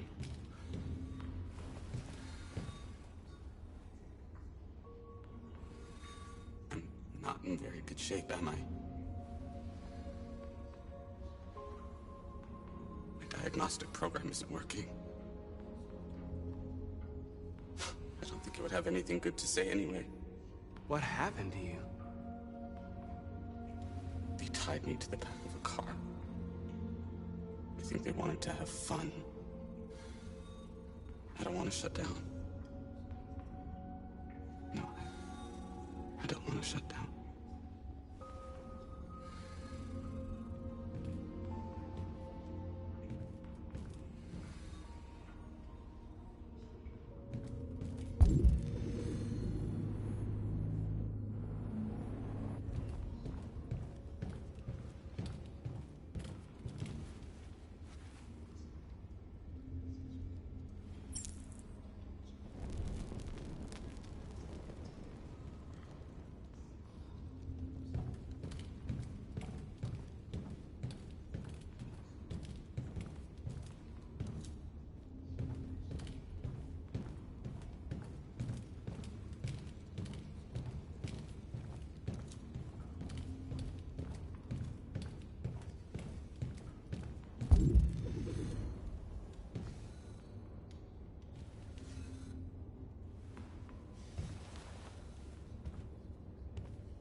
They threw him out when they didn't want him anymore.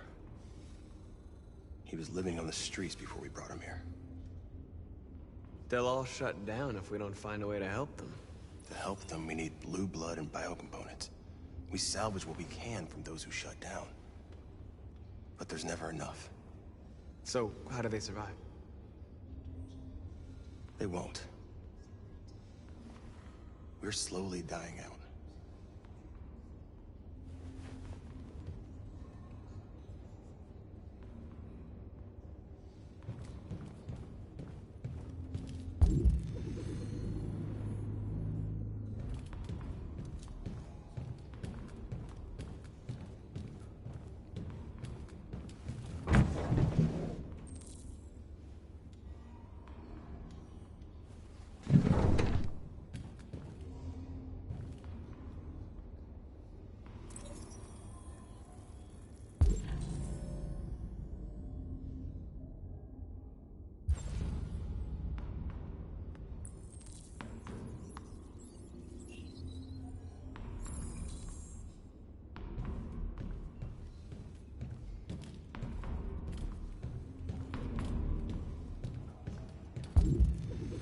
Spectrum, the main character looks like an actor you know from a medical TV show, Grey's Anatomy.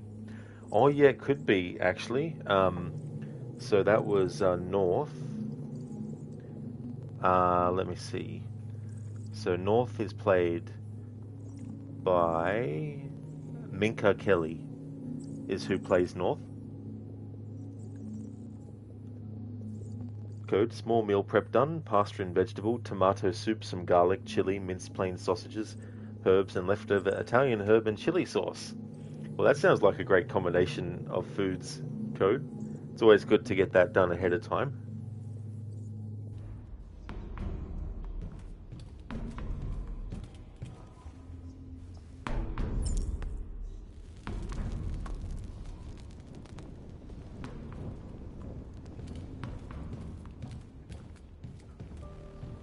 Simon. I know where we can find spare parts. CyberLife warehouses in the Detroit Harbor. They have everything we need. The docks are guarded. We can't just walk in there and take what we want. Humans will never let us. Which is why we won't ask permission. We don't have any weapons. And even if we did, none of us knows how to fight. We can steal what we need without fighting. We'll just get ourselves killed. Maybe. But it's better than waiting here to be shut down. I'm with you. Maybe it's worth a try.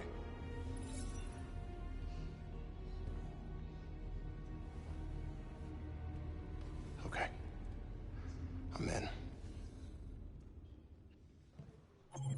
Oh yeah, Spectrum, sorry. You meant one of the main characters. Yes, so Marcus. Jesse Williams is the actor who plays Marcus. And I haven't seen that show, but I do remember fans talking about how he was on that show.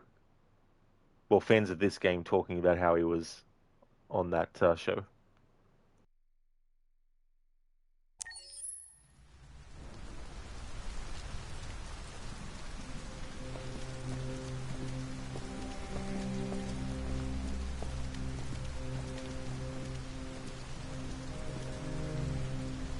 You gonna be okay?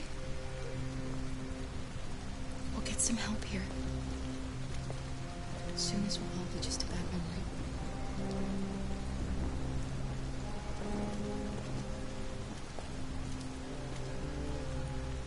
This is the place. Oh, nice, Spectrum. Yeah, I've only actually experienced this game with him in it. Marcus is actually my favorite character. I mean, I like all three of the main characters, but Marcus is my favorite.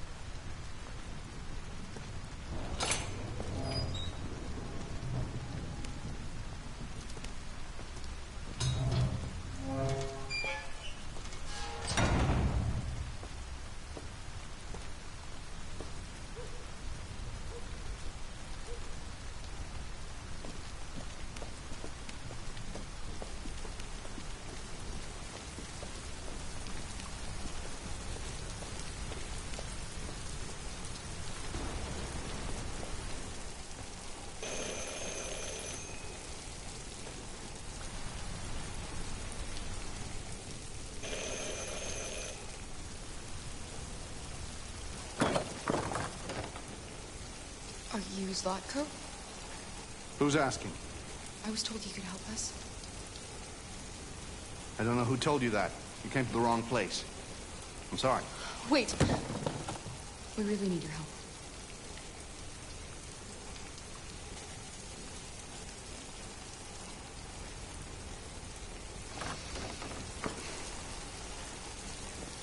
Come in.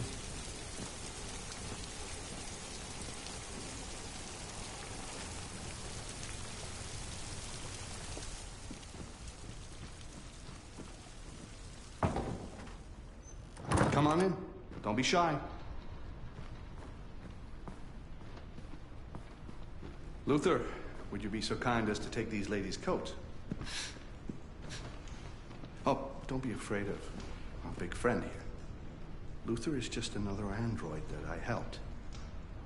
He keeps me company in this big, empty old house.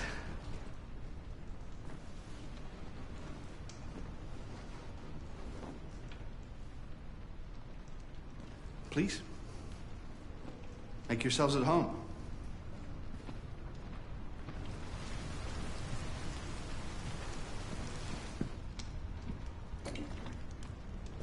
How did you hear about me? An android. On the street, he said you could help us. I see.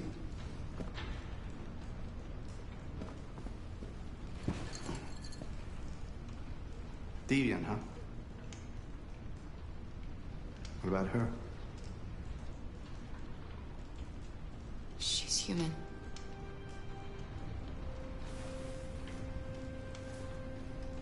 And you want to find a safe place. Somewhere you can start a new life. I hear Canada is very lovely at this time of year. Beautiful landscapes, open spaces, clean air, and no android laws. Great place for a fresh start. Yes, that's exactly what we want. Of course. Well, I can help you. But first, we have to get rid of your tracker. Tracker? Yeah. All androids are fitted with a tracking device to locate them at all times. I'll remove yours, and then you'll both be safe. Come on. Follow me. The little one can wait for us in the living room. No, she always stays with me. Of course. Right this way? Everything we need is in the basement.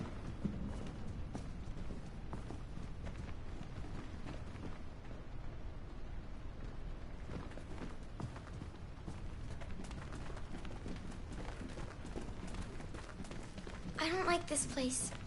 And that man. Let's go, I have a bad feeling.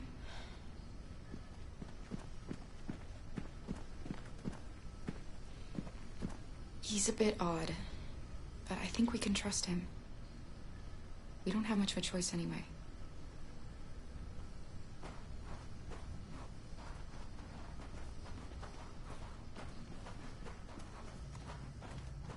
Please excuse the mess. I needed somewhere discreet for my machines. Removing trackers is illegal, so I opted for discretion over comfort. I hope the little one isn't too scared.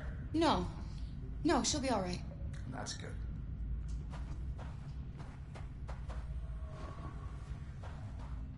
Come on, Alice.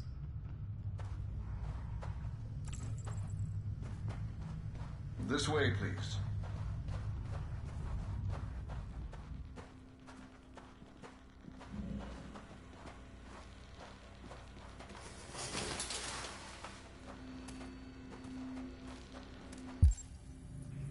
Spectrum takes a drink but doesn't offer one. Little one is smart.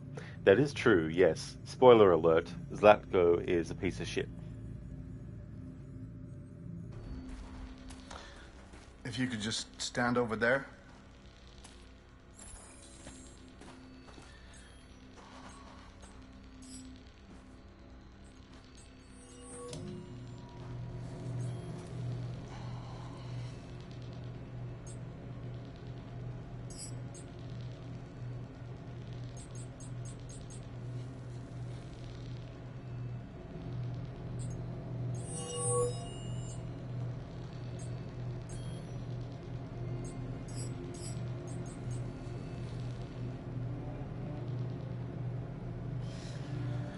I should warn you, this could be quite unpleasant.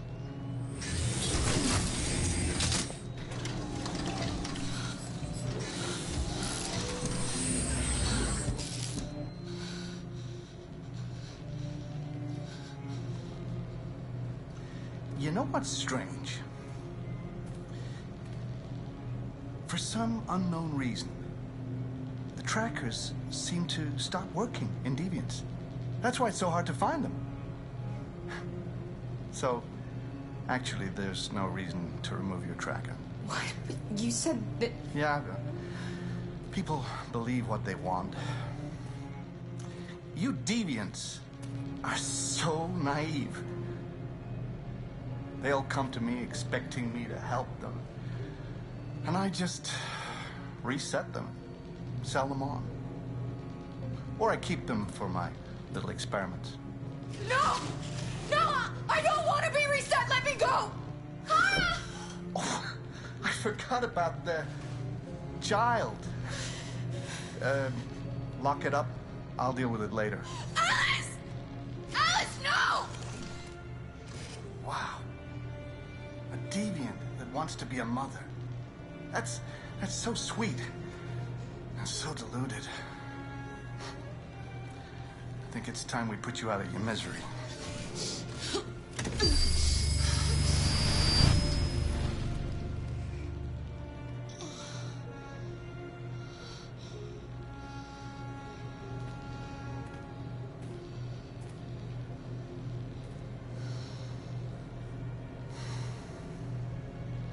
That's what you get for having a dream.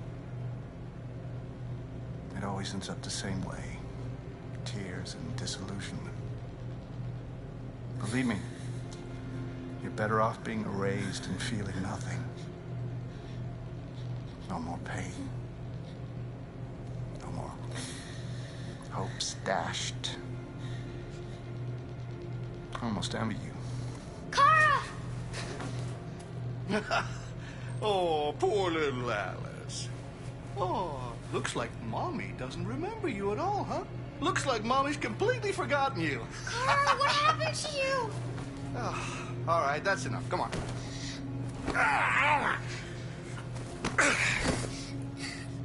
You bit me. I'm gonna teach you some manners, you little bitch. Kara! Wake up, Kara! Meet me in the living room.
Hey bootleg, you're good, can't stay long on data and you have a shop time limit. Streak point achieved, I'll see you later if you're still on. Excellent bootleg, that's no trouble at all. Thank you for that, I hope that things are going to go well. Rosie, how bad can you get wiped here without consequence? I can't remember the extent to which things get messed up. It's not a permanent thing if her memory gets wiped. So it won't be like the story for Kara and Alice will go on a completely different trajectory with a different ending and all that kind of stuff. But I'm sure there's some kind of like difficulty added. Maybe I'm not too sure. It's been years since I think in my first playthrough I didn't get Alice out of didn't get Kara out of there in time. Next Detroit become Rod. Rod become Deviant. Spectrum, someone needs to reset him. Oh, absolutely, Spectrum. Yes, he definitely gets what's coming to him. Dex, yeah, if they wrote him to be completely unlikable, they did a great job. Absolutely, Dex, for sure. Yeah.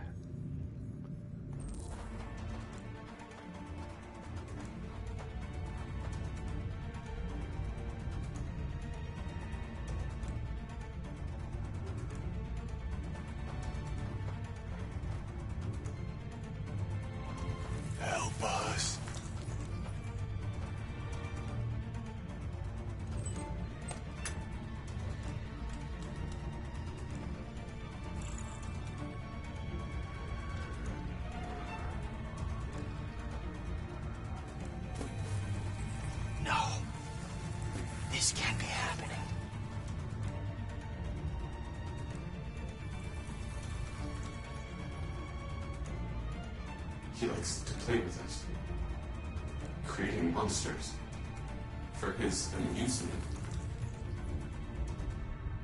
But who's the real monster? Look what he did to us.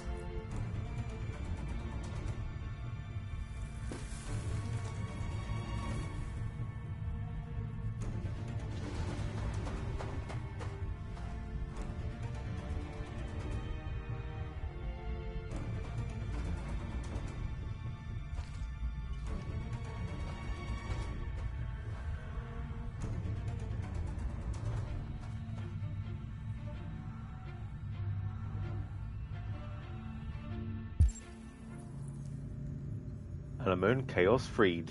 Absolutely. Yeah. Another reason why Zlatko is a piece of shit too, taking all these androids and doing these experiments.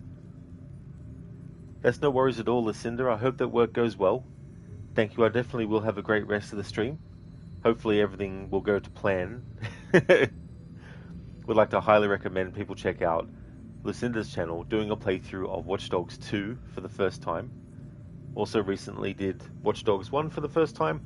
Also a big fan of series like Dishonored, as well as The Last of Us and Resident Evil as well. Has some really cool raccoon-themed emotes also, animated ones and static ones too. I hope that you have a good one. So far, things are going according to plan. That's all good for the shout-out. No worries at all, Lucinda. Hope you have a good one.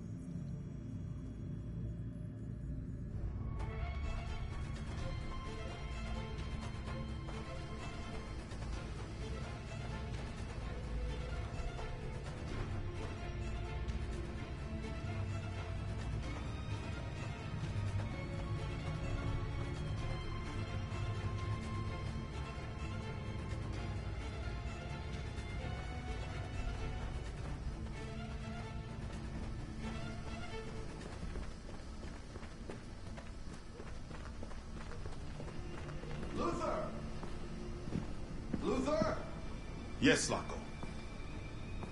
I should be done here in 10 minutes or so. I'll have a look at the little one, see what I can do with it. Understood, Zlatko. I'll bring you the little one in 10 minutes.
Has the Master authorized you to be here?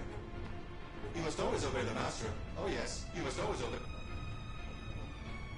What are you doing? You're not gonna hurt me. No. No. No, you wouldn't do that.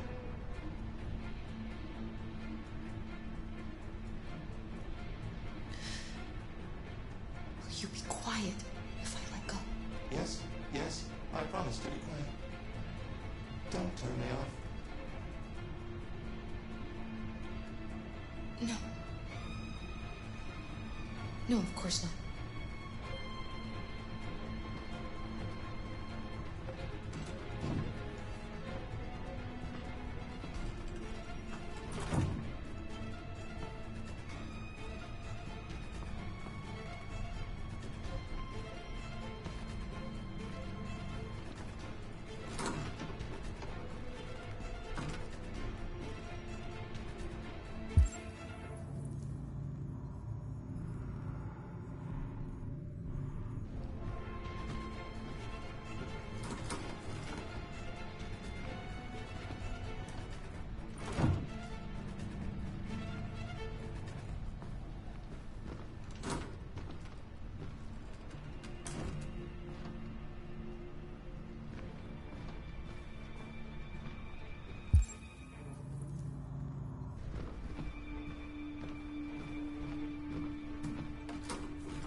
I'm sorry. About the little one.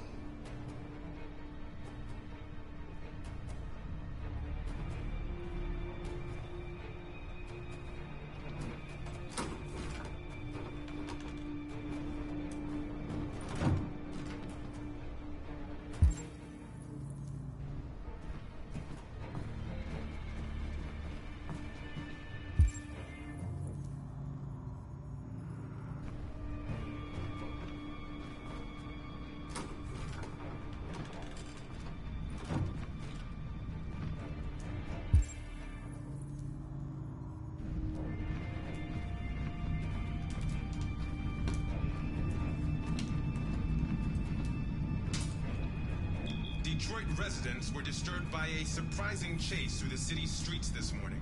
According...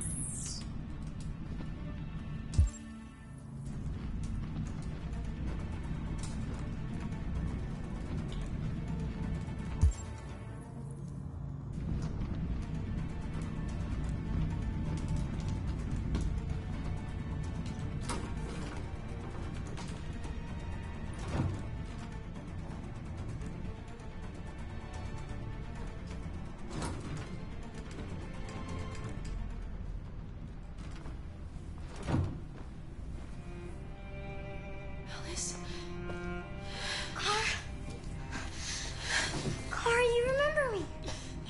How could I forget you? I'm so sorry. You were right. We never should have come.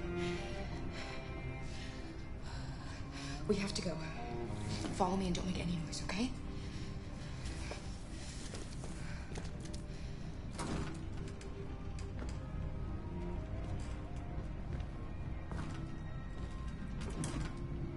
Luther?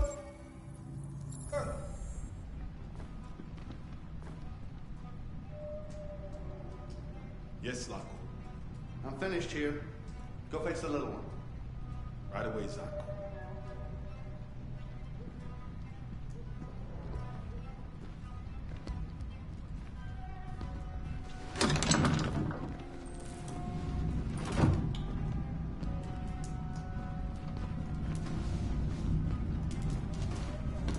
Zlako! What? The little one is gone! Well, it can't have just disappeared. It's gotta be here somewhere. What are you waiting for? Go look.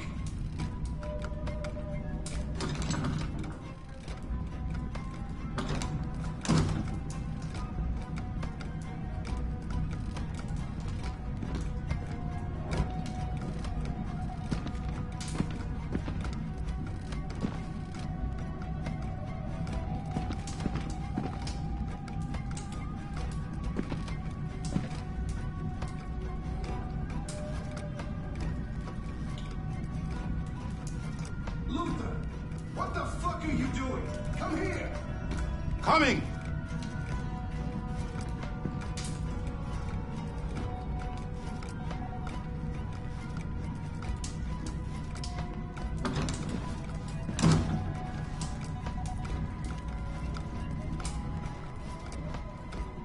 They're searching the house. We've got to get out before they find us.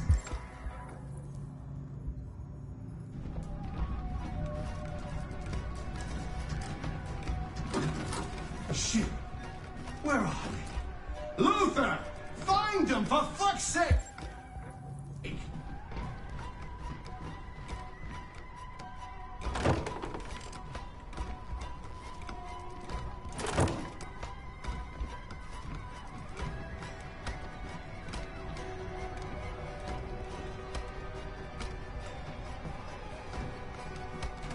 Fucking Detroit. There you are. No more hide and seek for you.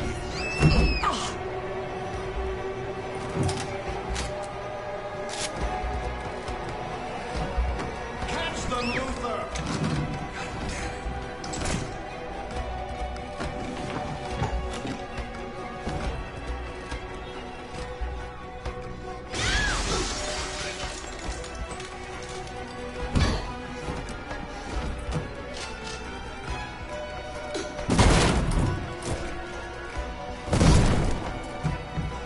There's no point in running. You can't escape from me.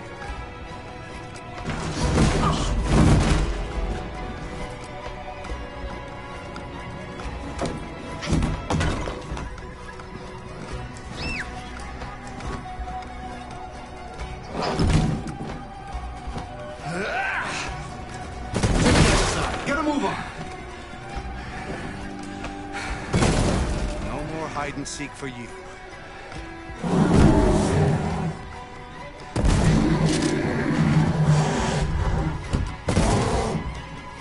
They're over there.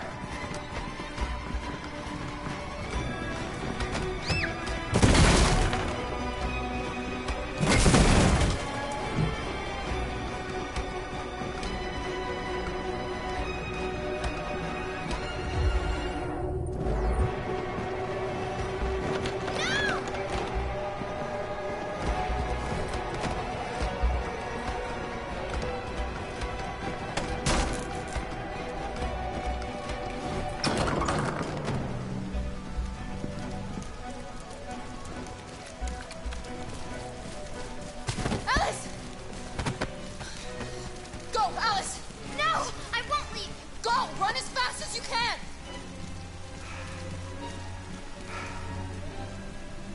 I warned you.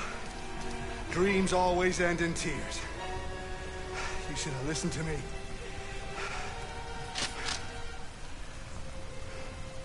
What are you doing? Get out of my way. No. Not this time. I said get out of my way or I'll shoot right through you. How dare you? How dare you? What are you doing? Who let you out? Get away from me! Get away from me! Obey me! I'm your master! I'm your master!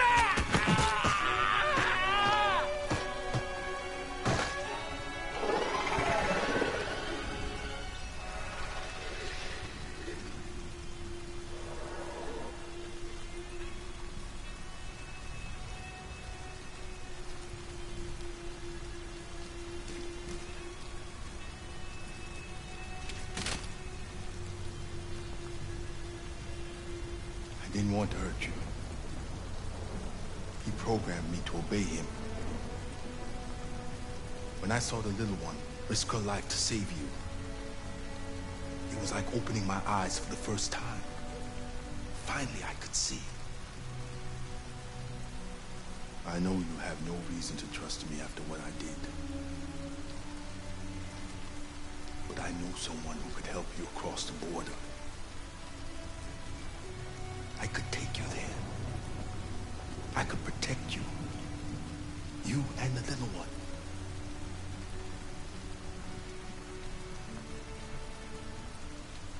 All right. I trust you.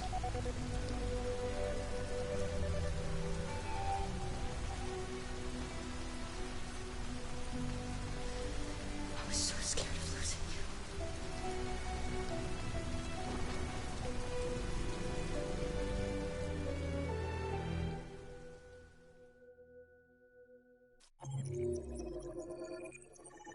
you. Anemone, give that bear some blue honey so it can become healthier and stronger. Yeah, unfortunately, the android bear didn't make it through that. Spectrum, this is my kind of game, but you don't like time limits. Oh yeah, that can be tricky too, as well. Putting you under pressure. Like a lamp is going to stop Luther. Yeah.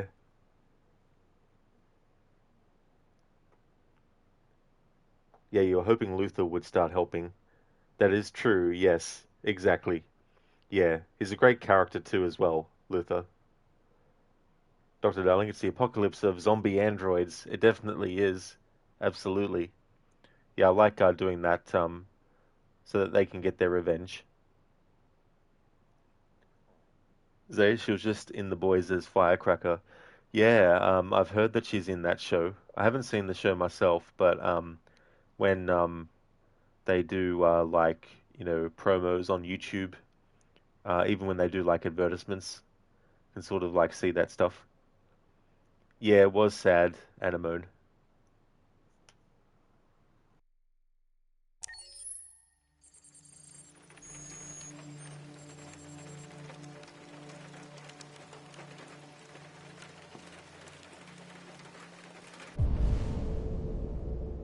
Alright, so we're going to pay the visit to the graves of the previous Connors that we've lost in this playthrough on purpose.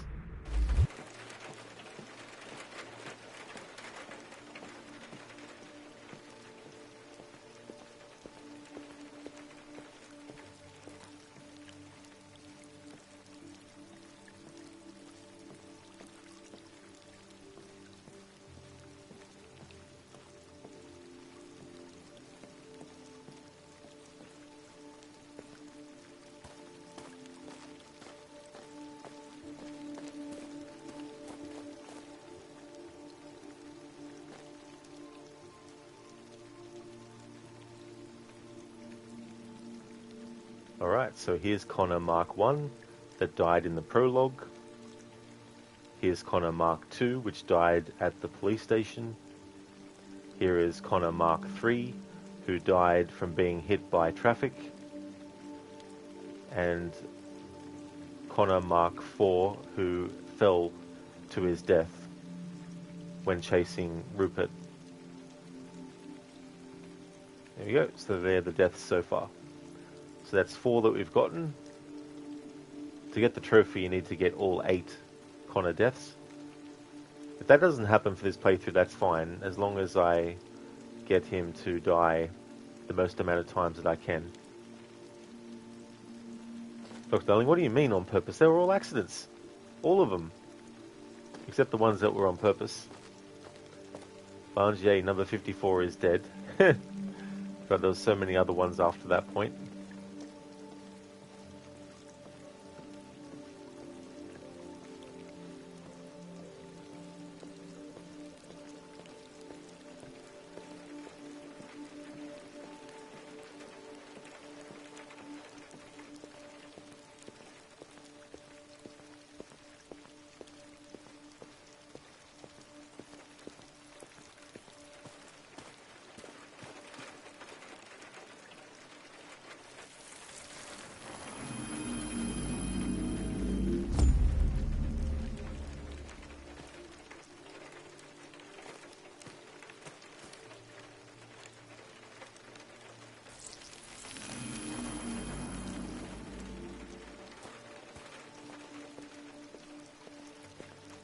Barnes, you never liked it. Never liked number 54.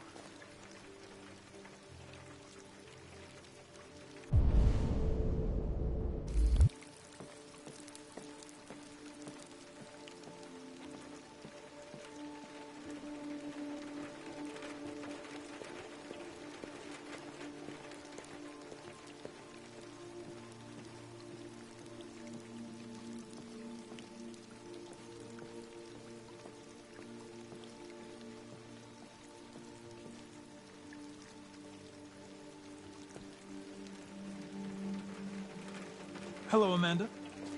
Connor, I've been expecting you. Would you mind a little walk?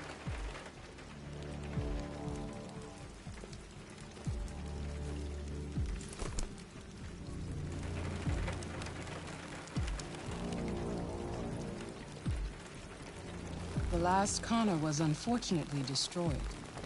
I hope that you will be more cautious. I will do my best, Amanda.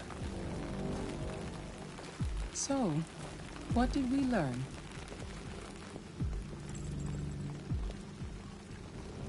I found its diary, but it was encrypted. It may take weeks to decipher. What else? The walls of the apartment were covered with drawings of labyrinths and other symbols. Like the other deviants, it seemed obsessed with RA9. You came very close to capturing that deviant. How is your relationship with the Lieutenant developing? He seems to find it difficult when a Connor is destroyed and replaced. I know humans have difficulty dealing with loss. Working with him will be a challenge, if it happens again.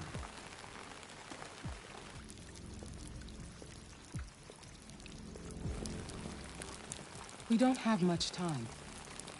Deviancy continues to spread. It's only a matter of time before the media finds out about it. We need to stop this, whatever it takes. I will solve this investigation, Amanda. I won't disappoint you. A new case just came in. Find Anderson and investigate it.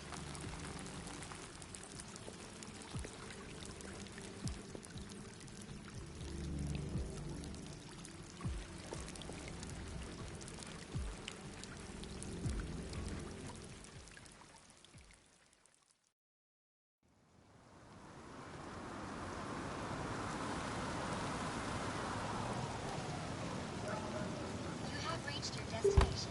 Thank you for traveling with Detroit Taxis. We look forward to seeing you again soon.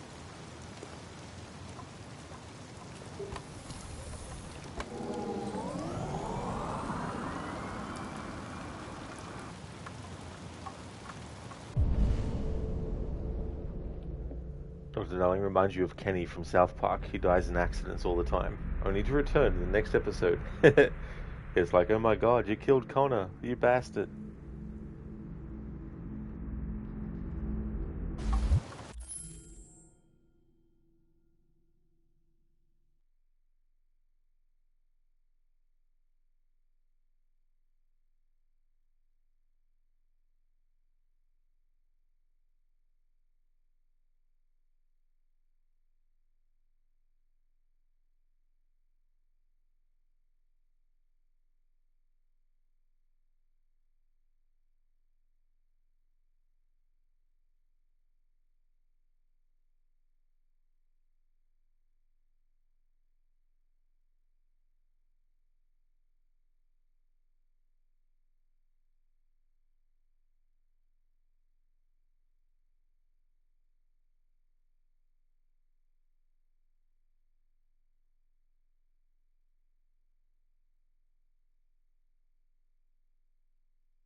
Lieutenant Anderson!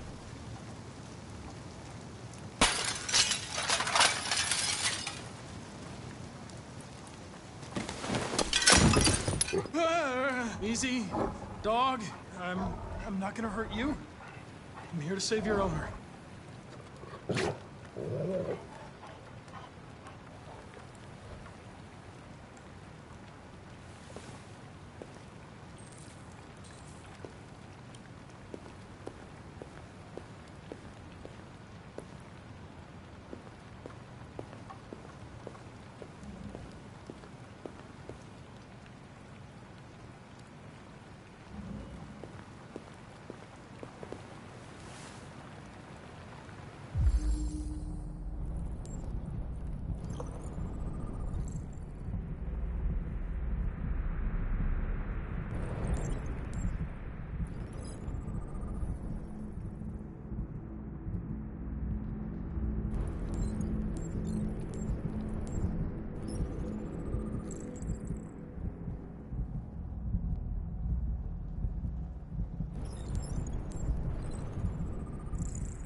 Lieutenant.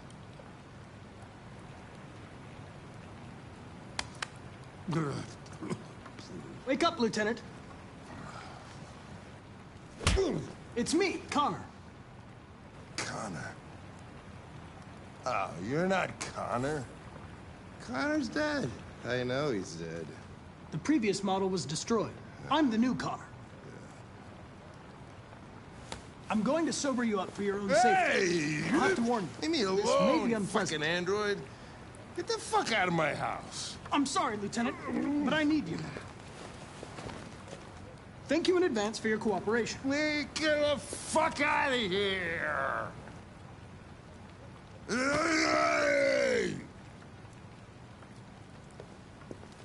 Sulu! Attack! Good done. Attack! Fuck, I think I'm gonna be sick.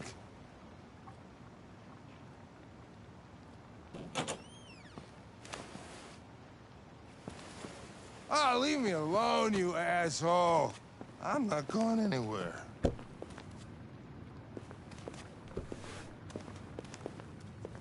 What the hell are you doing? I don't want a bath. Thank you. Sorry, Lieutenant. It's for your own good.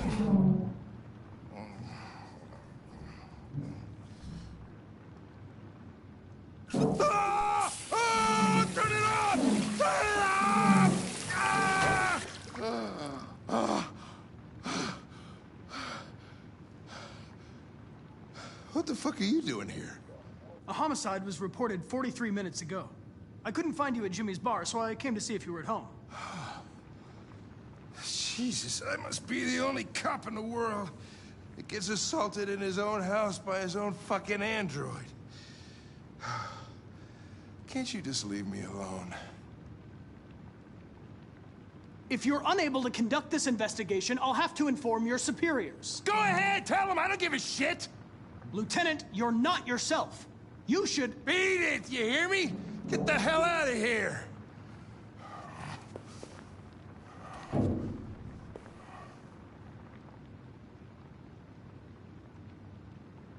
I understand. It probably wasn't interesting anyway. A man found dead in a sex club downtown. Guess they'll have to solve the case without us. You know, probably wouldn't do me any harm to get some air. There's some clothes in the bedroom there. I'll go get them.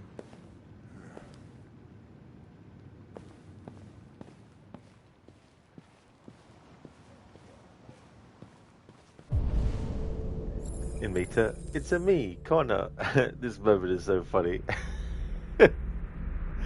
It's just so amusing too because he's, in his coma there, and then the first thing he sees is a new Connor after he saw the last one die again, or see another one die. What do you want to wear? Whatever.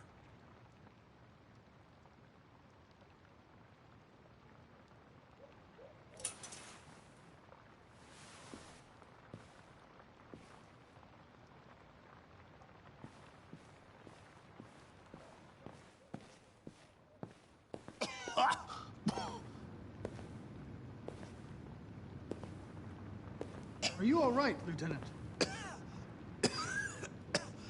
Yeah. Wonderful. Just, give me 5 minutes, okay? Sure.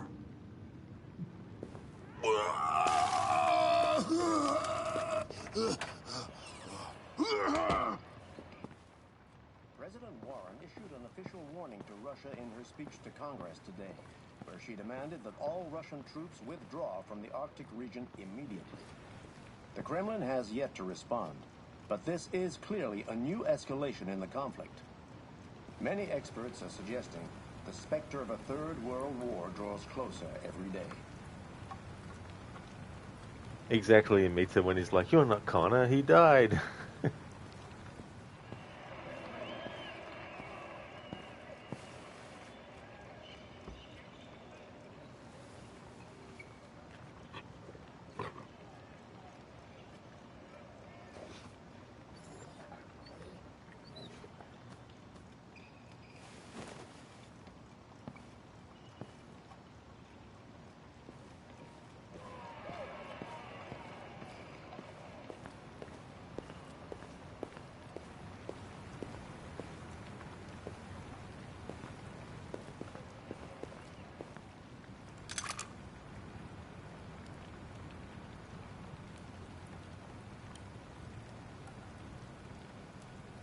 What were you doing with the gun? Russian roulette.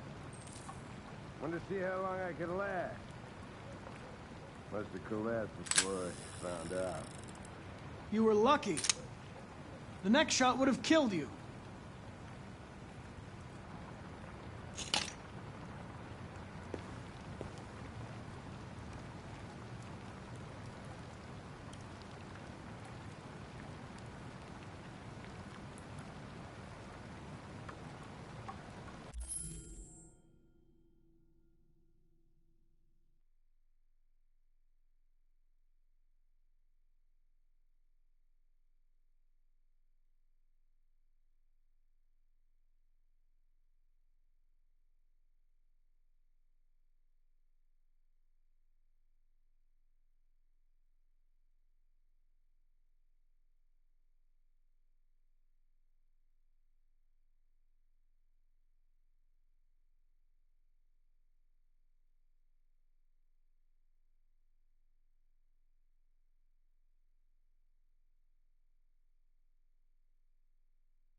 That is true, Anemone. Sumo is the name of the dog. He's a good pupper. Barnes, come on, Connor, clean up. He's like, your job is to clean up.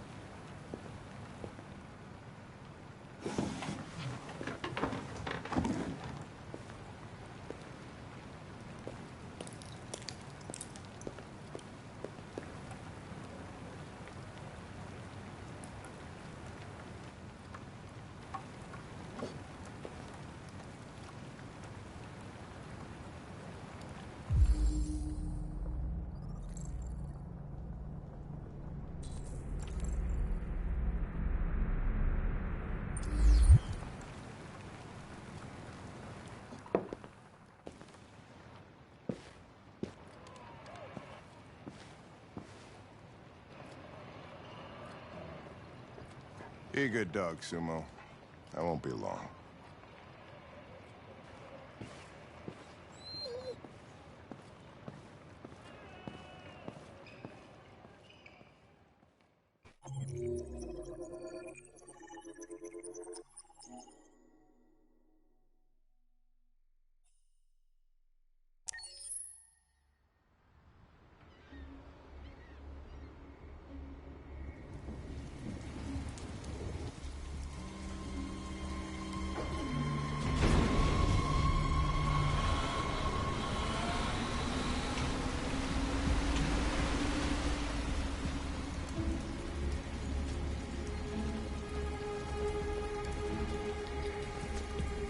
crazy.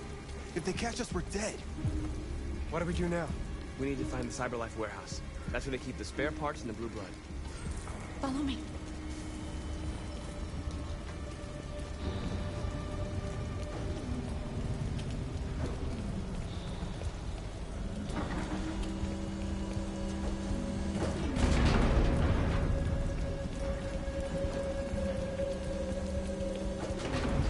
Don't let them see us.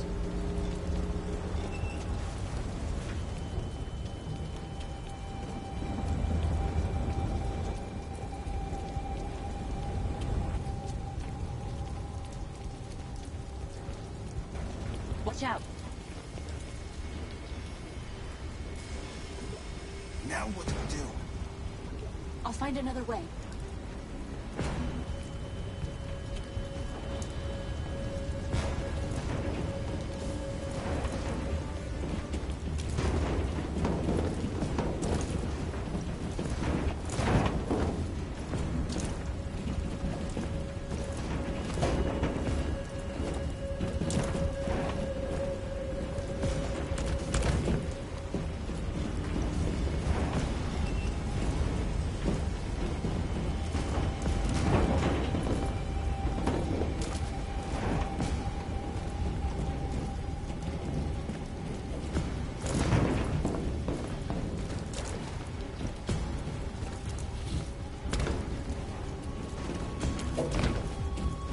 Marcus, climb up here.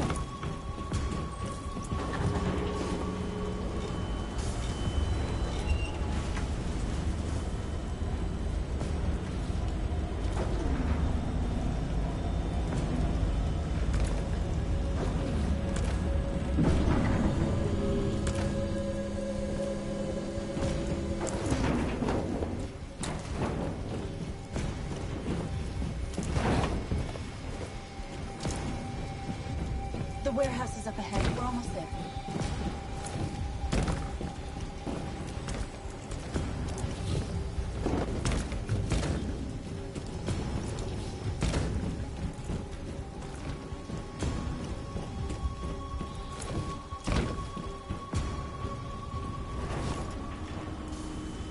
CyberLife warehouses. We have everything we're looking for. First, we have to get rid of that drone. Leave it to me.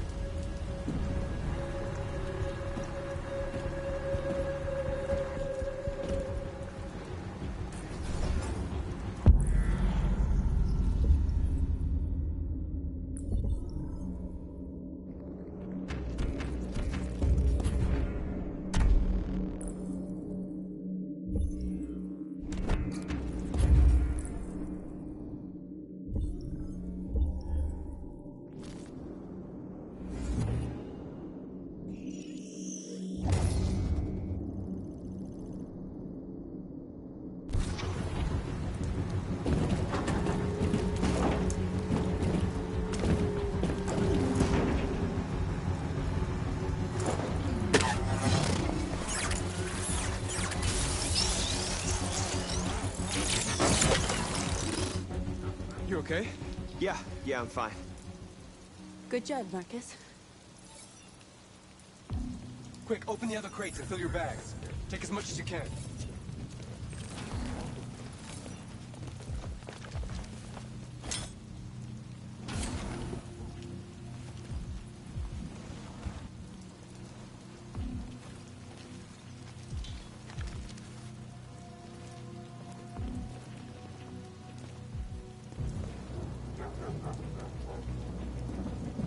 You were trespassing on private property.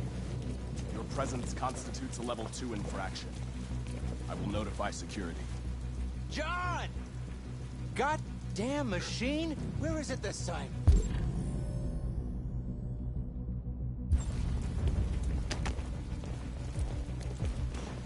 John! I need your help. John!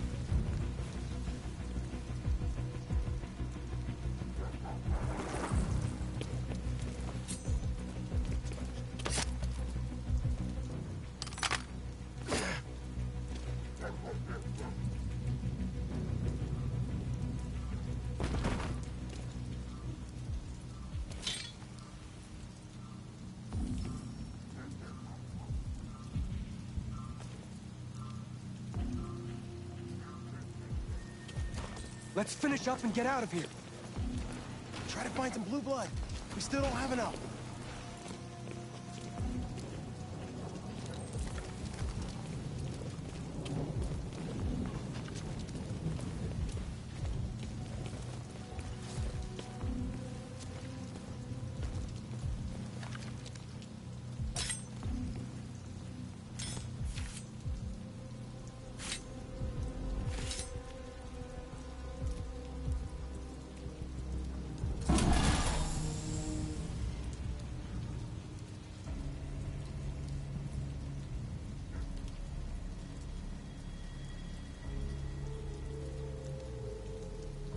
Why aren't you like us? Don't you want to be free?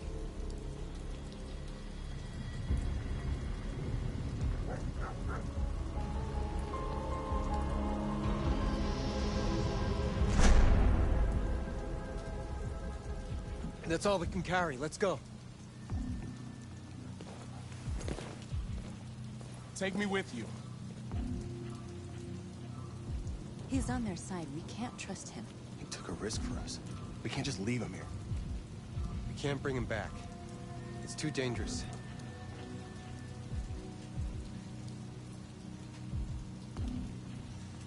He comes with us. I know where you can find more spare parts. What do you mean? The trucks. They're full of biocomponents.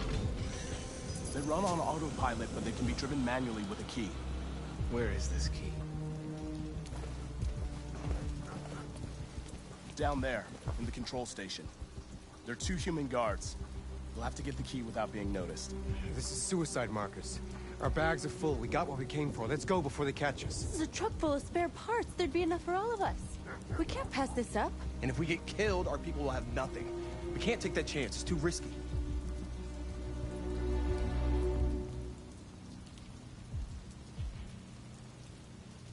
It's not worth the risk. We have what we need. We can go over the fence. It's the quickest way out. Okay then, let's go.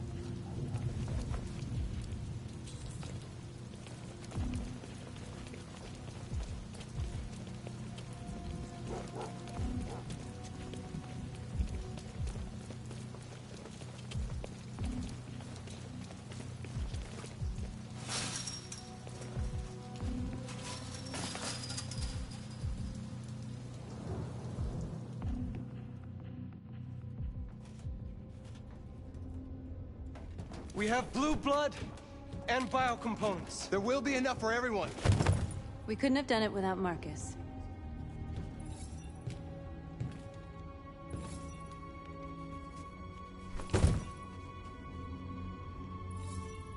I came to Jericho because here androids are free. Free to live in the dark, hoping that no one finds us. Free to die in silence, waiting for a change that's never gonna come. But I don't want that freedom. And I'm not gonna beg for the right to smile, or love, or stand tall. I don't know about you, but there's something inside me that knows that I am more than what they say. I am alive, and they're not gonna take that from me anymore. Our days of slavery are over. What humans don't want to hear, we will tell them. What they don't want to give, we take. We are people. We are alive. We are free.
like somebody's playing with a drill inside my skull. You sure this is the place? It's the address in the report. Right. Okay. Let's get going.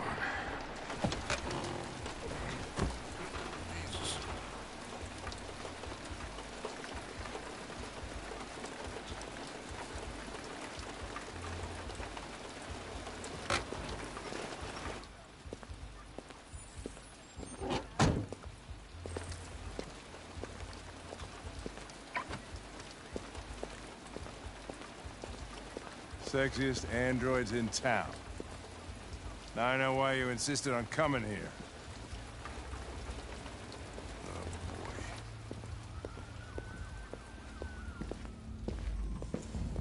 Welcome to Eden Club.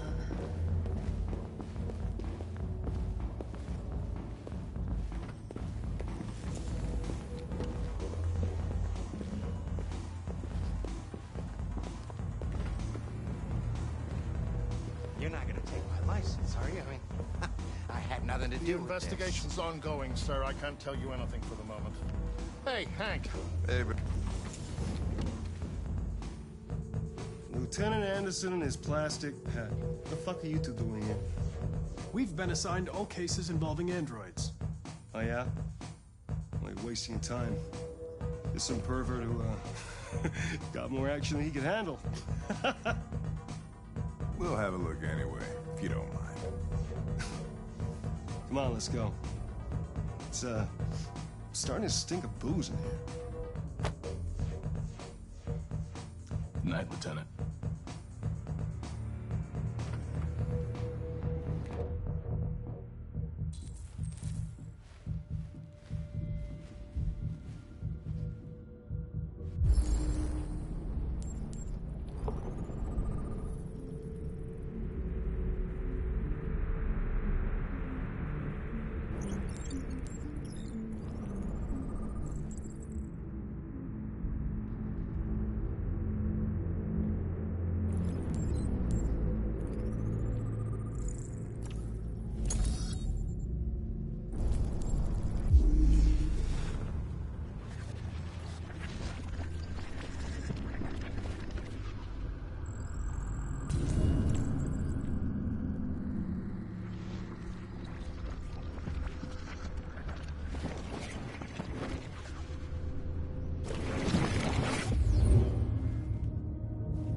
He didn't die of a heart attack. He was strangled. Yeah, I saw the bruising on the neck. Doesn't prove anything, though. Could have been rough play. We're missing something here. Think you can read the android's memory? Maybe you can see what happened. I can try. Oh, hey! Oh, Connor, you're so disgusting. I think I'm gonna puke again.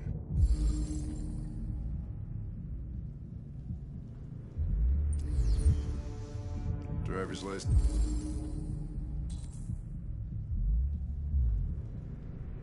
It says...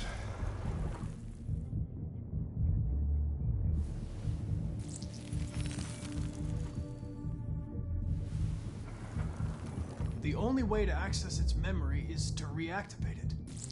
Think you can do it? It's badly damaged. If I can, it'll only be for a minute, maybe less. I just hope it's long enough to learn something.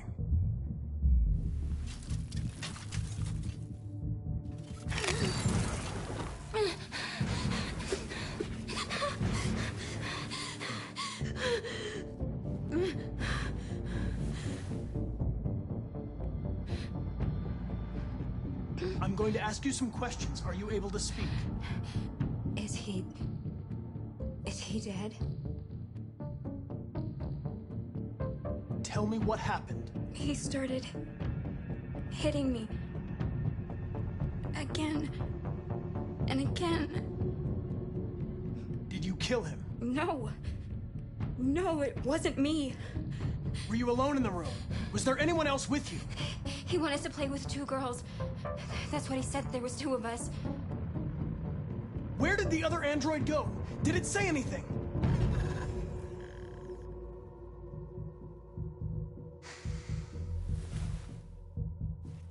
So there was another android.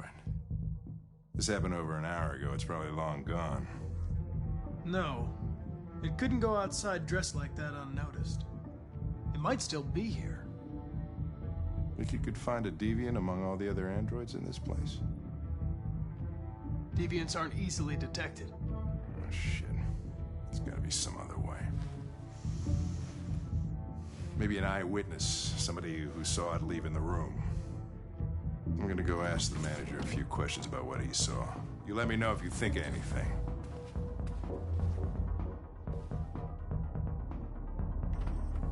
Did you know the victim? No, I mean, he came in maybe 2-3 times. I mean, these guys, they don't really talk very much, you know? They come in, do their business, and then go on their way. You ever had any trouble with androids before? No way. No. Once. We lost a model 2-3 months back. Same model. Just vanished. We never found out what happened. Probably don't have any CCTV in No way. No fingerprint detected. Please try again. Appreciate about Eden Club. Discretion. You can come and go without a trace. Sure. Yeah, business is booming, right? Yeah. Can't complain. Excuse me, Lieutenant. You come here a second? Found something? Maybe.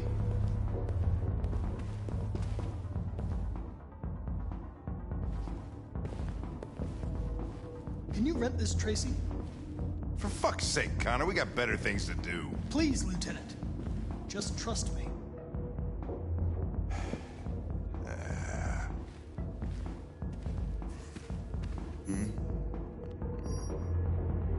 Hello.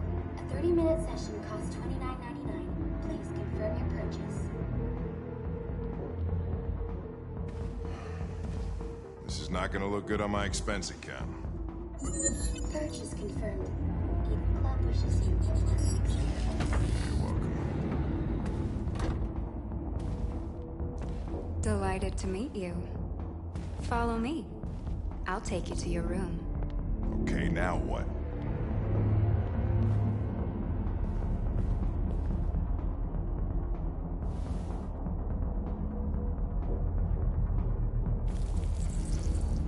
Oh, shit. What the hell are you doing?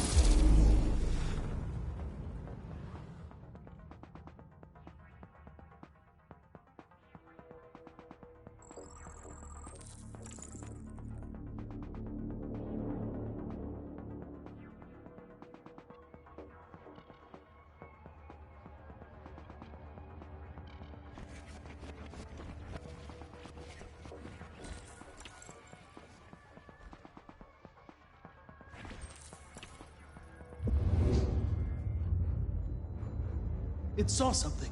What are you talking about? Saw what? The deviant leave the room. A blue-haired Tracy. Club policy is to wipe the android's memory every 2 hours. We only have a few minutes if we want to find another witness. Hey, Let's try this one. this better be...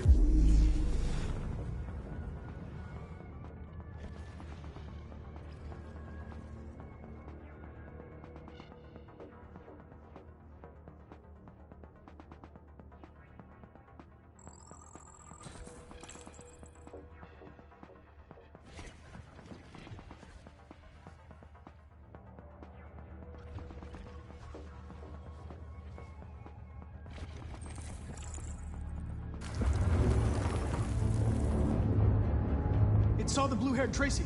I know which way it went. Then go for it. There are androids everywhere. How are you gonna tell which one saw the Tracy with blue hair? I know which direction it took. I just need to find another android on its path.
No.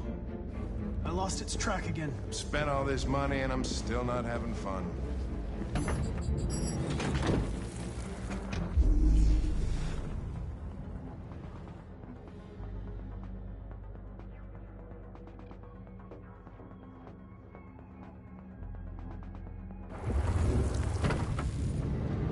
You didn't see anything. I made a mistake somewhere.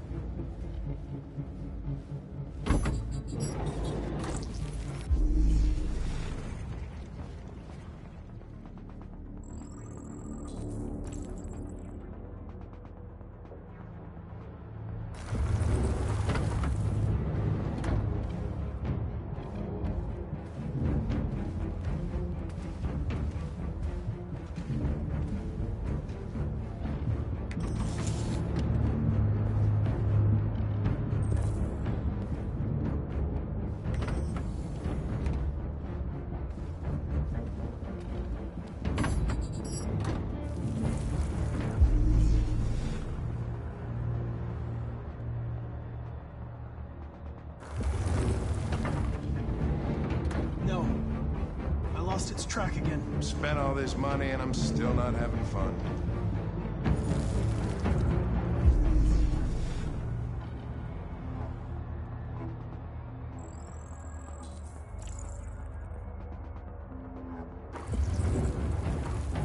I know where it went.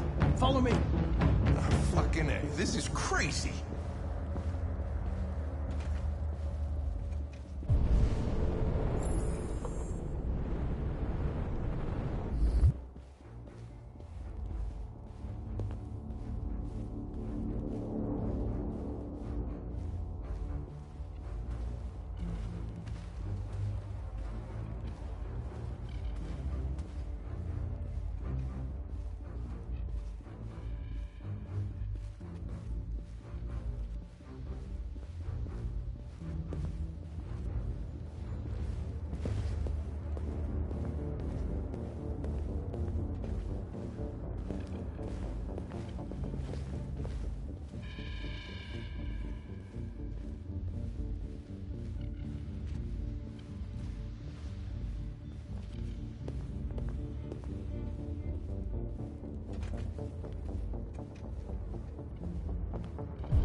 Wait.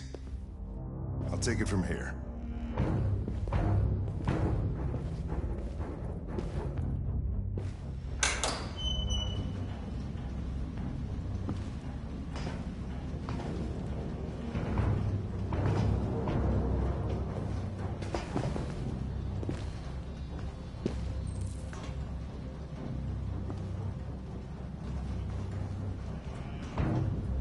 Shit! We're too late.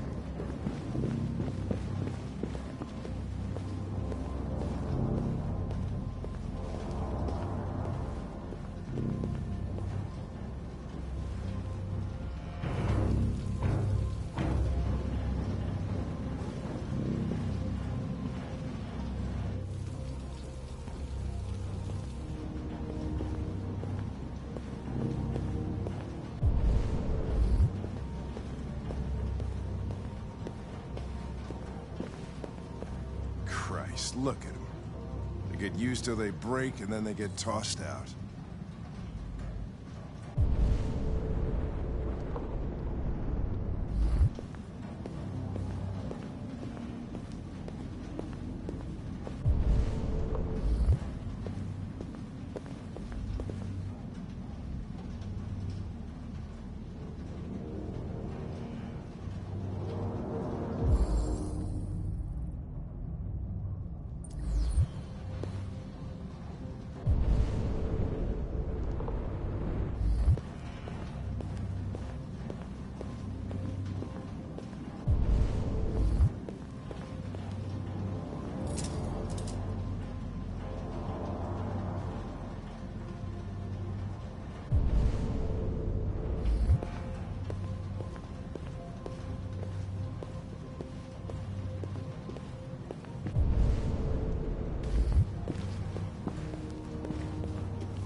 People are fucking insane.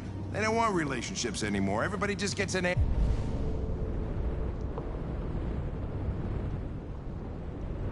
android. They cook what you want, they screw when you want.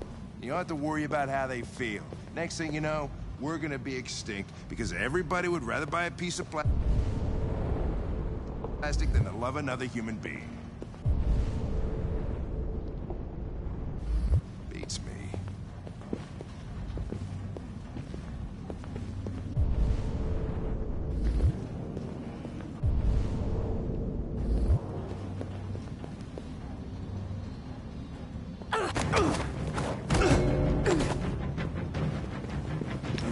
Don't move!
Quick! They're getting away!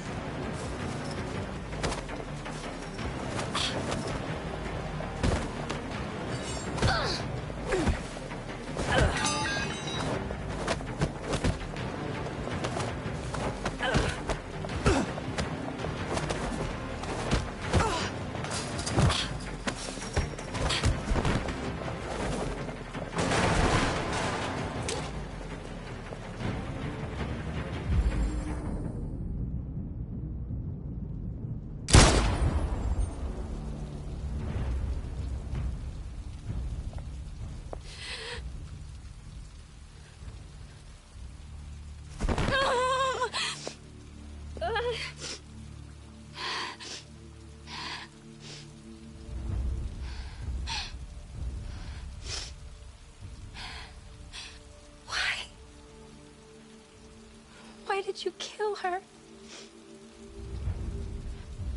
She had nothing to do with any of this.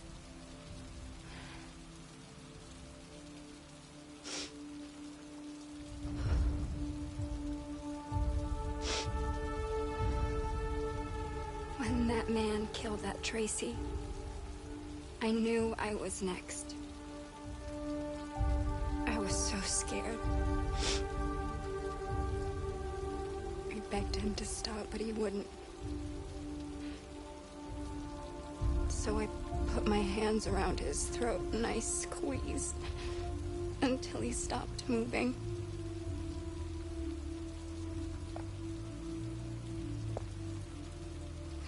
Yes, I killed him.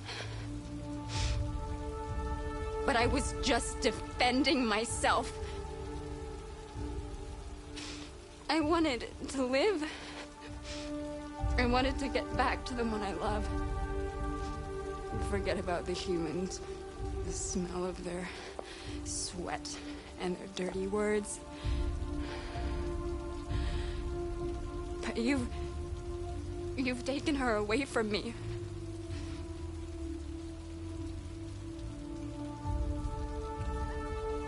I love her.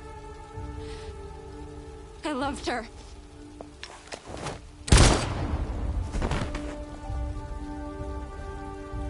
My God.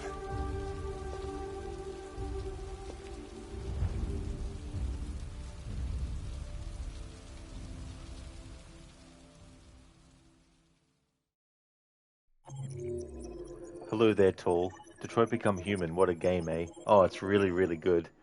Yeah, this is one of those games I always like to replay. How's things going, Tall? Next Canon. Thank you very much for subscribing at Tier 1 for 3 months in advance. Thank you very much for doing that. Sorry it took a bit to get to you. I had a part where I had to get a very specific outcome for the playthrough. But thanks for your patience, and thank you very much for subscribing at Tier 1 for 3 months in advance. Muchly appreciated.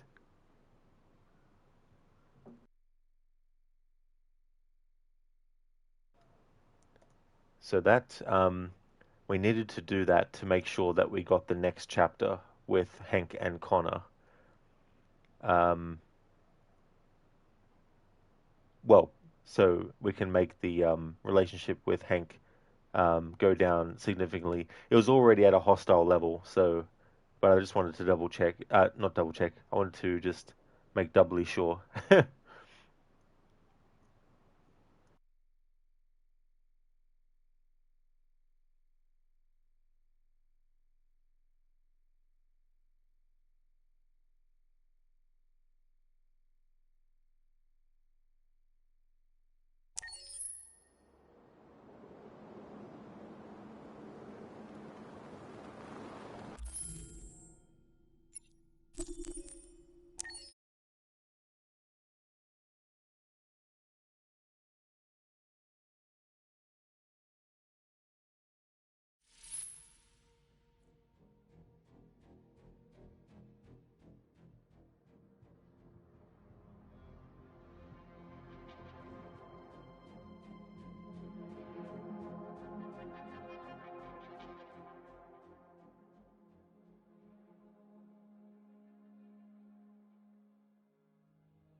Rosie, but Rod, that ending is evil.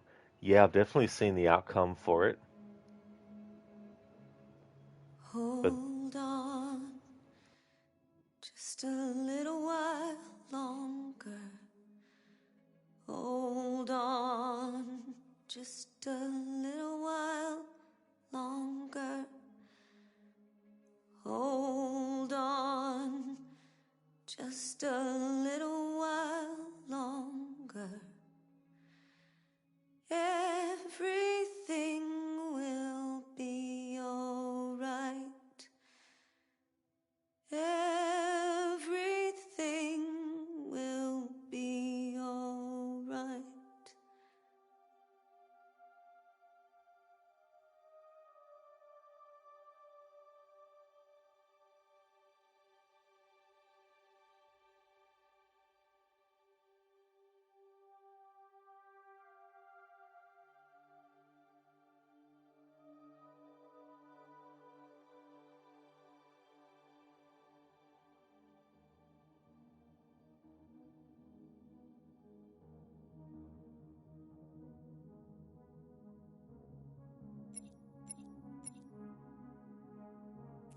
Accessing the options section. But yeah, Rosie, I've seen that ending for sure, and it is a sad one. All part of this Detroit Become Conflicted playthrough. Would like to highly recommend people check out Amateur Tech, who's been doing Split Fiction, Ave, who's been doing Lego Batman Legacy of the Dark Knight, and Mita has been doing Spider-Man Remastered. Barnes has been playing GTA 5, Crocodiles has been doing the Jack the Ripper DLC for Assassin's Creed Syndicate, Lucinda has been doing Watch Dogs 2, Levy has been doing Devil May Cry, QuickDex has been doing Hooked on You, a Dead by Daylight dating sim, and Zamaxi has been doing 007 First Light, the new James Bond game. We're going to go and raid out to I'm in a Bear Suit, who's playing the original Silent Hill 2. But I think he was also doing the remake of Silent Hill 2 as well. But before I do that, I just want to catch up on the rest of chat. Yeah, Ironhide, yeah, the stream is over now. Just doing some end stuff. Pardon me. Yeah, and Mita, that's no worries at all for the stream and the shout out. You have a good one too. Thank you very much. I'll be back. Thank you for redeeming that, Ironhide. That's okay, Crooked, for the stream and the shout out. No worries at all, Senny. Ironhide, wait a minute. That was random. Yeah, that's the thing too about the android Chloe on the main menu, is that she'll have different things that she'll say at every different point. Ironhide, what ending did I get? There's still heaps of chapters left, so I haven't actually got to the end of the game yet. But this is where the first stream will finish. So the next stream of this won't be until Monday now. The next stream you'll see from me will be Tomb Raider Remastered and also The Evil Within for my Thursday games. Here's a general raid message that everyone can feel free to copy and paste. And I'll also put one in chat for subscribers as well.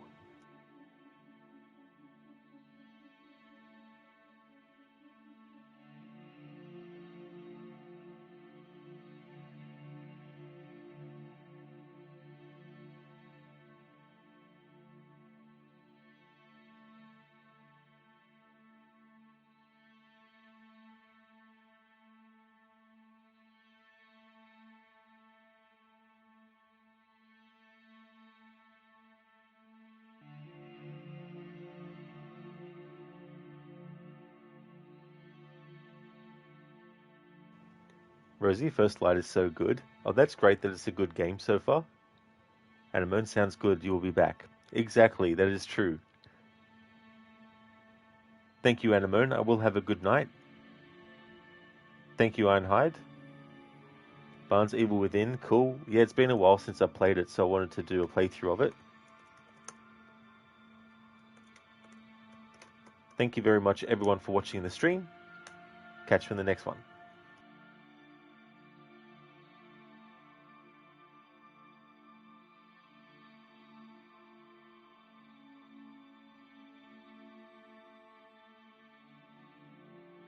Thank you, Barnes, for the GGs.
Your parameters have been saved.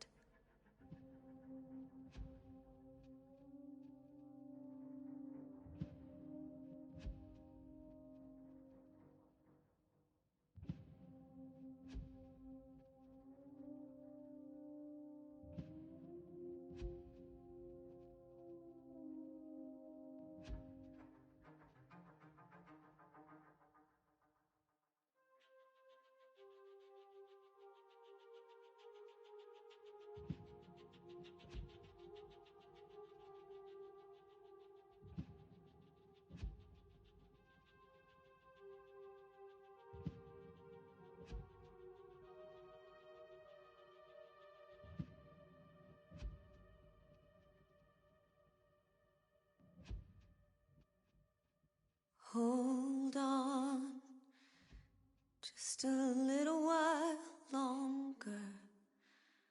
Hold on, just a little while longer. Hold on, just a little while longer. Every